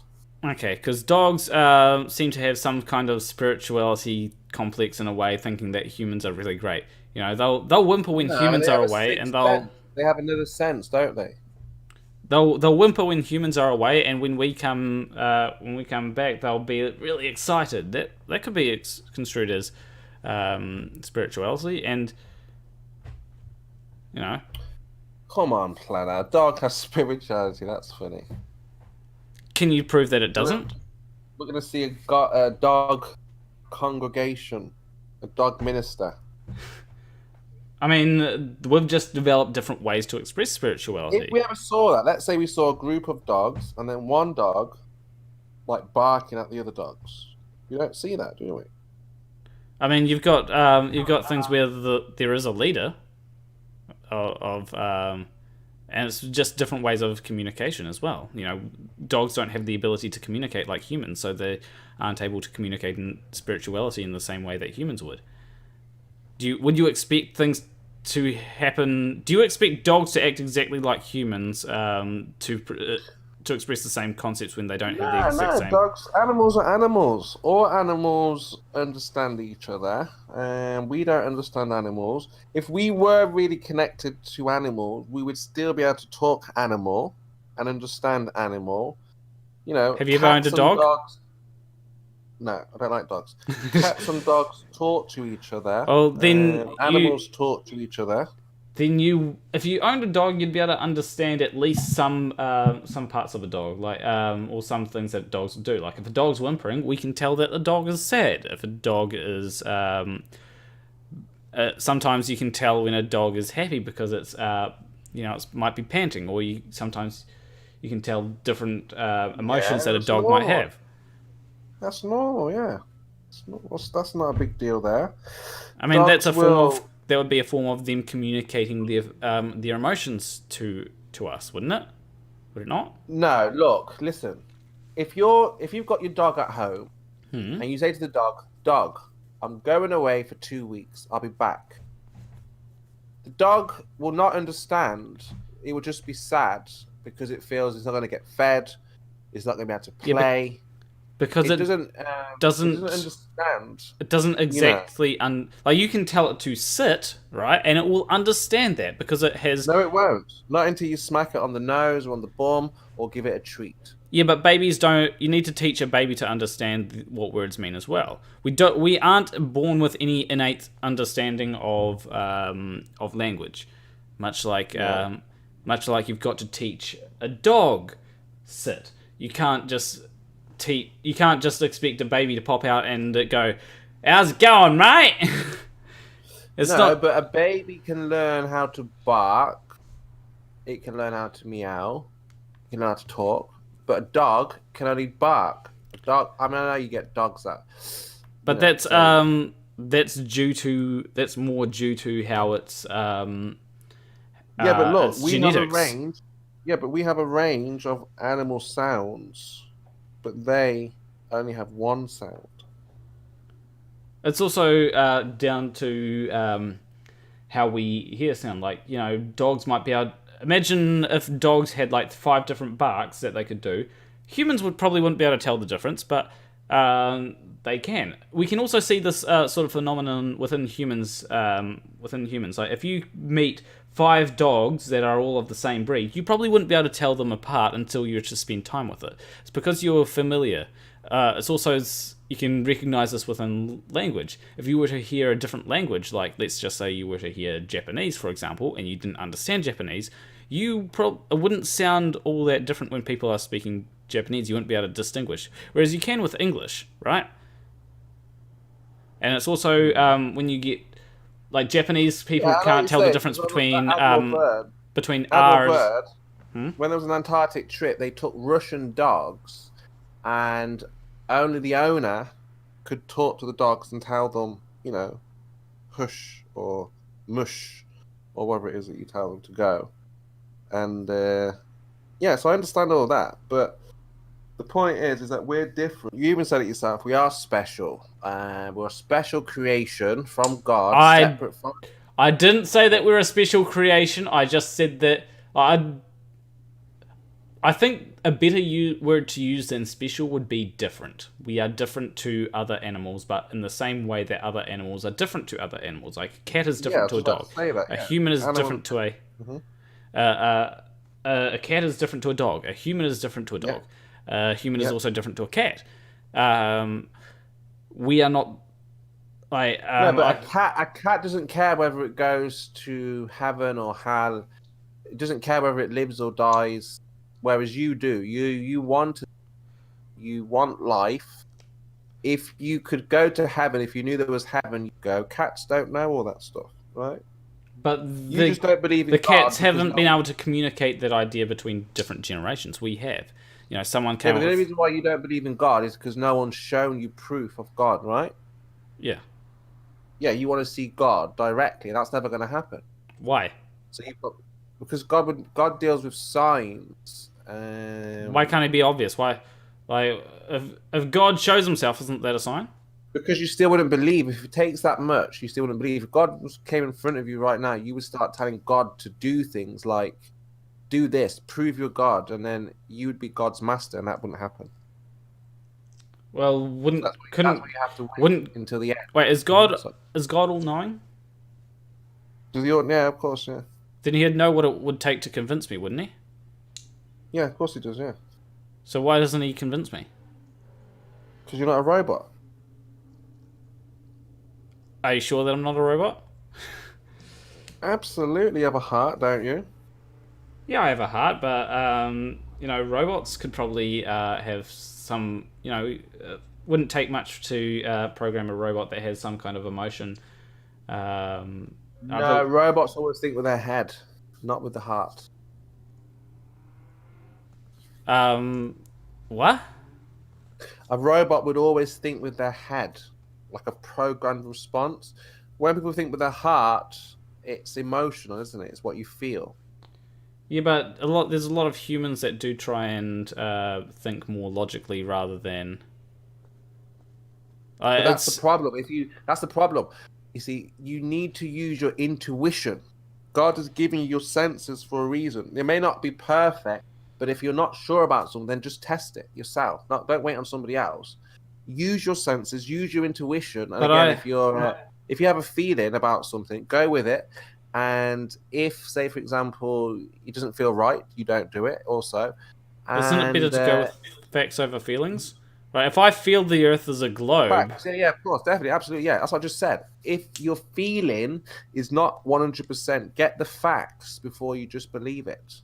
But absolutely. Like but initially... sorry, go on. If I feel that the flat Earth isn't right, then that's not really pretty... Like, if I just feel something, right? Mm-hmm. Like, just say I feel that... just say I feel that the Earth is not flat. That's not really a good enough thing to say, oh, the Earth is not flat. I should use facts. Yeah, yes. You go with your initial feeling. See, this is what your problem is. This is where all of you globe earthers are going wrong. Go with your feeling. So let's say you say it's whatever. I feel it's a flat Earth. I feel it's not a flat Earth. Doesn't matter. Test it after you felt it. You've got to feel it first. Wait, then test it. So what if I never feel that the Earth is... What if I feel like the Earth is definitely a globe? Should I test it then? Test it, yeah. If you feel like it's a globe, then test that, and then you'll see if your senses are right or wrong. In that case, it's not really feeling, is it? Because if I feel like the Earth is most definitely a globe, I test it. If I feel like the Earth could be flat, I test it. If I feel like the Earth might not be a globe, I test it. No. You see, I'm saying that you should always actually go with your intuition first. So don't doubt yourself. Go with it, and then if you're just like, oh well, it's just a feeling. I need to verify before I teach it, because you're aware it's my feelings. You can't teach your feelings in school, so or to people. You can just give your opinion. So then you would test it, right? Yeah, I don't think that you should go by initial gut reaction. I think that you should probably just test things, because from what it sounds like, like you've got multiple cases, and all the cases end up in the same thing. You should test it, right? Regardless of whether you think that it could be a globe, you should test it. If you think that it should be, if you think that it could be a globe, you should test it. If you think that it is a globe, you should test it. If you think that it could be flat, you should test it. Regardless, it feels like you should test it. Shouldn't you just test it regardless? What does it matter what your initial gut reaction is? Because if you don't have that feeling, you're not bothered about it, are you? Not necessarily. You could just, want to know, okay, what shape is the Earth? I do a lot of things where I'm not too bothered about it, everything you do in your life, you have a feeling about it, then you test it. you check it out. You're like, oh, this. And then if other people disagree with what you feel, then you're more than likely not to do it. And it just depends on what it is. But look, I'm gonna have to go because it's really, really late here, like 1 o'clock in the morning and stuff, and I have to get up in the morning and stuff. But it's been such a great chat. You know, we've talked about all kinds of things. Bit of philosophy there, a lot of the whys. Yeah, I do like philosophy though. Me too. Yeah, sure. Why not? It doesn't prove anything. It just a good talk of what you think. Yeah. I think that philosophy is a good way to decide what, like, because that's why people like Sleeping Warrior will not debate philosophy, is because they think that it has nothing to do with things like science. And I think that philosophy does have something to do with science. And if you want to come on in a few weeks, I can debate why philosophy does have something to do with science, because I think that philosophy informs the scientific method on how it should be, you know. Yeah, philosophy is a why question. Science doesn't answer this. Yeah, and science has no place in philosophy. Well, I think that philosophy can ask, okay, what's, like, science says, okay, we're trying to get the best way of. Science is trying to work out with the universe, and then philosophy asks, okay, well, how do we do that, right? Because it's no use saying, okay, we're going to try and get all the answers about the universe if you don't know how to go about it in the first place. And I think philosophy can inform how, and that's where we get the scientific method from. Maybe, yeah, you would have thought of a way, which again is people's feelings and they test them. But most people don't like to do or talk about philosophy because they don't like to be wrong. So that means you're having to say what you think about something because you just don't know. I think when it comes to philosophy, a lot of people don't like it because it's very it's not very grounded in too much to do in reality, and that's why a lot of people don't like it, because it's if you try and ground philosophy in reality, like some people try and talk about the meaning of life, and it's like, well, that's a philosophical question, and you can't really ground that in anything to do with. Well, you can try, but it's very difficult to. Yeah. They don't like it, yeah, because it leads to, you know, like I say, that consciousness, that spiritual place. It's like, where's this going? And people are not ready for that. They want the facts, they want the evidence. But yeah, I'll definitely come on and have a conversation with that. But like I say, most people don't like to talk about it because they don't like to be wrong. And like when you asked me, well, what is the sun? Why is it, you know, and I gave my opinion, you jumped on me immediately, like, well, how do you know, prove it? I'm like, well, hold on, it's just my. But again, that I get it. That's why people don't like to do it, because. Well, I will agree that people don't like to be wrong, but I think the problem is when it leads. The fact that people don't like to be wrong often leads to confirmation bias and people assuming that's something like, for example, when you came in, it sounded like you were starting at a conclusion and working to find evidence for that conclusion. And the way that I think it's best is to start at, okay, what like if I want to say that NASA is lying, it's like, okay, is there any evidence for it? And also looking at evidence against why NASA might be lying, you know, rather than trying to find all the evidence that NASA is lying. You know what I mean? Yeah, but there's more evidence that would support a belief of it's true. Not that it's true, I just mean like a bias, confirmation bias, to say that it's true for you, then because you'll just overlook those anomalies. You'll just say, oh, that's just dirt. Oh, that's just debris. Oh, that's not wires. Oh, it's just a glitch. These things that add up, you would just dismiss when it's like, well, hold on a second. We can see the wires, we can see the bubbles, we see the glitches, we can see, you know, all these things. Yeah, that's what tells us. So you end up looking for them. Yeah, there must be more. Where there's one thief, there's usually more there.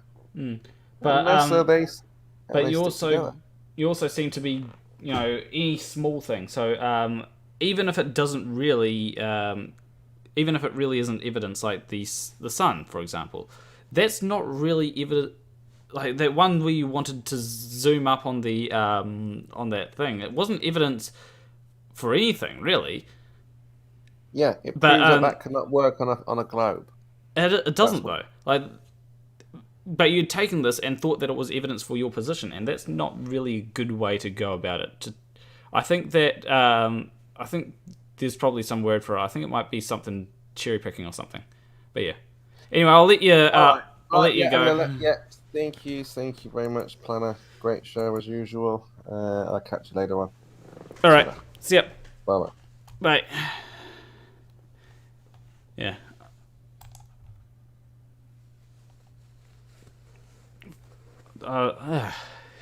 Just had to breathe there. Almost forgot to breathe. Damn it. Anthony Davis says, philosophy is nothing but a theory of someone's opinion. Science backs up a theory with facts and methods to confirm said facts. Yeah, I think that's philosophy. So when it comes to something like, a lot of people try and root things in science, right? But I think that science is rooted in philosophy, because if you don't have the scientific method, then how do you know what's actually scientific? And if you don't know what's, and if you say, okay, yeah, science is based off the scientific method, well, where did the scientific method come from?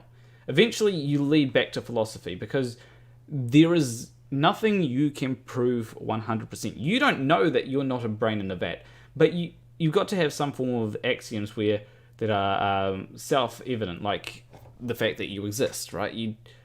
I don't say that nothing exists. So, I find that philosophy is a very finicky subject, because like if you for example, let's take something like veganism. There are definitely arguments for veganism, but you can also there are definitely arguments for veganism, but there are arguments against veganism as well. And so you get down to some very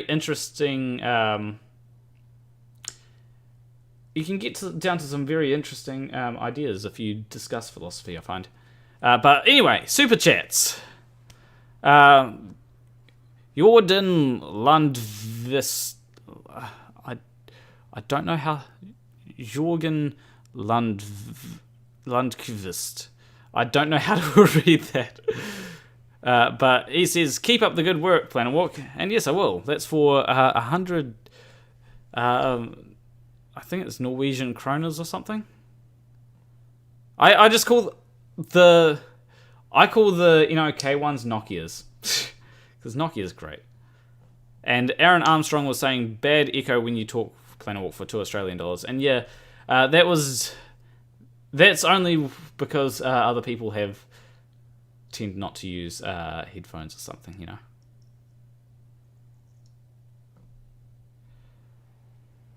Arguments against veganism. I like eating dead animals when I cook and flavor them with plants. Well, I think an argument against veganism would be, do you really have a responsibility to not eat meat? Is there a moral responsibility to not eat meat? I don't think that there necessarily is, right? I think that it's a good idea not to eat meat, but I don't think that you have a moral responsibility to not eat meat. And that gets into the morality of things. And if vegans might say, "Oh, you're killing something." Okay. Do we have a moral responsibility? Do I have a moral responsibility to stop rabbits from being killed? Do I have a moral responsibility to stop anything from being killed? And it's like, okay, and if I have a moral responsibility to stop rabbits from being killed, should I go and kill a fox that would eat rabbits? If I do, then I'd have to kill that fox. So I wouldn't actually be stopping animals from being killed, because I'd still be killing an animal to save animals. What about if that fox is so maybe I should kill rabbits. You know. So it really comes down to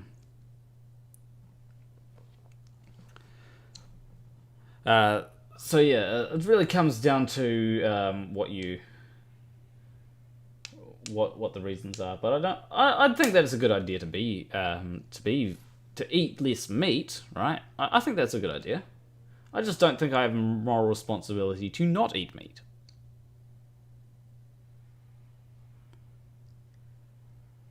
Well, maybe you could kill rabbits because they are. You could also kill rabbits, right? Because there's an overpopulation of rabbits, and they're slowly leading to the destruction of the land around it. That could be a good reason to kill rabbits.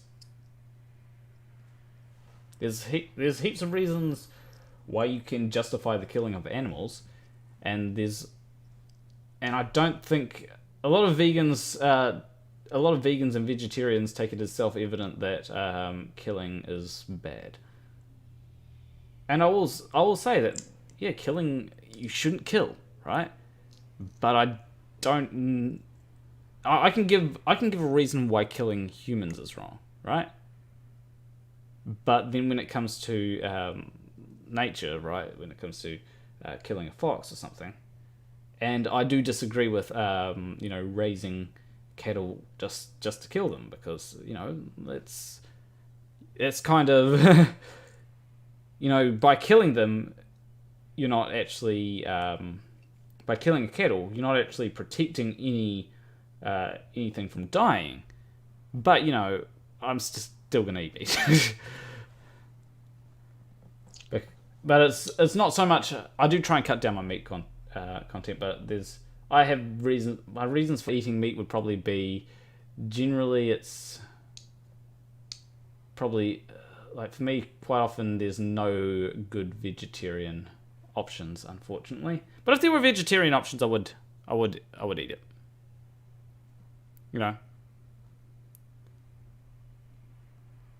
But it's not just simply killing for sport. Killing for sport, I'd say, would be worse. So killing for sport, like if you go out to Africa and kill endangered species, I don't like that. But killing for sport, or killing for food, then yeah, you've got a bit of a justification for that. Because you got to survive, and a fox doesn't care about whether it's killing for food, so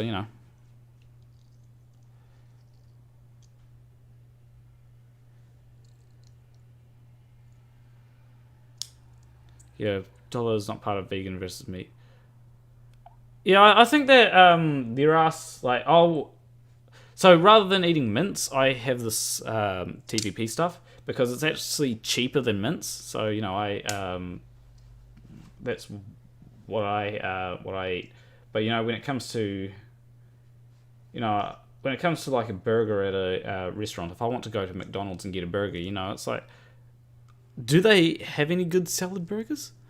And it's like, it comes down to taste there. So it is part of me being selfish, but what can you do? I mean, I can eat less meat, but I do take efforts to eat less meat, but there's a lot of stuff. Anyway, I'm gonna end up the stream because it's been going for 5 hours and I'm getting hungry. What to eat? Anyway, leave a like and subscribe if you like the stream. Leave a comment letting me know what type of debates you'd like me to have in the future. If you're interested in them, I do like doing debates. But anyway, I will see you in the next stream. Between you and me, thank you for watching. Also, if you have an idea for a stream, let me know, because I do like getting ideas. Alrighty.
Okay, bye.